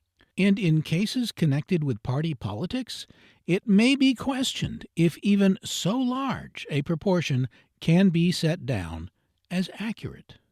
This is a terrible picture to contemplate, for when the number of prints is remembered and the avidity with which they are read is brought into the account, we are made to perceive that the entire nation, in a moral sense, breathes an atmosphere of falsehoods. There is little use, however, in concealing the truth. On the contrary, the dread in which the public men and writers commonly stand of the power of the press to injure them has permitted the evil to extend so far that it is scarcely exceeding the bounds of a just alarm to say that the country cannot much longer exist in safety under the malign influence that now overshadows it. Anyone who has lived long enough to note changes of the sort must have perceived how fast men of probity and virtue are losing their influence in the country to be superseded by those who scarcely deem an affectation of the higher qualities necessary to their success. This fearful change must in a great measure be ascribed to the corruption of the public press, which as a whole owes its existence to the schemes of interested political adventurers. Those who are little acquainted with the world are apt to imagine that a fact or an argument that is stated publicly in print is entitled to more credit and respect than the same fact or argument presented orally or in conversation. So far from this being true, however, in regard to the press of this country, it would be safer to infer the very reverse. Men who are accustomed daily to throw off their misstatements become reckless of the consequences, and he who would hesitate about committing himself by an allegation made face to face, as it were on his personal responsibility, would indite a paragraph behind the impersonality of his editorial character to be uttered to the world with the irresponsible columns of a journal. It is seldom in cases which admit of doubt that men are required to speak on the moment, but with the compositor in waiting, the time pressing, and the moral certainty that a rival establishment will circulate the questionable statement if he decline, the editor too often throws himself into the breach. The contradiction of today will make a paragraph, as well as the lie of yesterday, though he who sees the last and not the first, unless able to appreciate the character of his authority, carries away an untruth.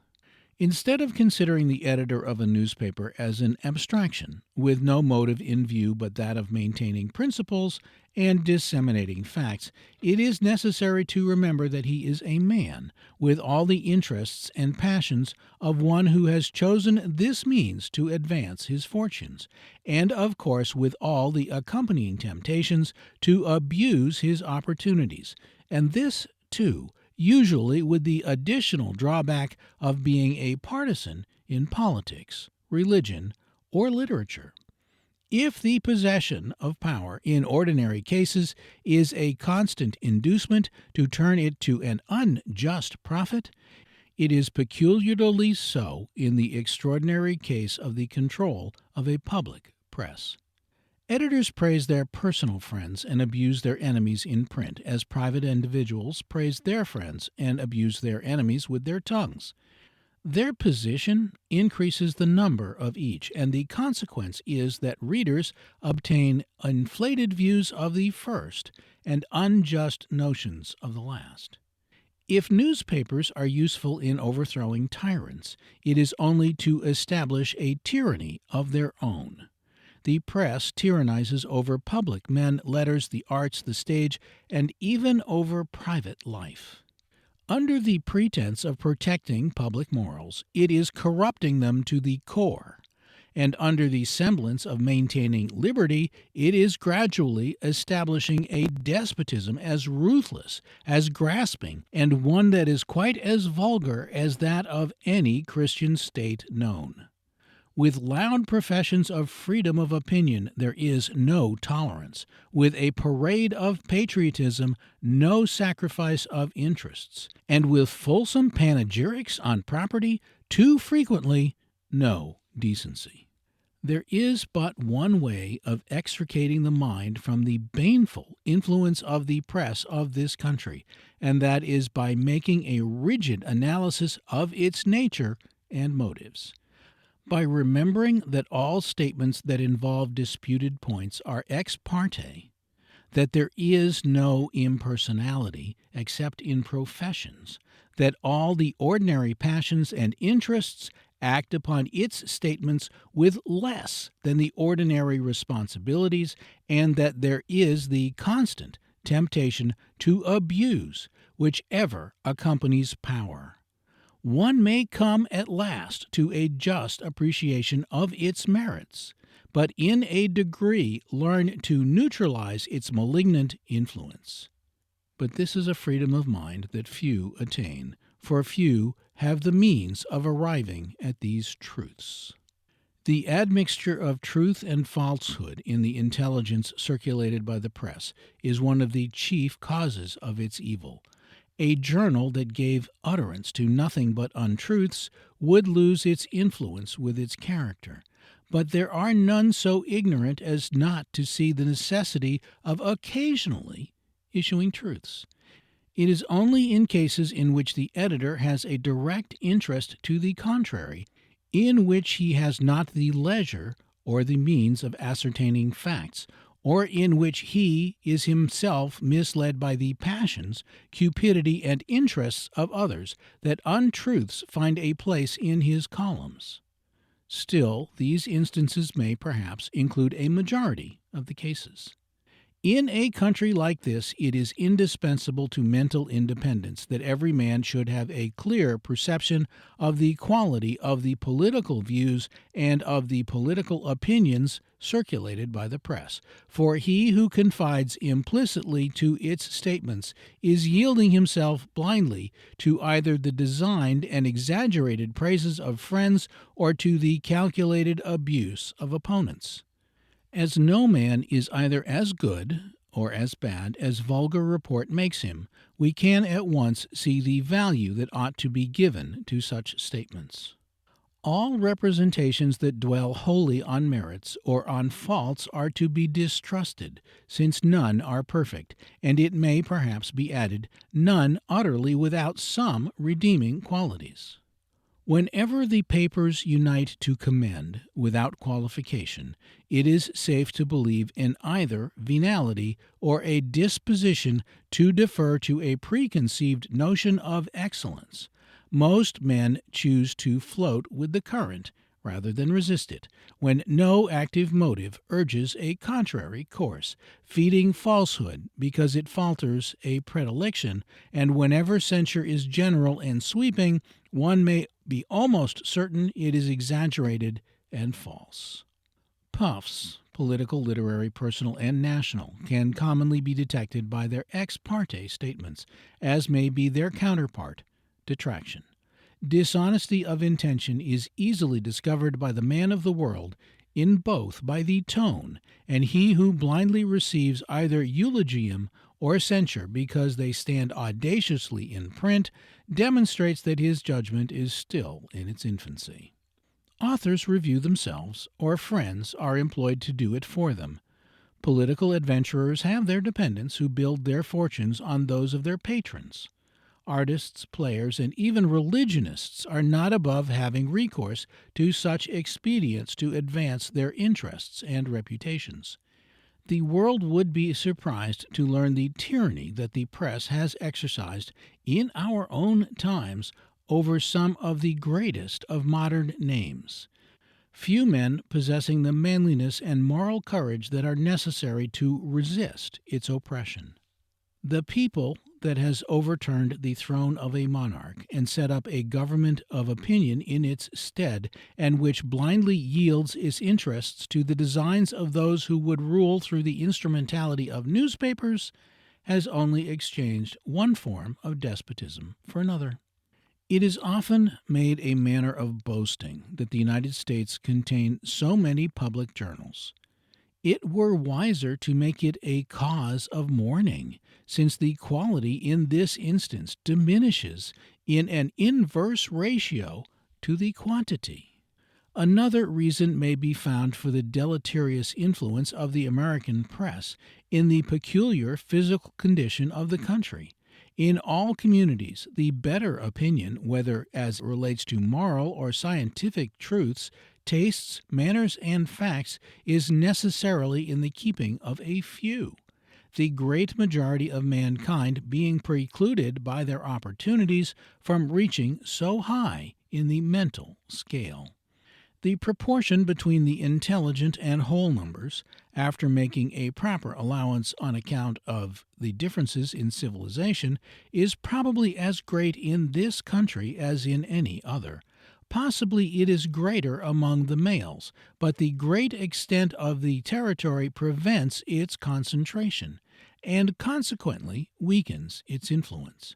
Under such circumstances, the press has less to contend with than in other countries, where designing and ignorant men would stand rebuked before the collected opinion of those who, by their characters and information, are usually too powerful to be misled by vulgarity, sophistry, and falsehood. Another reason is to be found in the popular character of government. Bodies of men requiring to be addressed in modes suited to the average qualities of masses. In America, while the contest was for great principles, the press aided in elevating the common character, in improving the common mind, and in maintaining the common interests.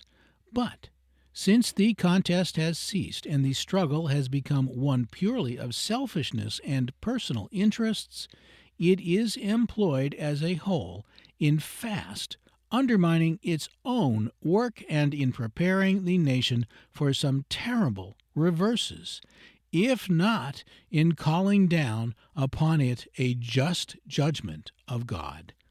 As the press of this country now exists, it would seem to be expressly devised by the great agent of mischief to depress and destroy all that is good, and to elevate and advance all that is evil in the nation.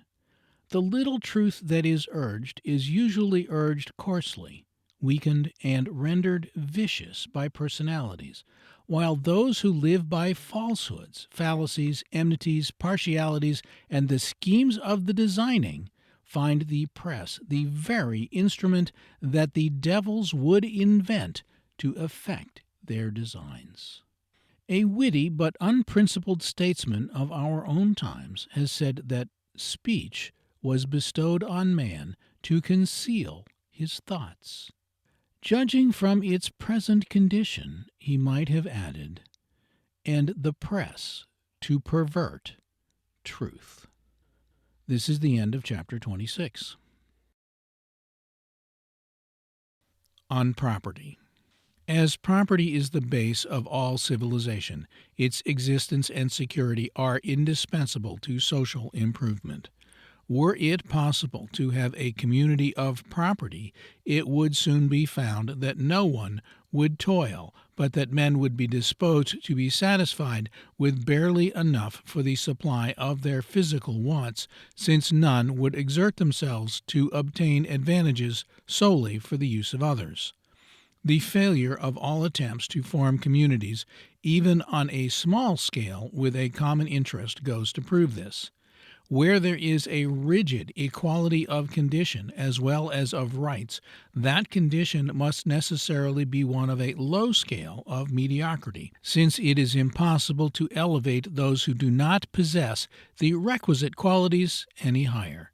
Thus we see that societies or religious sects in which a community of property prevails are content with merely supplying the wants of life, knowing little or nothing of its elegancies, refinements, or mental pleasures. These communities, moreover, possess an outlet for their idle and dissolute by resorting to expulsion, a remedy that society itself cannot apply. The principle of individuality, or to use a less winning term, of selfishness, lies at the root of all voluntary human exertion. We toil for food, for clothes, for houses, lands, and for property in general. This is done because we know that the fruits of our labor will belong to ourselves or to those who are most dear to us. It follows that all which society enjoys beyond the mere supply of its first necessities is dependent on the rights of property. It is not known that man exists anywhere without establishing rules for the protection of property. Even insects, reptiles, beasts, and birds have their several possessions in their nests, dens, and supplies. So completely is animal exertion in general, whether in man or beast, dependent on the enjoyment of this right, under limitations which mark their several conditions, that we may infer that the rights of property, to a certain extent, are founded in nature. The food obtained by his toil cannot be taken from the mouth of man or beast without doing violence to one of the first of our natural rights. We apply the term of robber or despoiler to the reptile or bird that preys on the aliment of another animal, as well as to the human thief. So long as natural justice is admitted to exist, the party assailed in such cases has a right to defend his own. The rights of property become artificial and extended as society becomes civilized. In the savage state, the land is without owners, property consisting in the hut, the food, and the arms used in war and in the chase.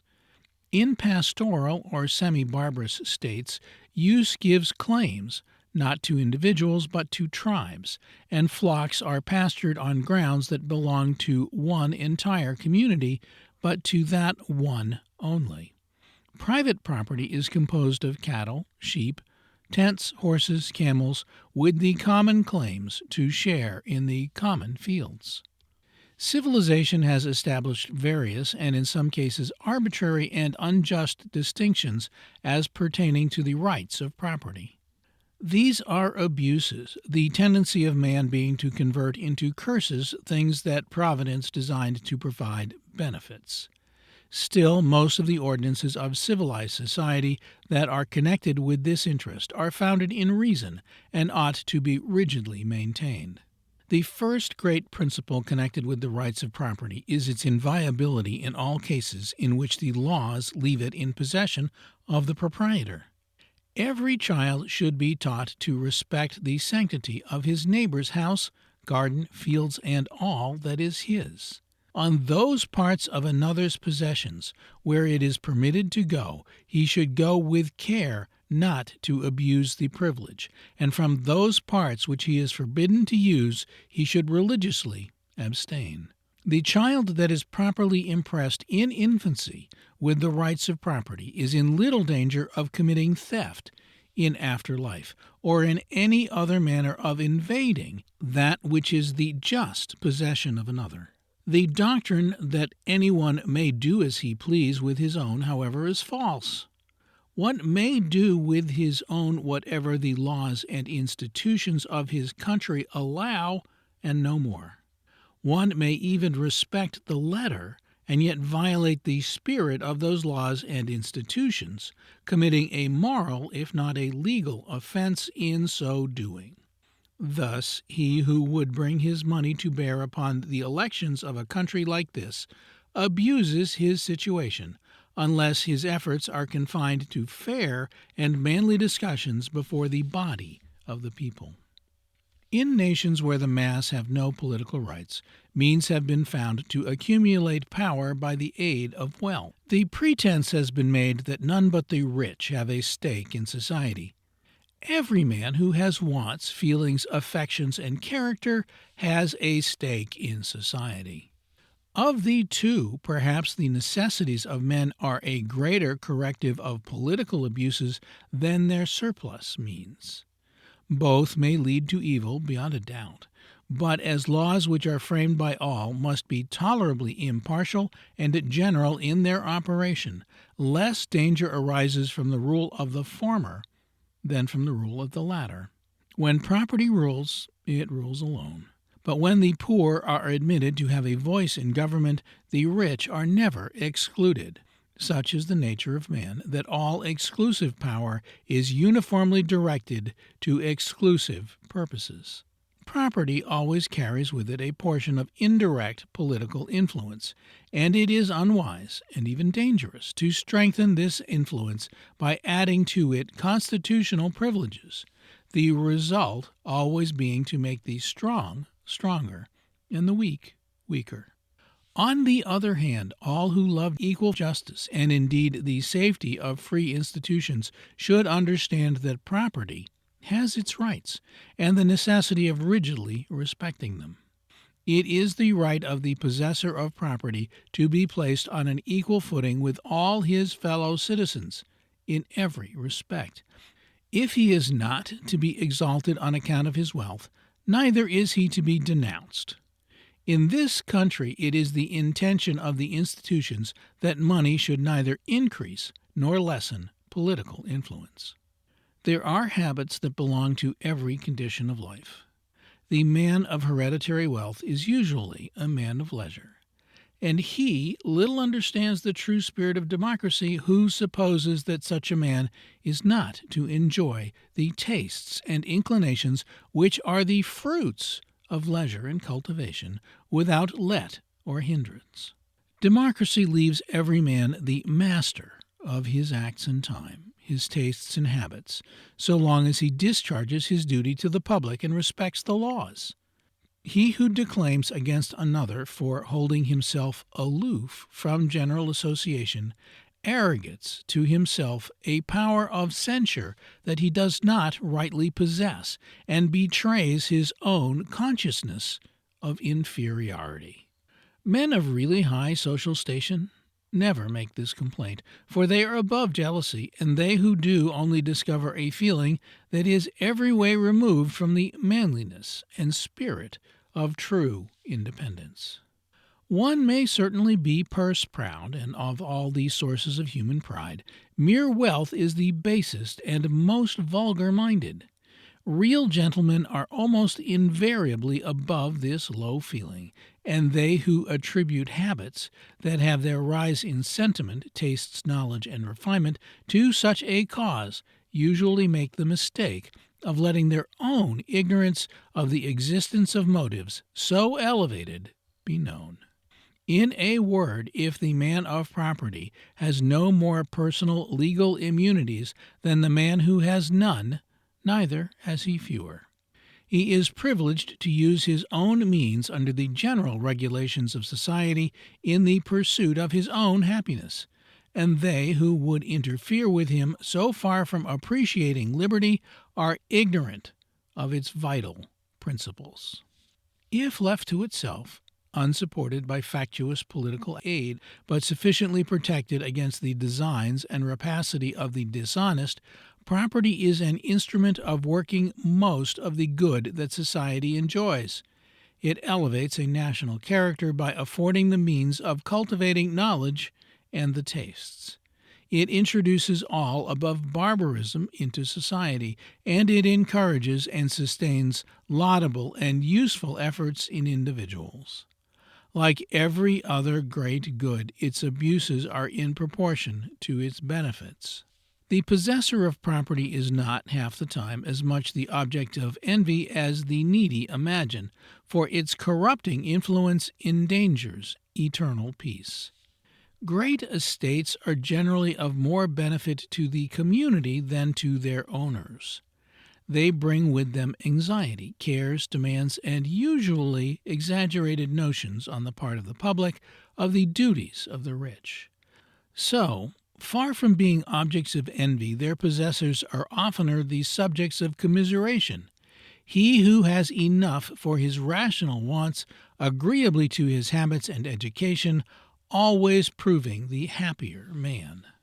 The possessions of new families are commonly exaggerated in the public mind, while those of long-established families are as commonly diminished. A people that deems the possession of riches its highest source of distinction admits one of the most degrading of all influences to preside over its opinions. At no time should money be ever ranked as more than a means, and he who lives as if the acquisition of property were the sole end of his existence betrays the dominion of the most sordid, base, and groveling motive that life offers. Property is desirable as the groundwork of moral independence, as a means of improving the faculties and of doing good to others, as the agent in all that distinguishes the civilized man from the savage. Property has been made the test of political rights in two distinct forms. It has been represented, and it has been established as a qualification. The representation of property is effected in two modes. First, by giving the proprietor more votes than one, according to the number and situation of his freeholds, and secondly, by raising the test of qualification so high as to exclude all but the affluent from the franchise. The first was the English system previously to the recent changes, and the last is the actual system of France. A government founded on the representation of property, however, direct or indirect, is radically vicious, since it is a union of two of the most corrupting influences to which man is subject. It is the proper business of government to resist the corruptions of money, and not to depend on them. To a qualification of property, if placed so low as to embrace the great majority of the people, there is no very serious objection, though better tests might perhaps be devised. Residence, character, information, and fixed relations with society ought to be added to this qualification, and it might be better even could they be made entirely to supersede it. In local governments, or those of towns and villages, which do little more than control property, a low property qualification is the true test of the franchise. Though, even in these cases, it might be well to add information and character. This is the end of Chapter 27. On universal suffrage. There is no more a literal universal suffrage than a literal equality.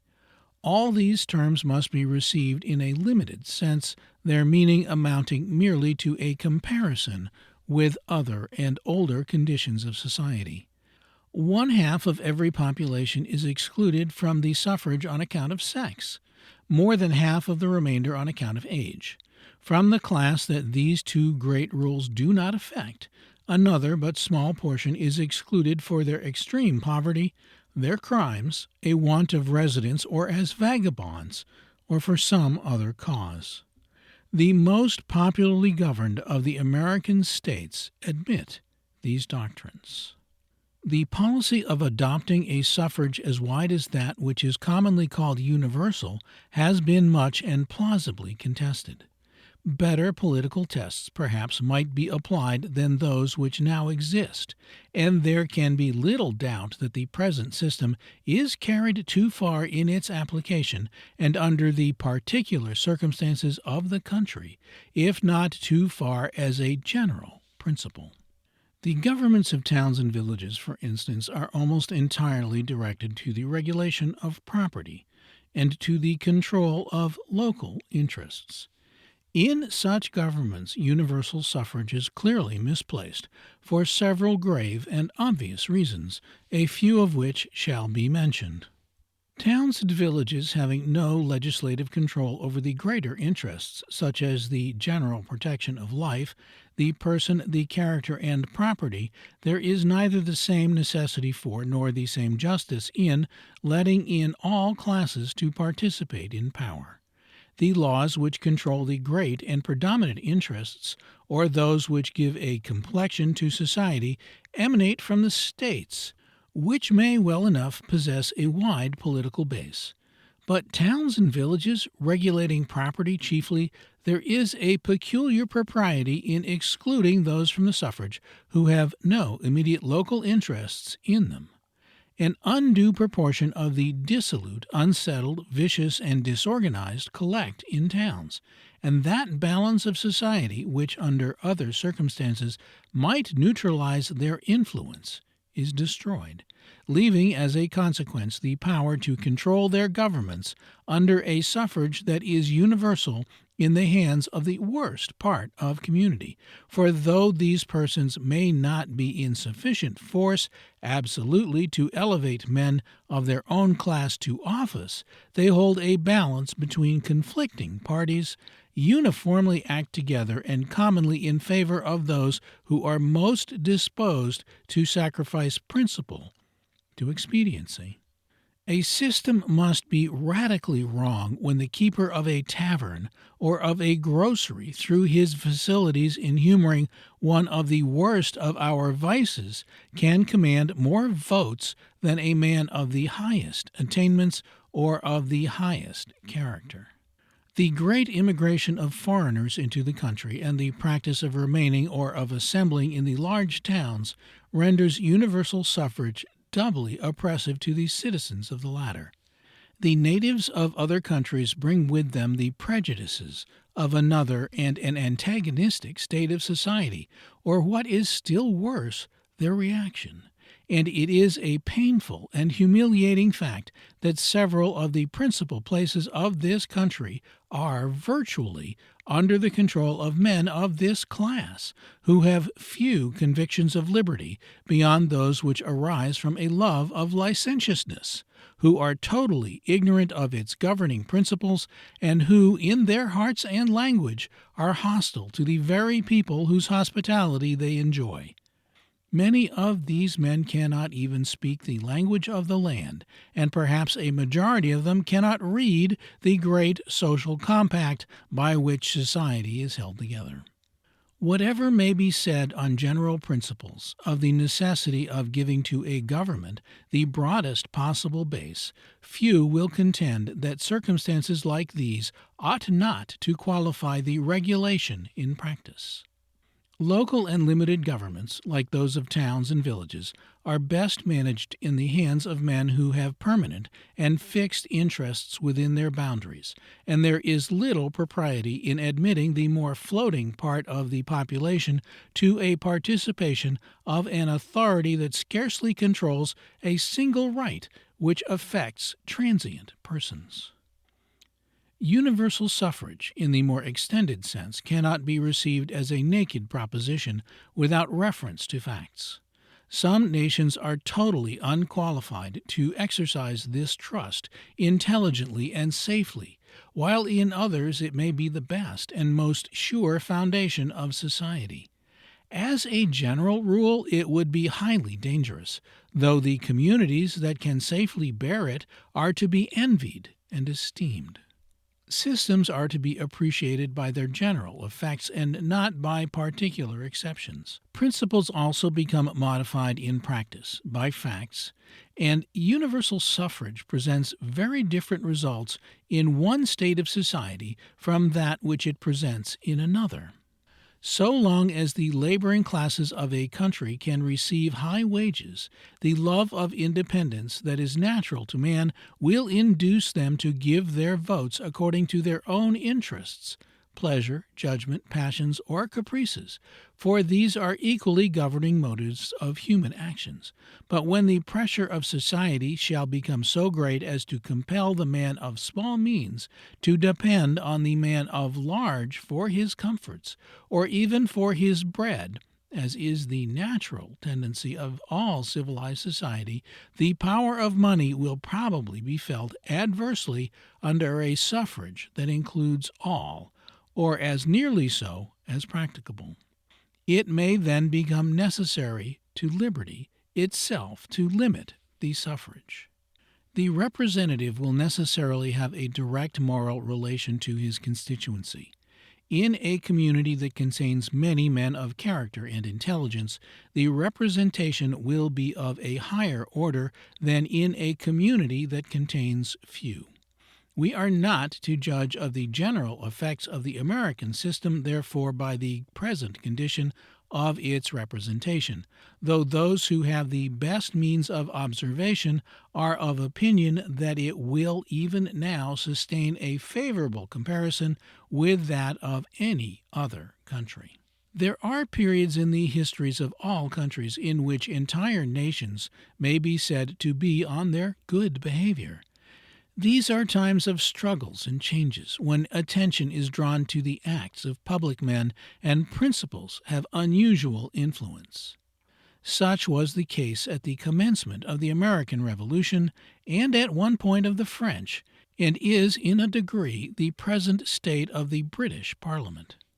At such periods the same representative acts under impulses very different from those which commonly influence him, and care must be had in comparing systems to take into account all the facts that would be likely to affect them. Universal suffrage is capricious and uncertain in its minor consequences, often producing results directly contrary to those which were expected. The transitory nature of the American population renders universal suffrage less advantageous and more injurious than it would prove to be in a less vacillating condition of society. Thus it is we see new men, and even strangers, filling offices in places that they entered a year previously, to quit the year that will succeed. The effect of this passing connection with a community is bad on many accounts, but it becomes seriously so when the floating and unstable members of society have sufficient interest to unsettle its concerns with their own fluctuating interests. This is the end of chapter 28. On the public. There is a disposition under popular governments to mistake the nature and authority of the public. Public opinion as a matter of course can only refer to that portion of the community that has cognizance of the particular circumstances it affects, but in all matters of law, of rights, and of principles as they are connected with the general relations of society, the public means the entire constituency, and that too only as it is authorized to act by the fundamental laws or the Constitution. Thus, the citizen who asserts his legal rights in opposition to the wishes of a neighborhood is not opposing the public, but maintaining its intentions, while the particular neighborhood is arrogating itself to a power that is confided to the whole body of the state. Tyranny can only come from the public in a democracy, since individuals are powerless, possessing no more rights than it pleases the community to leave in their hands.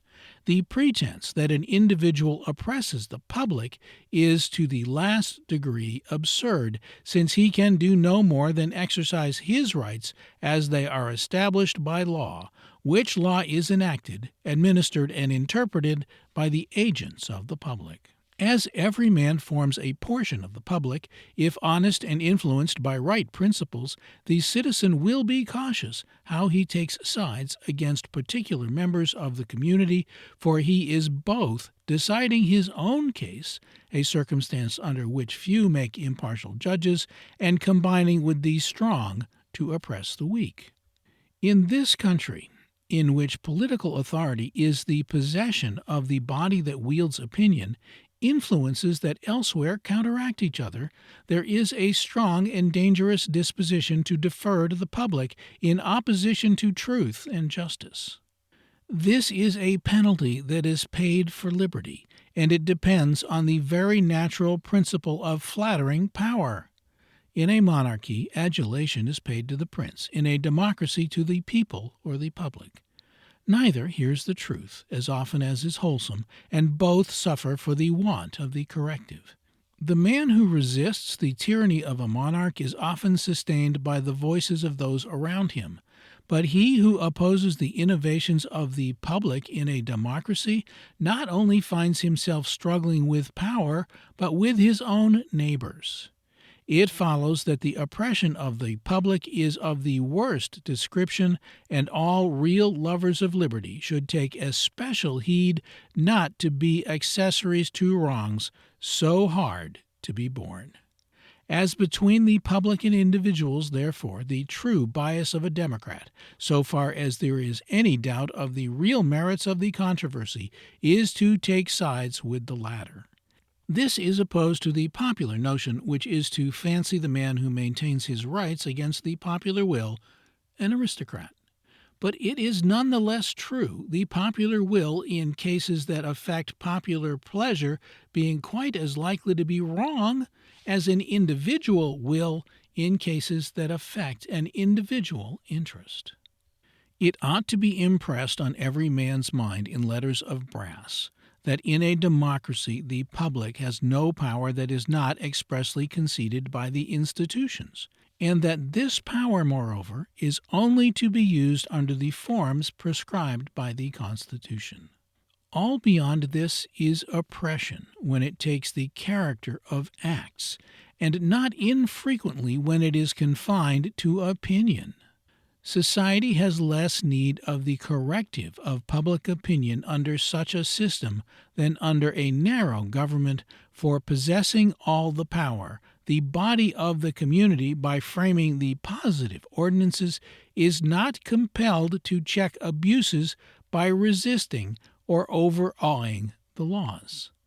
Great care should be had, therefore, to ascertain facts before the citizen of a free country suffers himself to inflict the punishment of public opinion, since it is aiding oppression in its worst form when in error, and this, too, without a sufficient object.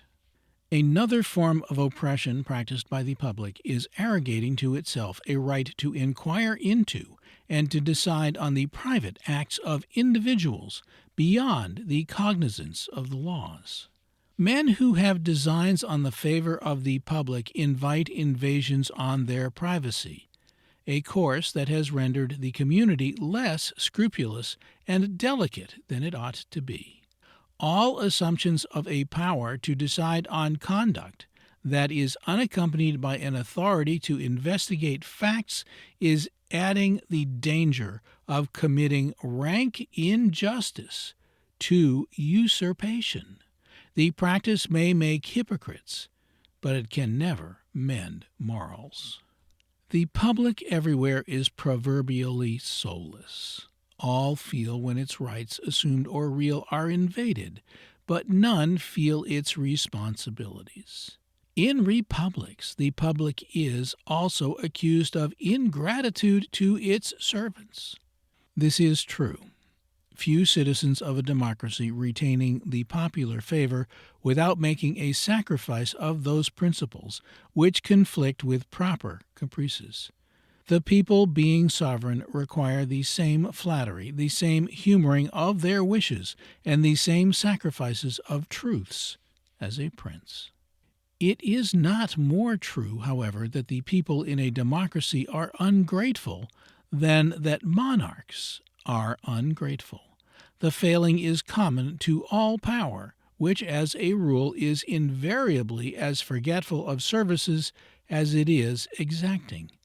The difference in the rewards of the servants of a prince and the rewards of the service of a democracy is to be found in the greater vigilance of the first, who commonly sees the necessity of paying well. No dignities or honors conferred on a subject, moreover, can raise him to a level with his master, while a people reluctantly yield distinctions that elevate one of their own number above themselves. In America, it is indispensable that every well-wisher of true liberty should understand that acts of tyranny can only proceed from the public. The public, then, is to be watched. In this country, as in other countries, kings and aristocrats are to be watched. The end of liberty is the happiness of man, and its means that of leaving the greatest possible personal freedom of action that comports with the general good.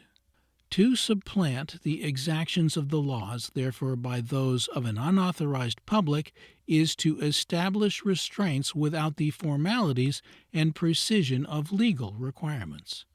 It is putting the prejudices, provincialisms, ignorance, and passions of a neighborhood in the place of statutes, or it is establishing a power equally without general principles and without responsibility. Although the political liberty of this country is greater than that of nearly every other civilized nation, its personal liberty is said to be less. In other words, men are thought to be more under the control of extra-legal authority and to defer more to those around them in pursuing even their lawful and innocent occupations than in almost every other country. That there is much truth in this opinion, all observant travelers agree, and it is a reproach to the moral civilization of the country that it should be so. It is not difficult to trace the causes of such a state of things, but the evil is none the less because it is satisfactorily explained. One principal reason, beyond a question, is the mistake that men are apt to make concerning the rights and powers of the public in a popular government. The pretense that the public has a right to extend its jurisdiction beyond the reach of the laws and without regard to the principles and restraints of the fundamental compact that binds society together is indeed to verify the common accusation of the enemies of democracy, who affirm that by substituting this form of government for that of a despotism, people are only replacing one tyrant by many. This saying is singularly false as it respects the political action of our institutions. But society must advance farther. The country must collect more towns, a denser population, and possess a higher degree of general civilization before it can be as confidently pronounced that it is untrue as respects the purely social. This disgraceful desire to govern by means of mobs, which has lately become so prevalent, has arisen from misconceiving the rights of the public. Men know that the public or the community rules, and becoming impatient of any evil that presses on them, or which they fancy presses on them, they overstep all the forms of law, overlook deliberation and consultation, and set up their own local interests, and not unfrequently their passions, in the place of positive enactments and the institutions.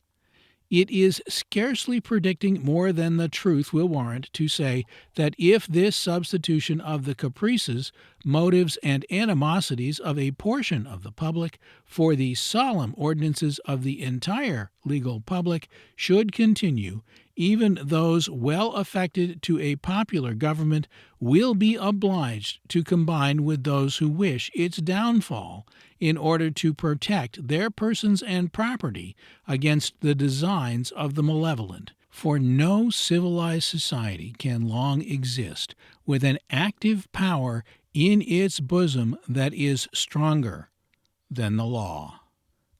This is the end of chapter 29. On deportment.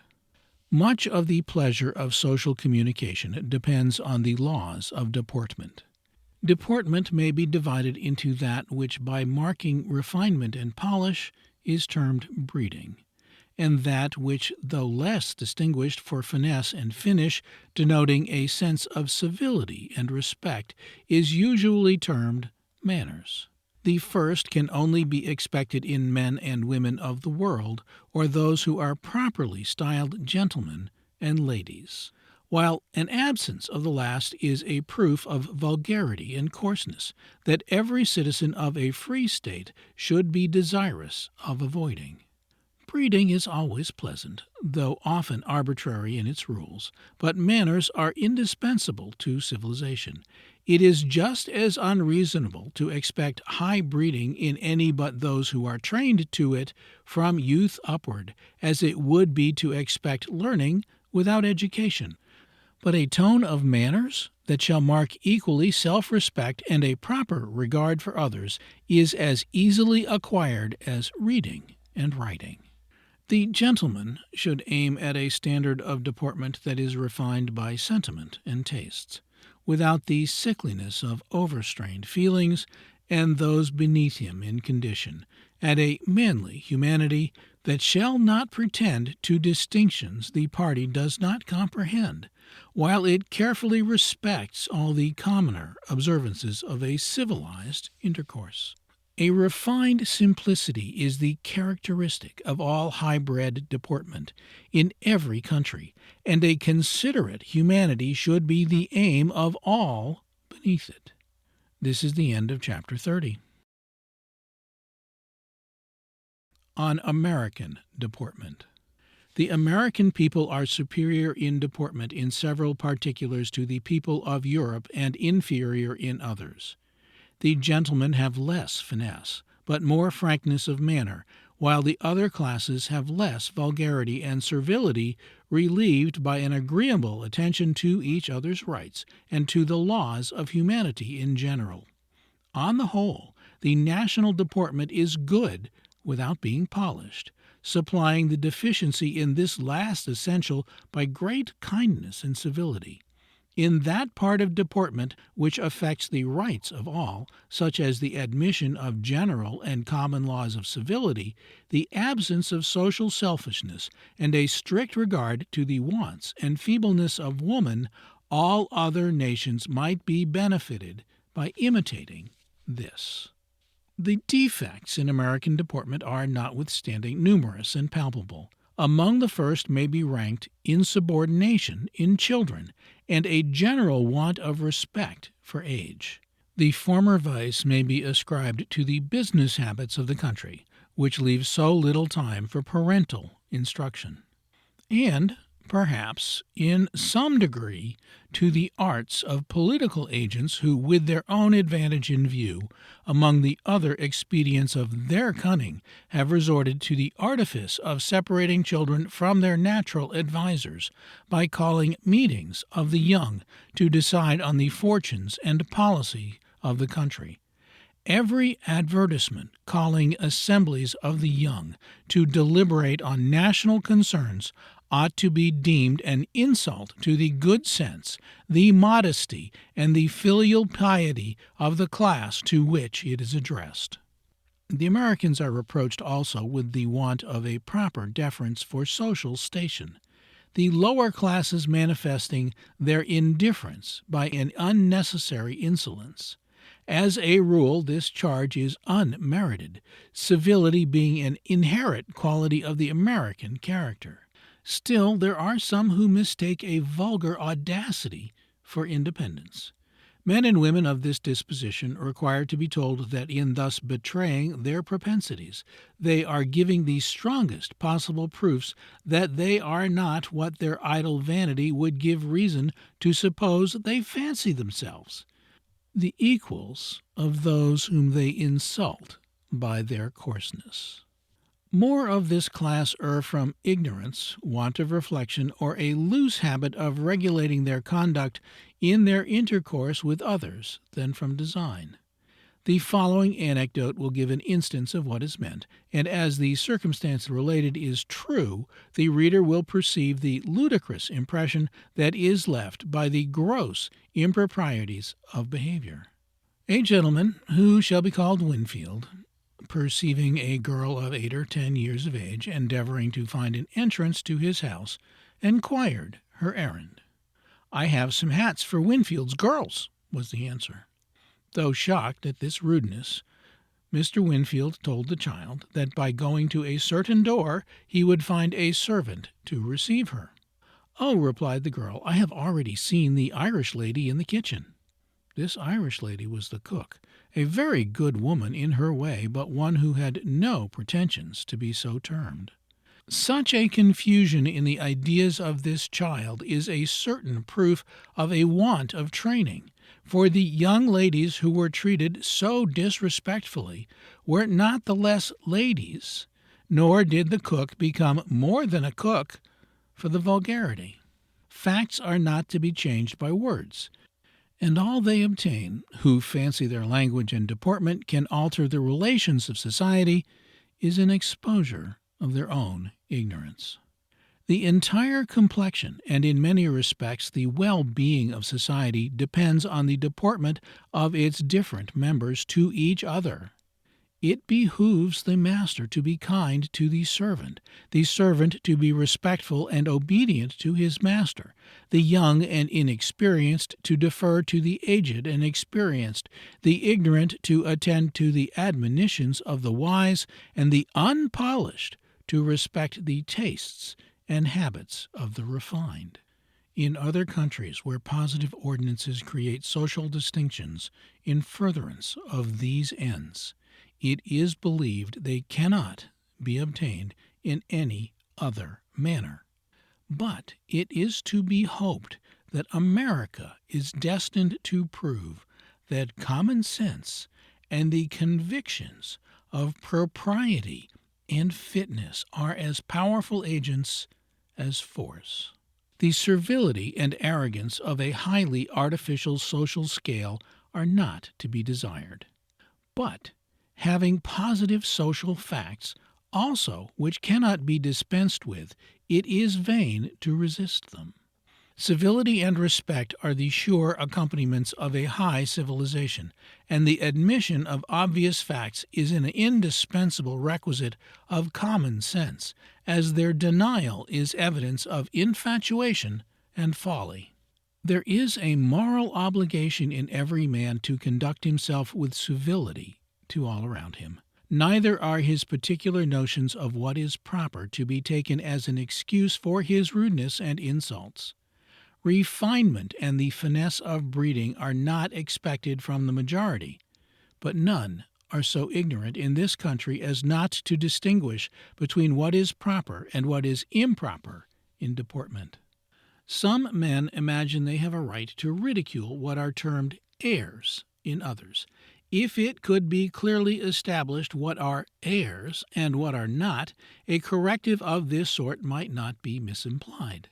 But the term is conventional, one man experiencing disgust at what enters into the daily habits of another. It is exceedingly hazardous, therefore, for any but those who are familiar with the best usages of the world to pronounce anything airs, because it is new to them, since what has this appearance to such persons may be no more than a proof of cultivation and of a good tone of manners. On the other hand, many who have been thrown accidentally and for short periods into the society of the more refined classes adopt their usages without feeling or understanding their reasons and advantages, caricaturing delicacy and sentiment, and laying stress on habits which, though possibly convenient in themselves, are not deemed at all essential by men and women of the world. These affectations of breeding are laughed at as the silver forkisms of pretenders. To the man of the world it is unnecessary to point out the want of taste in placing such undue stress on these immaterial things. But it may not be unnecessary to the novice in the usages of the better circles to warn him that his ignorance will be more easily seen by his exaggerations than by his deficiencies of manner. The Duc de Richelieu is said to have detected an impostor by his not taking olives with his fingers. But these are points of little interest with the mass, while civility and decency lie at the root of civilization. There is no doubt that, in general, America has retrograded in manners within the last 30 years. Boys, and even men, wear their hats in the houses of all classes, and before persons of all ages and conditions. This is not independence, but vulgarity, for nothing sooner distinguishes a gentleman from a blackguard than the habitual attention of the former to the minor civilities established by custom. It has been truly said that the man who is well dressed respects himself more and behaves himself better than the man that is ill dressed. But it is still more true that the man who commences with a strict observance of the commoner civilities will be the most apt to admit of the influence of refinement on his whole character. This is the end of chapter 31. On public opinion. Public opinion is the lever by which all things are moved in a democracy.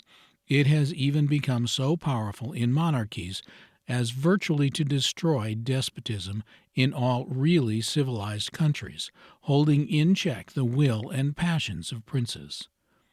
Public opinion, however, like all things human, can work evil in proportion to its power to do good, on the same principle that the rebound is proportionate to the blow in physics. There can be no moral agent capable of benefiting man that has not an equal power to do him harm. Public opinion, rightly directed, is the highest source of national virtue, as public opinion which has taken a wrong direction is the surest means of serving the devil. In a democracy, as a matter of course, every effort is made to seize upon and create public opinion, which is substantially securing power. One of the commonest arts practiced in connection with this means of affecting objects is to simulate the existence of a general feeling in favor or against any particular man or measure, so great being the deference paid to public opinion in a country like this, that men actually yield their own sentiments to that which they believe to be the sentiment of the majority. In politics, however, and indeed in all other matters that are of sufficient magnitude to attract general attention, there are adverse sentiments, which, were it not for the absurdity of the phrase, might almost be termed two public opinions. This is the result of party feeling, which induces men to adopt in gross the prejudices, notions, and judgments of the particular faction to which they belong, often without examination and generally without candor.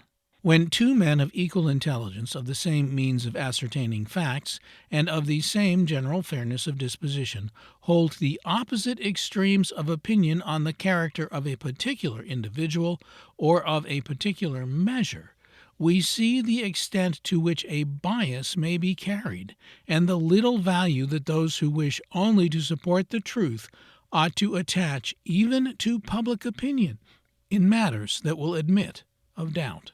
As no reparation can ever be made in this world to the individual who has been wronged by public opinion, all good men are cautious how they listen to accusations that are unsupported by testimony, vulgar report being more likely to be wrong than to be right. In matters that admit of investigation and proof, public opinion in the end, when passion, prejudice, and malice have had their day, is very apt to come to a just decision, but this is often too late to repair the wrong done to the sufferer. In matters that by their nature cannot be clearly established, artifice, the industry of the designing and studied misrepresentations, permanently take the place of facts. History itself being as a whole but an equivocal relation of all the minor events and a profound mystification as to motives. Public opinion will be acted on in this country by its enemies as the easiest and most effectual mode of effecting their purpose, bodies of men never being sufficiently clear-sighted to detect remote consequences. It is said to be a common practice in Europe for the governments to incite commotions when they wish to alarm the country on the subject of any particular opinion as the surest and promptest method of checking its advance. The excesses of the French Revolution are now attributed to the schemes of agents of this sort, the opponents of liberty finding it impossible to stem the torrent, having recourse to the opposite policy of pushing it into revolting extremes. Excitement is a word that, as regards the public in a country like this, ought to be expunged from its dictionary. In full possession of the power, there is every motive for deliberation and enquiry on the part of the people, and every inducement to abstain from undue agitation. Excitement may favor the views of selfish individuals, but it can never advance the interests of truth. All good citizens should turn a deaf ear to every proposal to aid in producing an excitement, as it is calling into existence a uniform enemy of reason and the most certain agent of defeating the intention of the institutions which are based on investigation and common sense. Whenever the government of the United States shall break up, it will probably be in consequence of a false direction having been given to public opinion. This is the weak point of our defenses, and the part to which the enemies of the system will direct all their attacks. Opinion can be so perverted as to cause the false to seem the true, the enemy a friend, and the friend an enemy. The best interests of the nation to appear insignificant, and the trities of the moment, in a word, the right and the wrong the right. In a country where opinion has sway, to seize upon it is to seize upon power. As it is a rule of humanity that the upright and well-intentioned are comparatively passive, while the designing, dishonest, and selfish are the most untiring in their efforts, the danger of public opinion's getting a false direction is fourfold, since few men think for themselves. Perhaps there is not, in all America, apart from general principles, a sentiment that is essentially just, and which is recognized as public opinion, a sufficient proof of which is to be found in the fact that public opinion is constantly vibrating around truth, which alone is unchangeable. Public opinion has got a wrong, if not a dangerous direction already in this country on several essential points. It has a fearfully wrong direction on the subject of the press, which it sustains in its tyranny and invasions on private rights, violating all sanctity of feeling, rendering men indifferent to character, and indeed rendering character itself of little avail, besides setting up an irresponsible and unprincipled power that is stronger than the government itself. One of its consequences is a laxity of opinion on the subject of wrongs committed by the press that amounts to a denial of justice. Another and a still graver result is to give an unrestrained supremacy to an engine that is quite as able and perhaps more likely to corrupt and destroy society than to reform it. This fearful state of things, which is better adapted than any other to restrain good and to prefer bold and bad men, has been brought about by the action of the press itself on public opinion, and is an example of the manner in which this tremendous agent can be perverted to evil in a popular government. It follows that public opinion should be watched and protected from receiving a wrong bias, as we would protect and overlook the first impressions of a child. Public opinion in America is exposed to another danger growing out of the recent colonial origin of the country. There is no question that the people of this country defer to an unusual manner to foreign opinions, more particularly to those of the nation from which they are derived.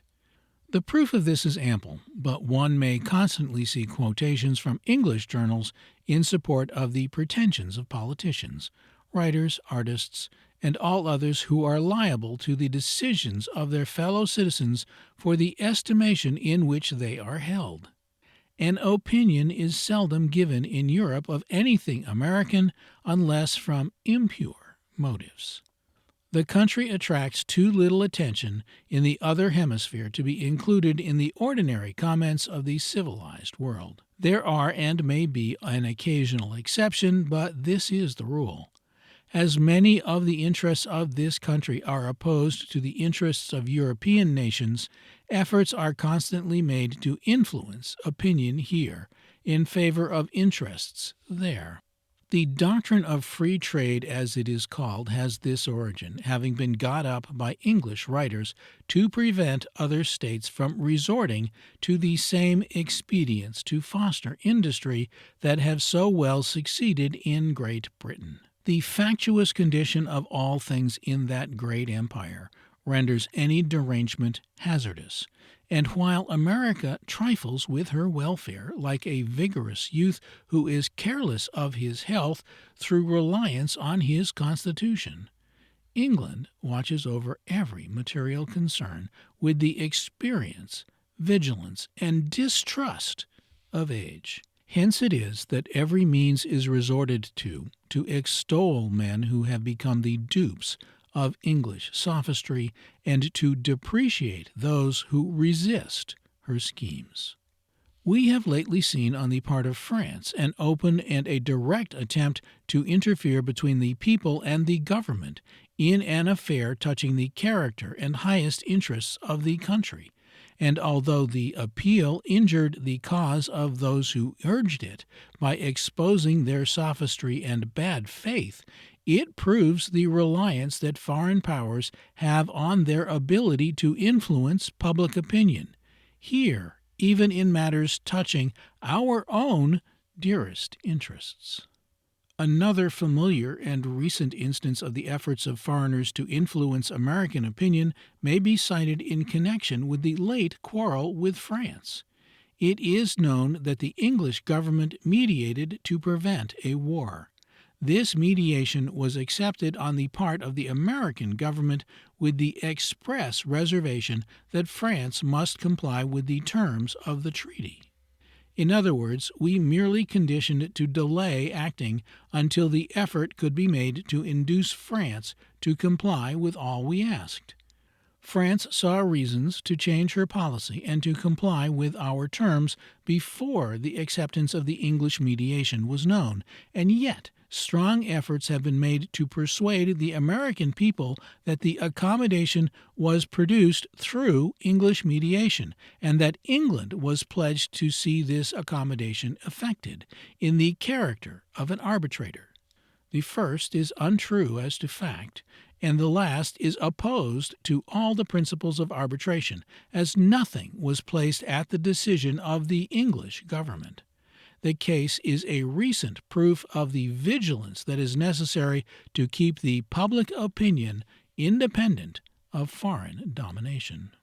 Opinion is the moving power of this country, and it would be extreme weakness to suppose that other nations, which are ever ready to lavish their treasure and to shed their blood in order to effect their purposes, would neglect means so sure, easy, and noiseless as that of acting on the common mind. The danger of evil from this source will increase with the growing power of the country, or as her policy will be likely to influence foreign interests in a ratio proportioned to her strength and wealth. No nation can properly boast of its independence while its opinion is under the control of foreigners, and least of all a nation with institutions dependent on the popular will. This is the end of Chapter 32. On civilization. Civilization means a condition of society that is the opposite of the savage or barbarous state. In other languages, this term is more strictly applied to the arts of life than in the English, in which we are more apt to associate it with the moral condition of a country. England stands at the head of modern civilization as a whole, although many countries surpass her in particular parts. The higher tastes of England are not as refined and cultivated, perhaps, as those of Italy and France, but the base of society is infinitely more advanced. America occupies a middle place in the scale, wanting most of the higher tastes, and excelling in that species of civilization which marks ease and improvement in the middling and lower classes. There is one feature connected with the civilization of this country that is peculiar, for while the people have long been accustomed to the habits of England, they have not been possessed of those arts by which the different objects of the comforts they have enjoyed are produced. For a long time, articles as humble as hats, shovels, and hoes were not fabricated in the country, though the time never has been when the Anglo-Americans were unaccustomed to their use. Although there is a difference between the civilization of the towns and that of the country, in America it is less marked than in Europe. The disparity between the refinement, mental cultivation, and the elegances of life is much less apparent than usual as between an American capital and an American village, though the localities, of course, make some distinctions. As a whole, civilization, while it is less perfect in this country than in the European nations, is more equally diffused throughout the entire community. Still, it better becomes the American people to strive to advance their condition than to manifest a weak, unmanly, and provincial sensibility to the faults that are occasionally commented on, nations, like individuals, merely betraying a consciousness of their own demerits by meeting admonition with insult and anger. The Americans are deficient in many points of civilization, solely for the want of physical force in given places, the practice of covering large surfaces unavoidably retarding the improvements of the nation. This is rather the subject of regret than a matter of reproach.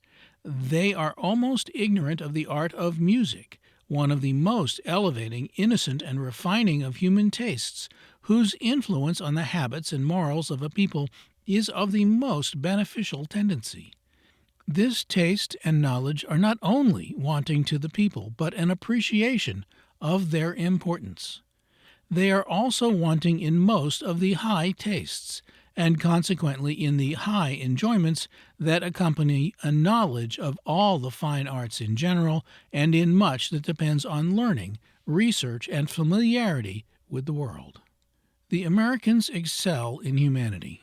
In the ordinary comforts, though inferior to the English in this respect, in general civility, in the means of motion while confined to great routes, in shipping and most of the facilities of trade, in common instruction, and in an aptitude to ordinary pursuits, and in an absence of the sophisms that beset older and more artificial systems.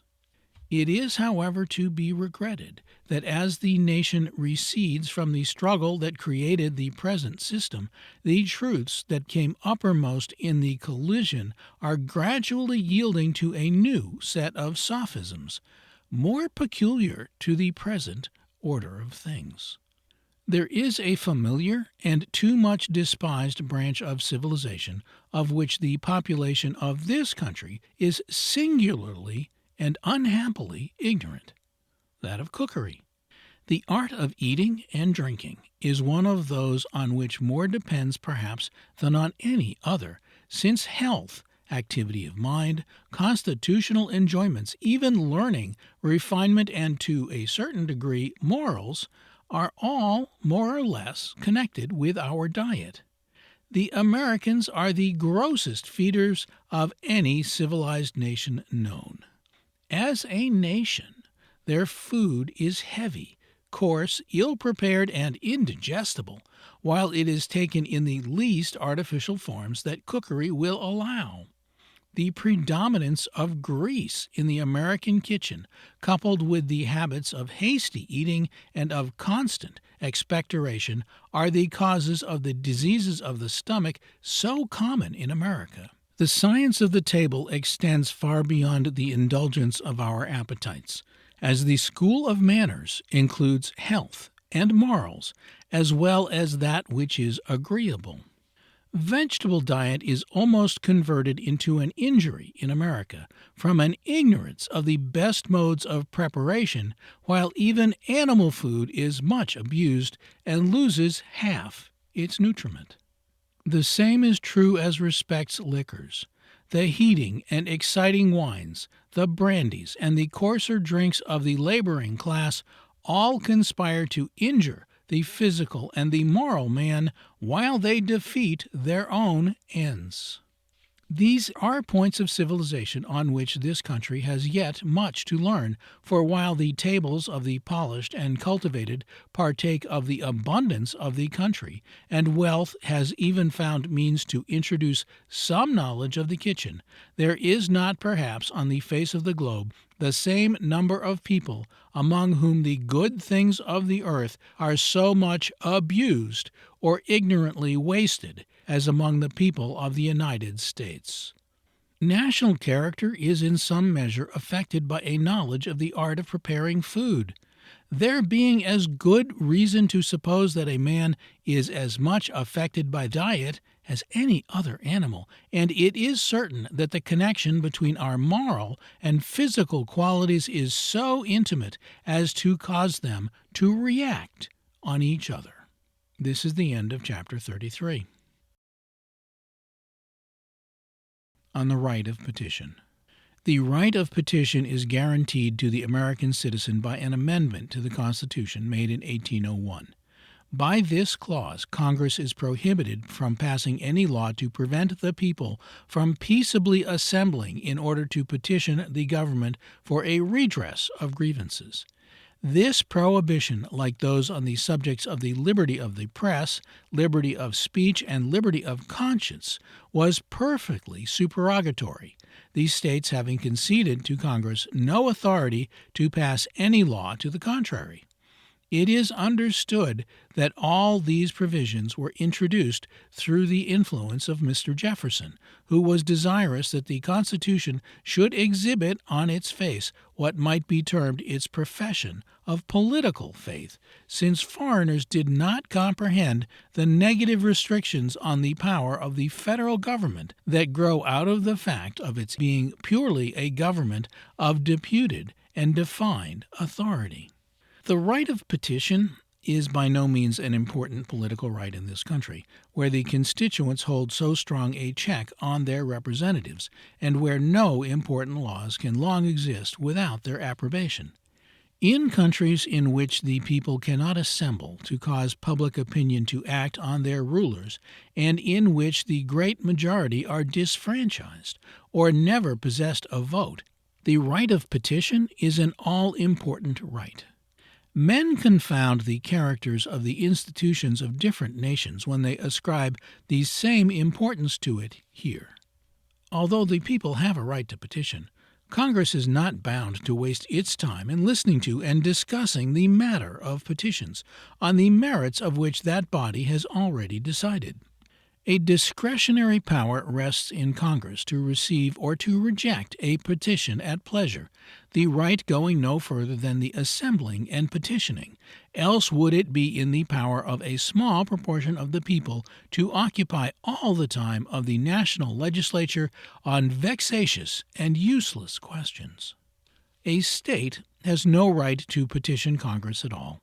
The legislature of a state has its limited powers as well as Congress. And did the Constitution of a particular state include this among the other powers of its legislature, the governing principle of the federal Constitution is opposed to it.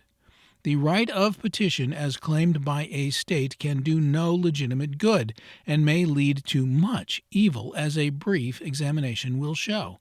The federal government acts directly on the people through agents of its own, for whenever it accepts the agency of a state, the agents of that state are in effect the agents of the general government.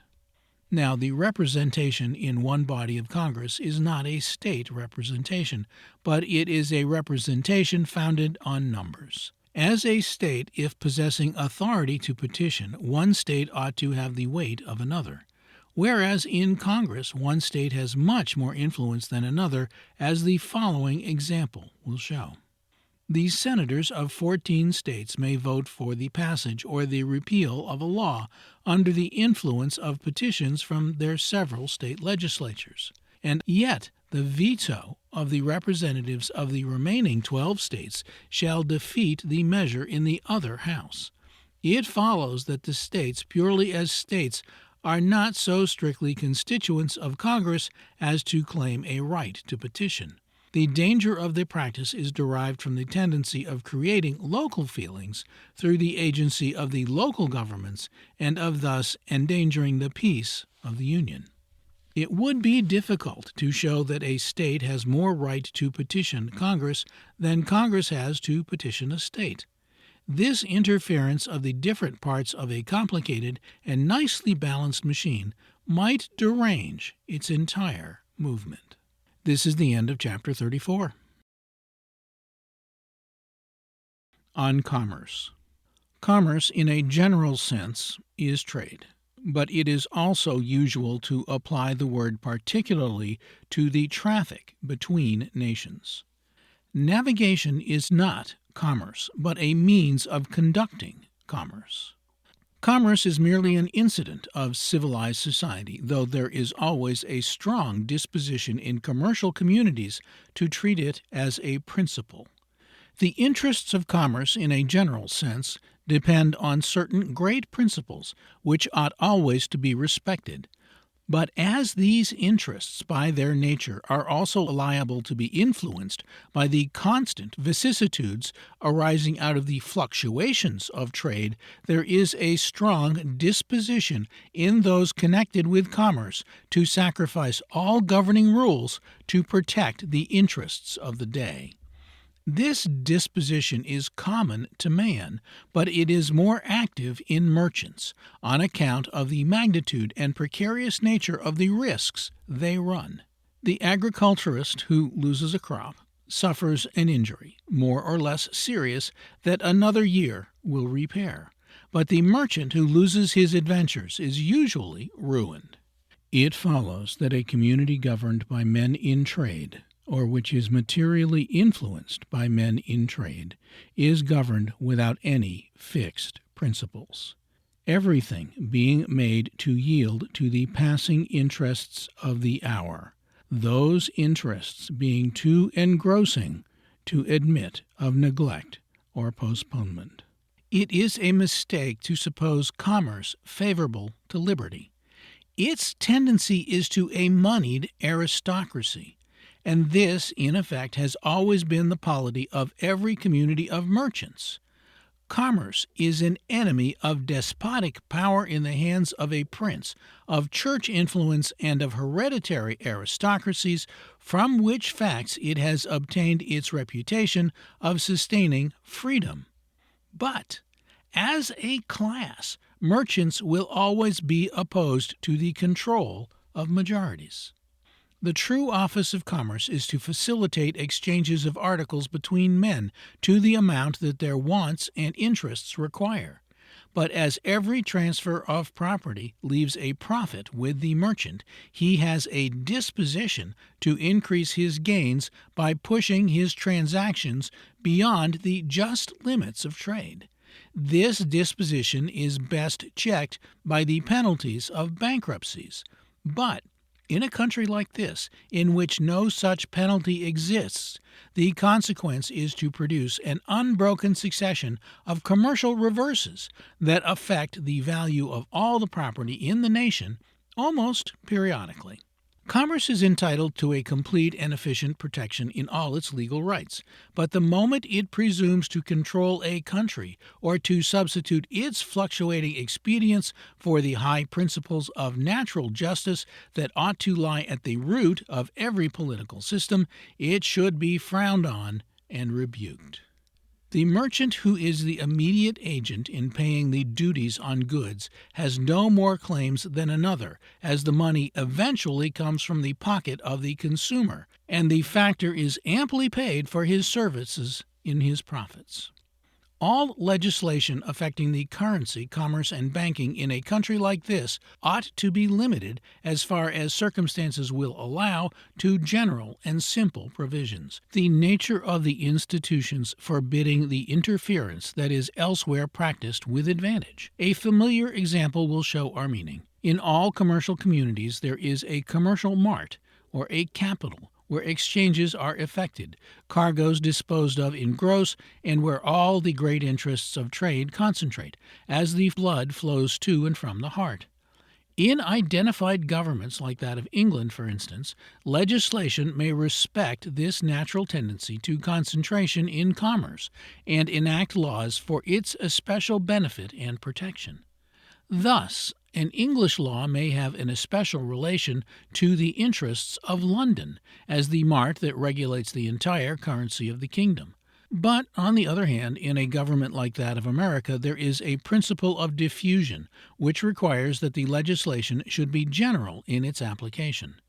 New York and New Orleans, for instance, regulate the currency and exchanges of the whole country, but Congress cannot pass a law to aid these legitimate efforts of trade, since any legislation that should favor New York at the expense of Philadelphia, in appearances even, would be opposed to the controlling principle of the compact. It follows that the interference of the government with all such questions in this country should be infrequent and cautious, since it possesses a power to injure with very little power to benefit.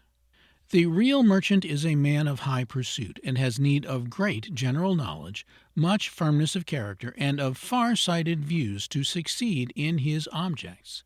He is a principal agent in extending knowledge and civilization, and is entitled to a distinguished place in the scale of human employments. But the mere factor, who is the channel of communication between the producer and the consumer in what is called a regular trade, has no more claims to this character than the clerk who copies a treaty has a claim to be considered a negotiator. This is the end of Chapter 35.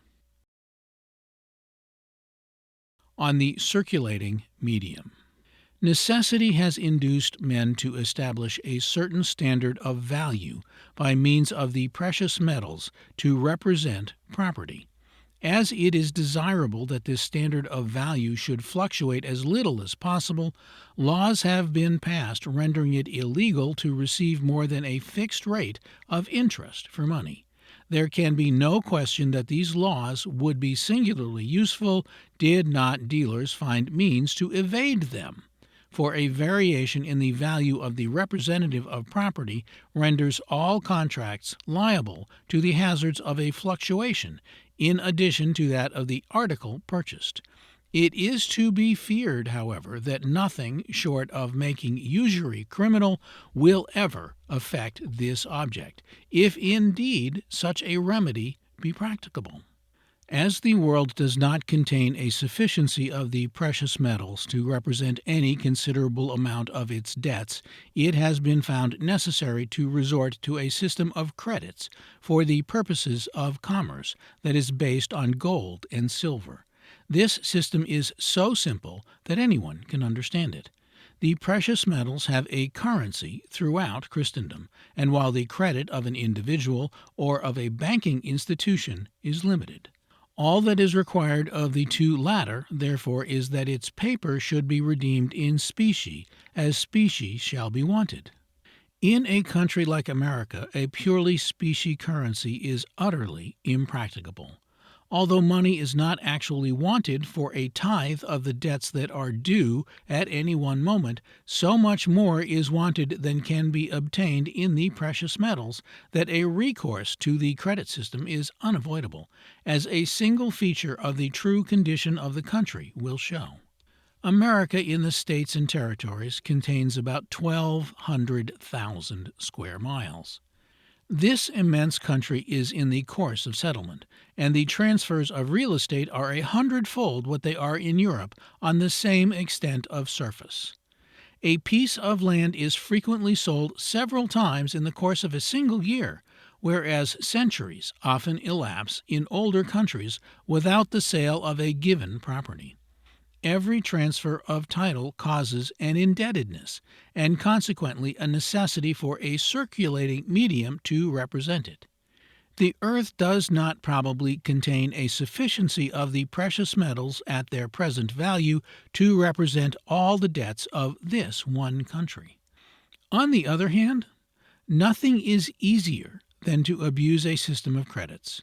The unrestrained issue of paper money with its attendant contractions keeps the value of property unsettled, creates pressures and bankruptcies, and otherwise produces the instability that so peculiarly marks the condition of American trade.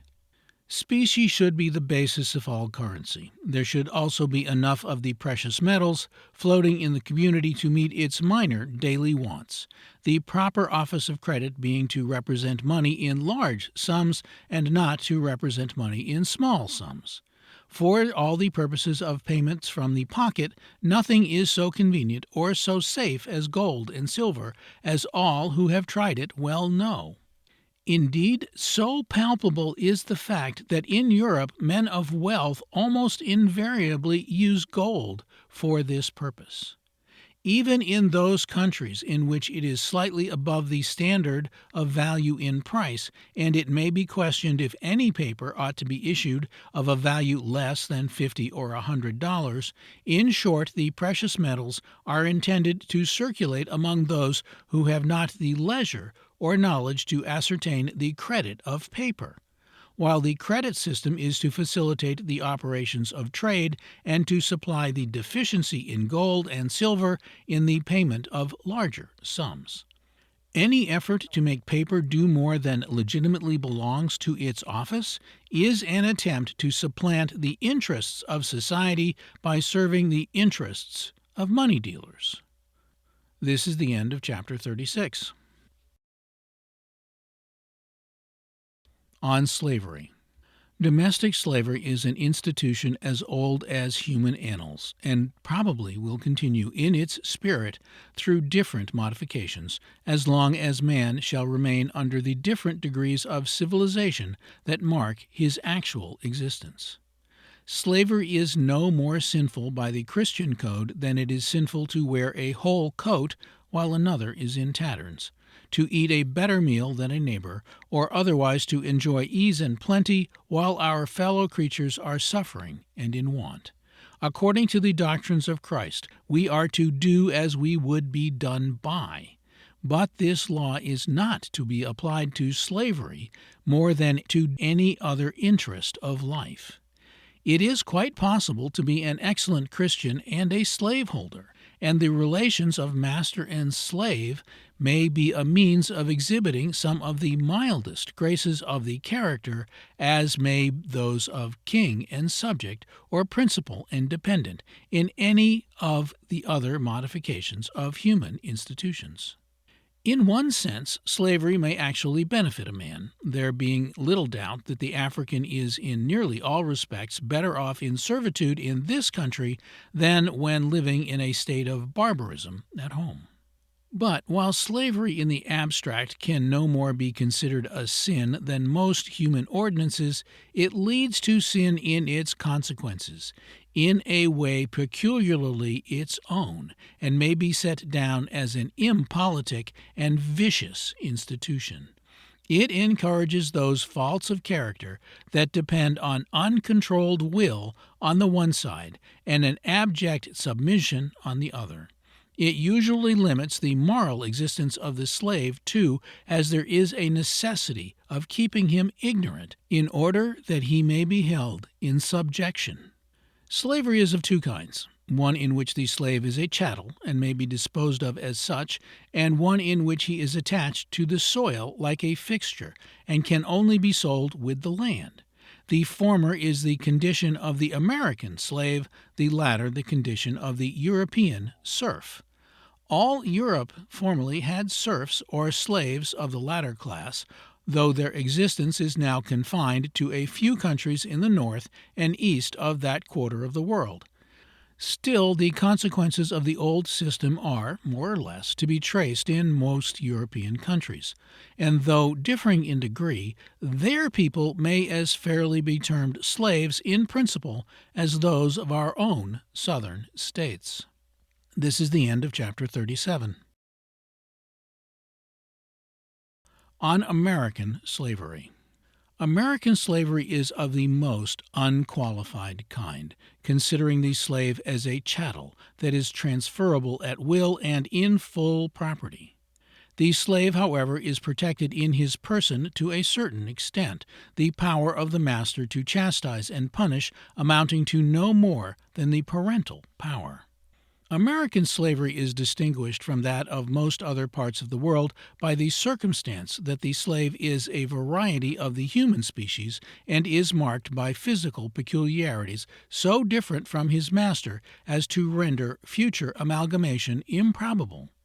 In ancient Rome, in modern Europe generally, and in most other countries, the slave, not being thus distinguished on obtaining his freedom, was soon lost in the mass around him. But nature has made a stamp on the American slave that is likely to prevent this consummation, and which menaces much future ill to the country. The time must come when American slavery shall cease.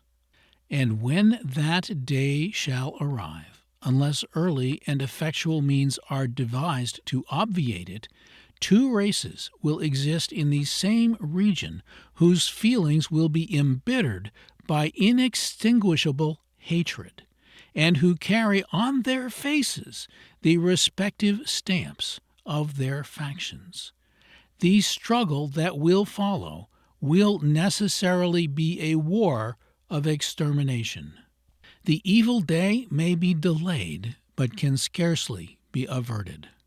American slavery is mild in its general features, and physical suffering cannot properly be enumerated among its evils.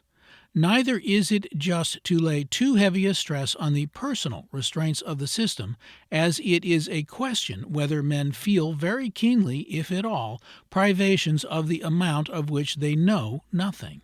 In these respects, the slavery of this country is but one modification of the restraints that are imposed on the majority even throughout most of Europe. It is an evil, certainly, but in a comparative sense not as great an evil as it is usually imagined.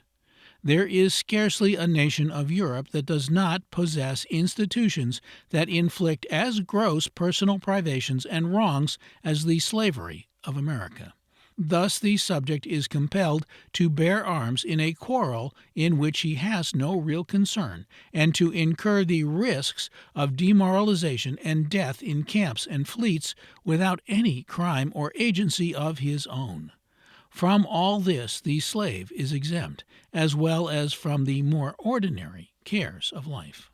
Slavery in America is an institution purely of the states, and over which the United States has no absolute control. The pretense, however, that Congress has no right to entertain the subject is unsound and cannot be maintained. Observing the prescribed forms, slavery can be legally abolished by amending the Constitution. And Congress has power, by a vote of 2/3 of both houses, to propose amendments to that instrument. Now, whatever Congress has power to do, it has power to discuss. By the same rule that it is a moral innovation on the rights of the states to discuss matters in Congress on which Congress has no authority to legislate. A constitutional right and expediency, however, are very different things. Congress has full power to declare war against all the nations of the earth, but it would be madness to declare war against even one of them without sufficient cause.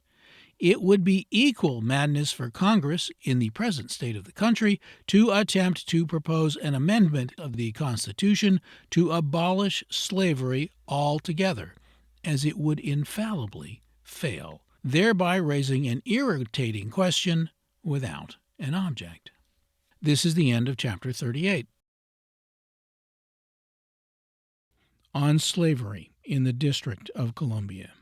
Congress having all power to legislate for the District of Columbia, there can be no reasonable doubt of its power to legislate on slavery, as well as any other interest under the limits of the Constitution.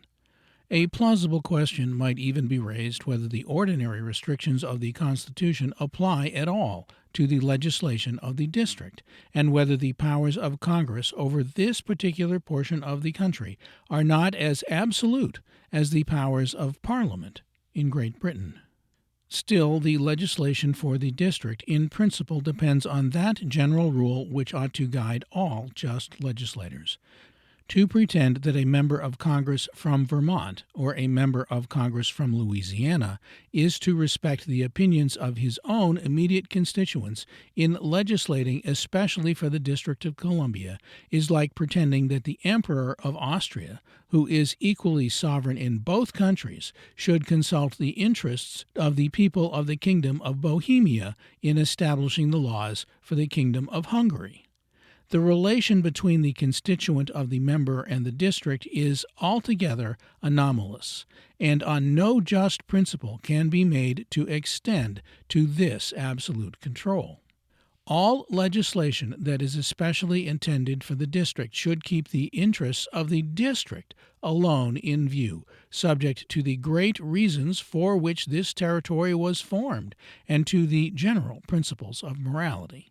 So far as any influence beyond that of the district is concerned on the question of slavery, this legislation should be more in the interest of the slaveholding states than in the interest of the non-slaveholding states, as with the latter it is purely a negative question, whereas with the former it has a positive affirmative connection with their immediate interests in more senses than one. Thus, the slaveholder has a claim to be able to visit the seat of government, attended by his body servants, and this, too, without incurring any unpleasant risks of their loss, merely to satisfy the abstract notions of right of the citizens of the non-slaveholding states. This claim may not be so great as to overshadow those of the inhabitants of the district itself, should they demand a law for the emancipation of their slaves, but is quite great enough to overshadow the negative interests of the resident of a non-slaveholding state.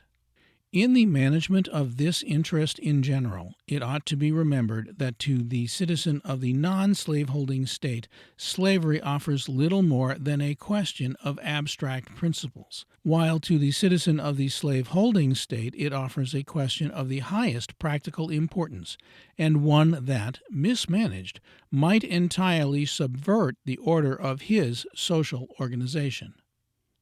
This is the end of Chapter 39. On party. It is commonly said that the political parties are necessary to liberty. This is one of the mistaken opinions that have been inherited from those who, living under governments in which there is no true political liberty, have fancied that the struggles which are inseparable from their condition must be common to the conditions of all others.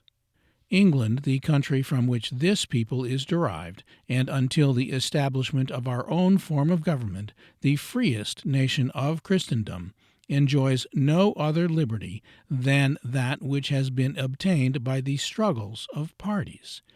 Still, retaining in the bosom of the state a power in theory which, if carried out in practice, would eventually overshadow all the other powers of the state, it may truly be necessary to hold such a force in check by the combinations of political parties.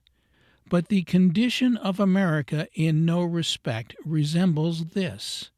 Here the base of the government is the constituencies, and its balance is in the divided action of their representatives, checked as the latter are by frequent elections.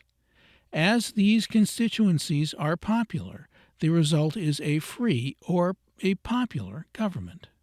Under such a system, in which the fundamental laws are settled by a written compact, it is not easy to see what good can be done by parties, while it is easy to see that they may effect much harm. It is the object of this article to point out a few of the more prominent evils that originate from such a source. Party is known to encourage prejudice and to lead men astray in the judgment of character. Thus it is we see one half the nation extolling those that the other half condemns, and condemning those that the other half extols. Both cannot be right, and as passions, interests, and prejudices are all enlisted on such occasions, it would be nearer the truth to say that both are wrong. Party is an instrument of error by pledging men to support its policy instead of supporting the policy of the state. Thus we see party measures almost always in extremes, the resistance of the opponents inducing the leaders to ask for more than is necessary.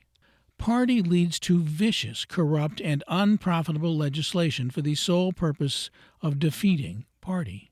Thus we have seen those territorial divisions and regulations which ought to be permanent, as well as other useful laws, altered for no other end than to influence an election.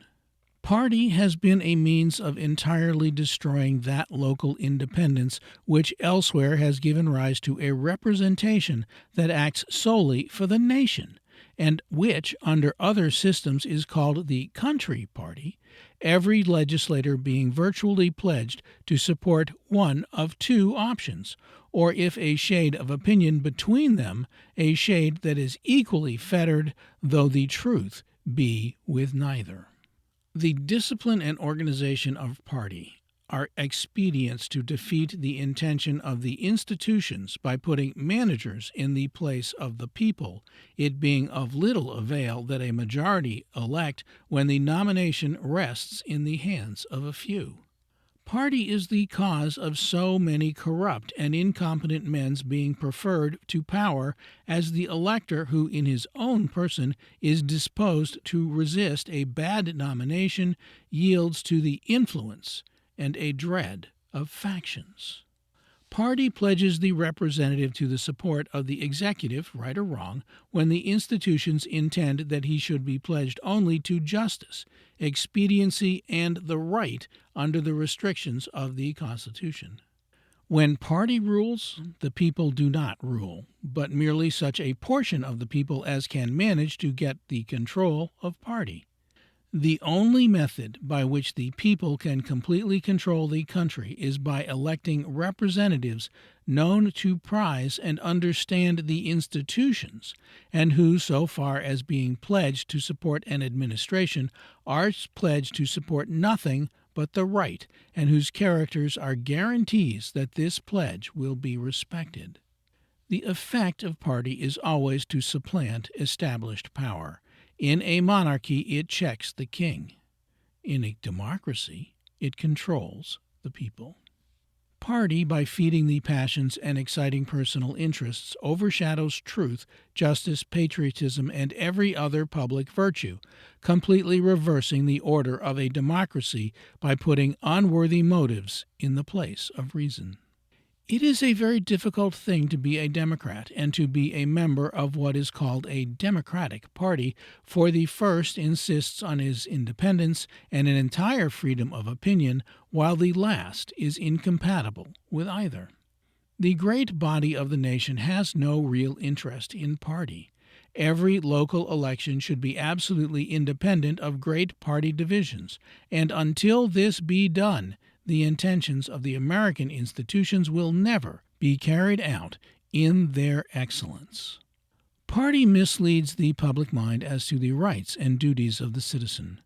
An instance has recently occurred in which a native-born citizen of the United States of America, the descendant of generations of Americans, has become the object of systematic and combined persecution because he published a constitutional opinion that conflicted with the interests and passions of party, although having no connection with party himself, very many of his bitterest assailants being foreigners who have felt themselves authorized to pursue this extraordinary course as the agents of party. No freeman who really loves liberty and who has a just perception of its dignity, character, actions, and objects will ever become a mere party man.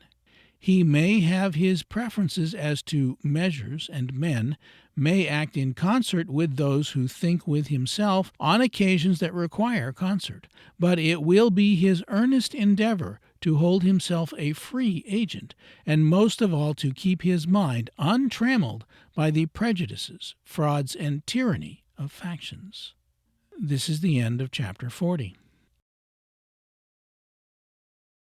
On individuality. Individuality is the aim of political liberty, by leaving to the citizen as much freedom of action and of being as comports with order and the rights of others. The institutions render him truly a freeman. He is left to pursue his means of happiness in his own manner. It is a curious circumstance that in endeavoring to secure the popular rights, an effect has been produced in this country totally opposed to this main object.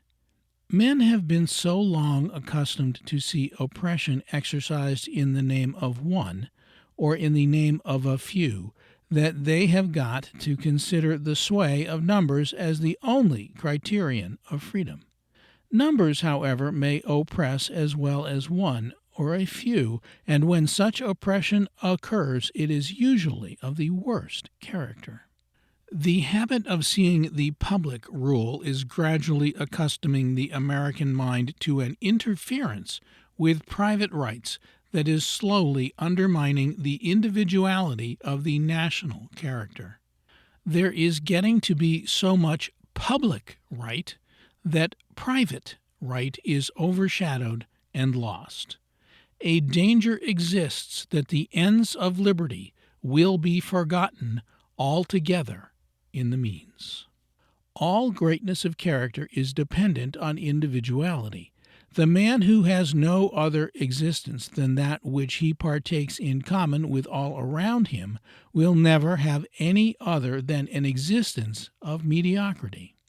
In time, such a state of things would annihilate invention and paralyze genius. A nation would become a nation of commonplace laborers. The pursuit of happiness is inseparable from the claims of individuality. To compel all to follow this object in the same manner is to oppress all above the average tastes and information. It can only be done at the expense of that which is the aim of liberty. An entirely distinct individuality in the social state is neither possible nor desirable. Our happiness is so connected with the social and family ties as to prevent it.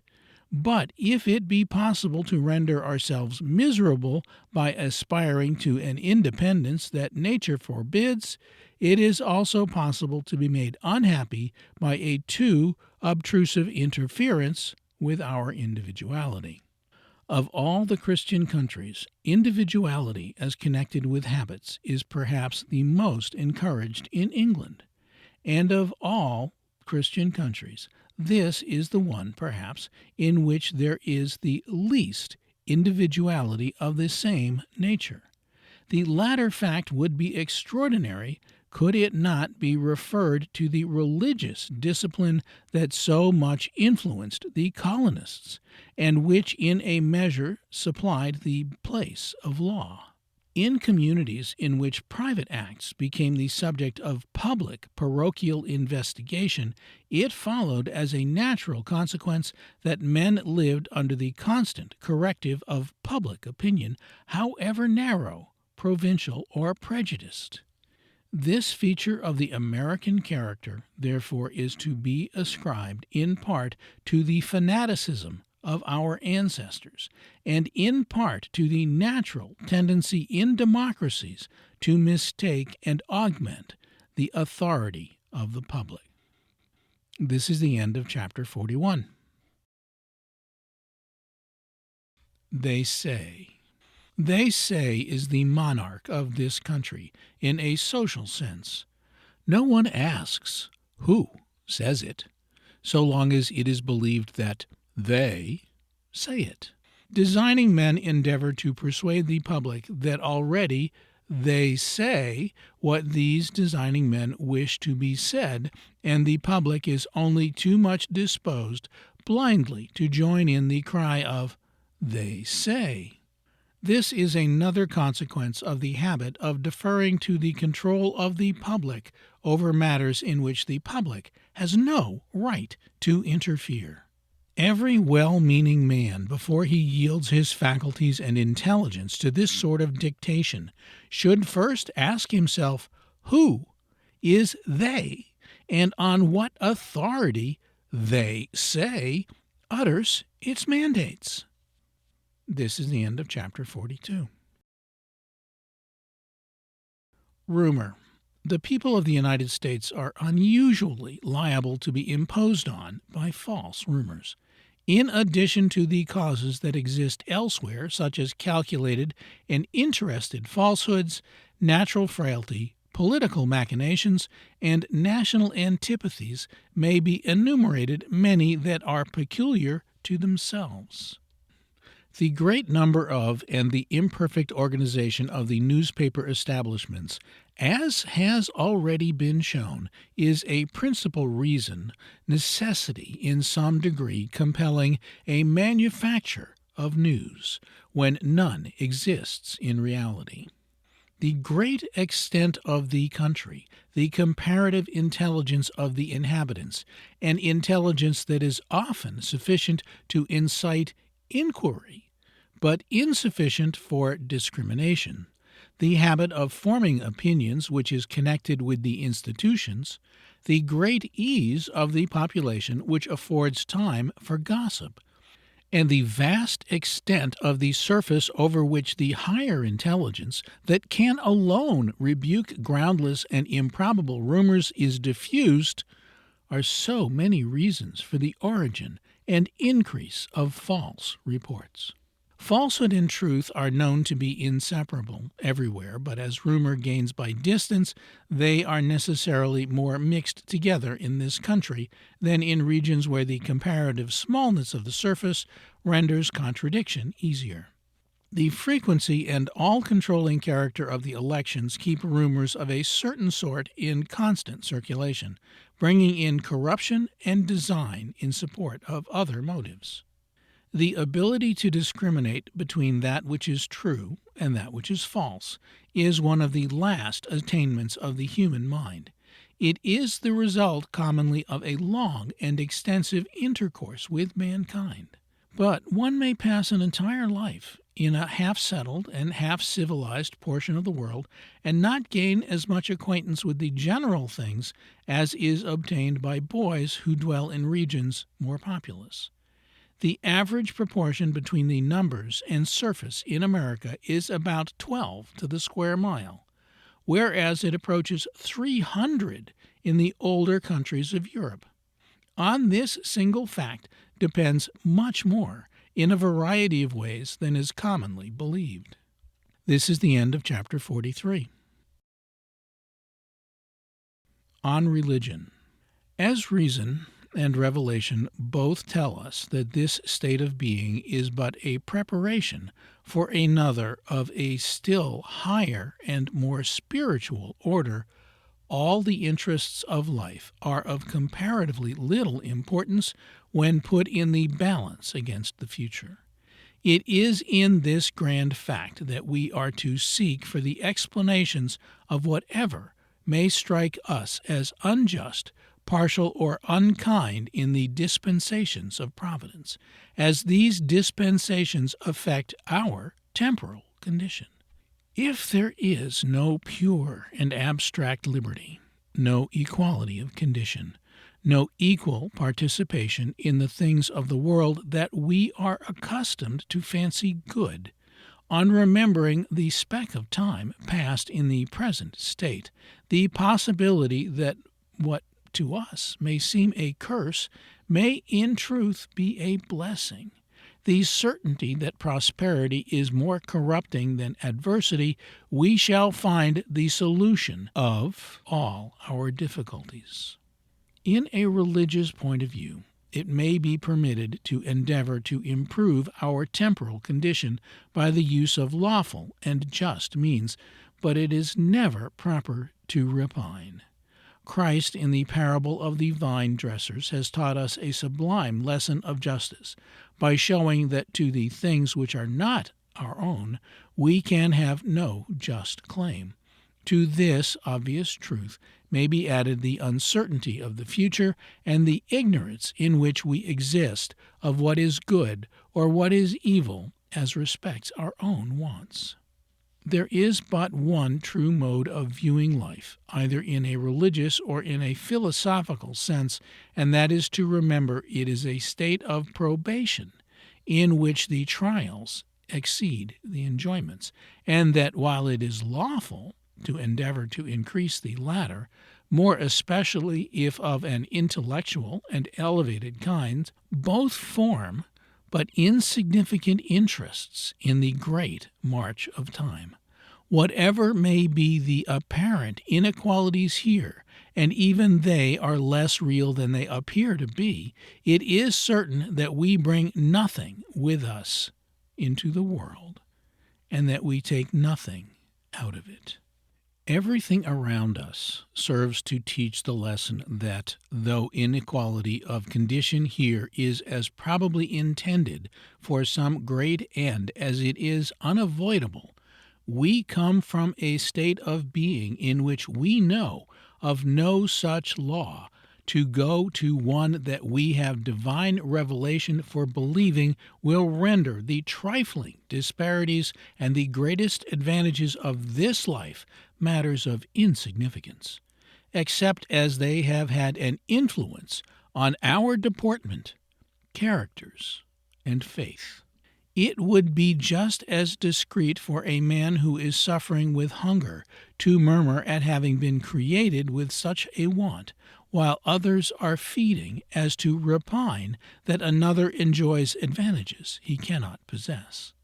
In this country, the aim has been to reduce all the factious inequalities of station, condition, wealth, and knowledge to a state as natural as comports with civilization.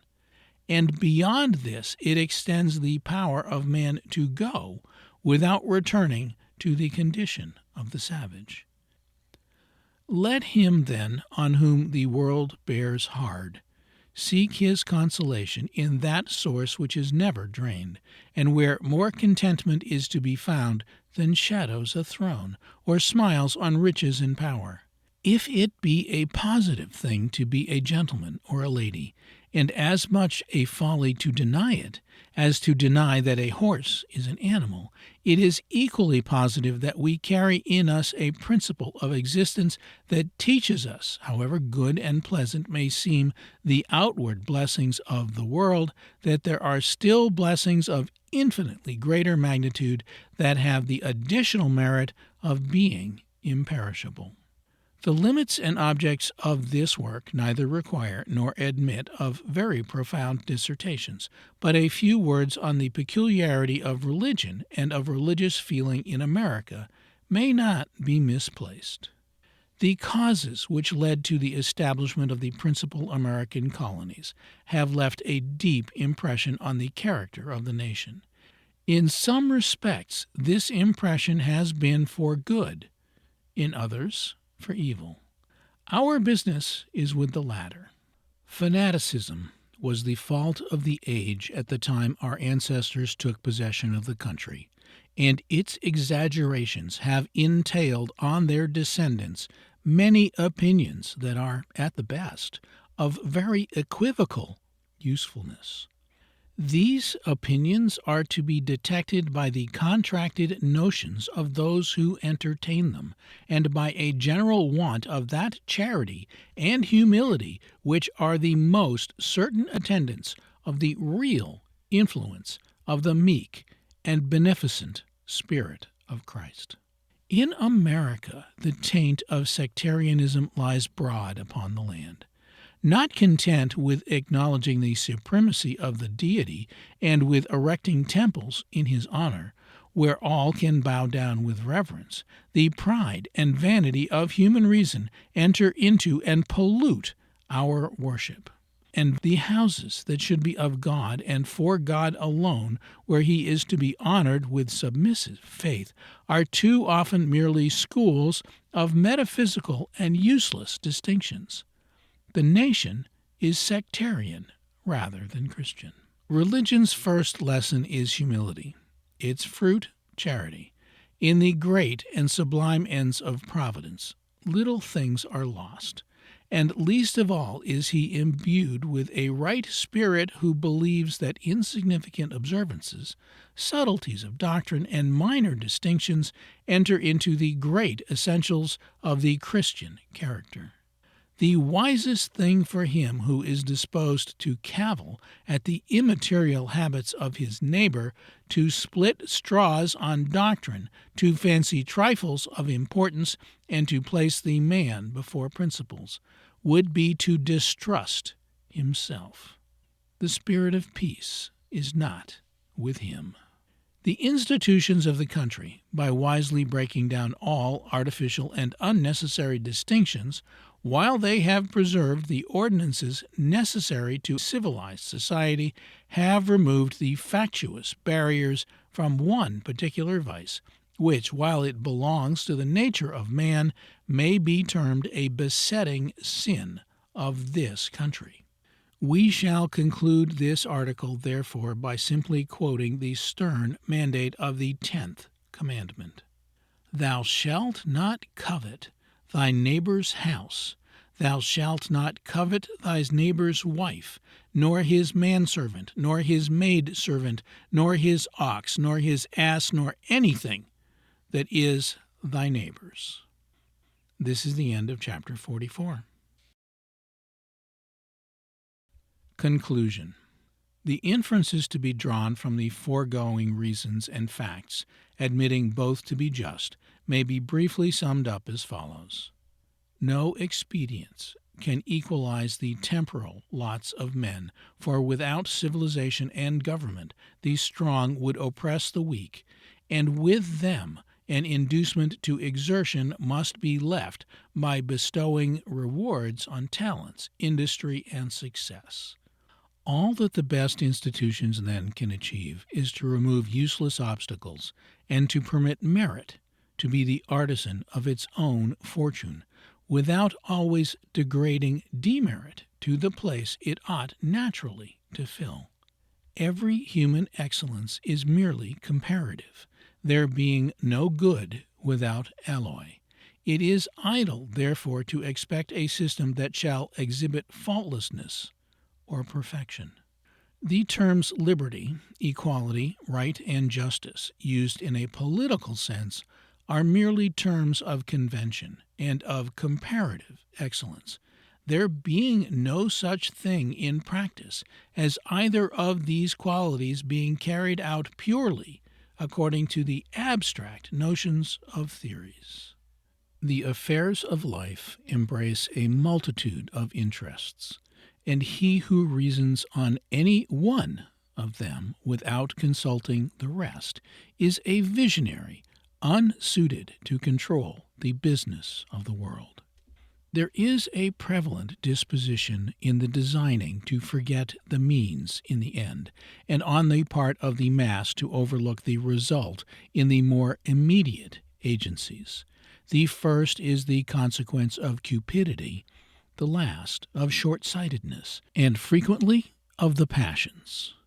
Both these faults need to be vigilantly watched in a democracy, as the first unsettles principles while it favors artifice, and the last is substituting the transient motives of a day for the deliberate policy and collected wisdom of ages. Men are the constant dupes of names, while their happiness and well-being mainly depend on things. The highest proof a community can give of its fitness for self-government is its readiness in distinguishing between the two, for frauds, oppression, flattery, and vice are the offspring of the mistakes. It is a governing principle of nature that the agency which can produce the most good, when perverted from its proper aim, is most productive of evil. It behooves the well-intentioned, therefore, vigilantly to watch the tendency of even their most highly prized institutions, since that which was established in the interests of the right may so easily become the agent of the wrong. The disposition of all power is to abuses, nor does it at all mend the matter that its possessors are a majority. Unrestrained political authority, though it be confided to masses, cannot be trusted without positive limitations.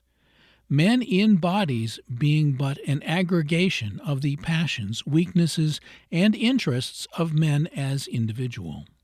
It is as idle to expect what is termed gratitude in a democracy as from any other repository of power. Bodies of men, though submitting to human impulses generally, and often sympathetic as well as violent, are seldom generous. In matters that touch the common feeling, they are avaricious of praise, and they usually visit any want of success in a public man as a personal wrong. Thus it is that we see a dozen victories forgotten in a single defeat, an irritable vanity in the place of a masculine pride, and a sensitiveness to opinion instead of a just appreciation of acts. Under every system it is more especially the office of the prudent and candid to guard against the evils peculiar to that particular system, than to declaim against the abuses of others. Thus, in a democracy, instead of decrying monarchs and aristocrats who are impotent, it is wiser to look into the sore spots of the only form of government that can do any practical injury, and to apply the necessary remedies, than to be glorifying ourselves at the expense of charity, common sense, and not unfrequently of truth.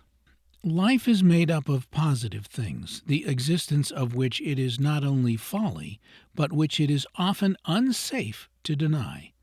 Nothing is gained by setting up impracticable theories, but alienating opinion from the facts under which we live, all the actual distinctions that are inseparable from the possession of property, learnings, breeding, refinement, tastes, and principles, existing as well in one form of government as in another.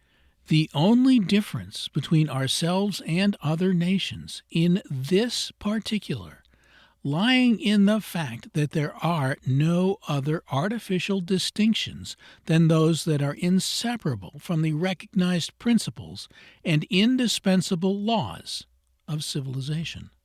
There is less real inequality in the condition of men than outward circumstances would give reason to believe. If refinement brings additional happiness, it also adds point to misery. Fortunately, the high consolations of religion, in which lies the only lasting and true relief from the cares and seeming injustice of the world, are equally attainable.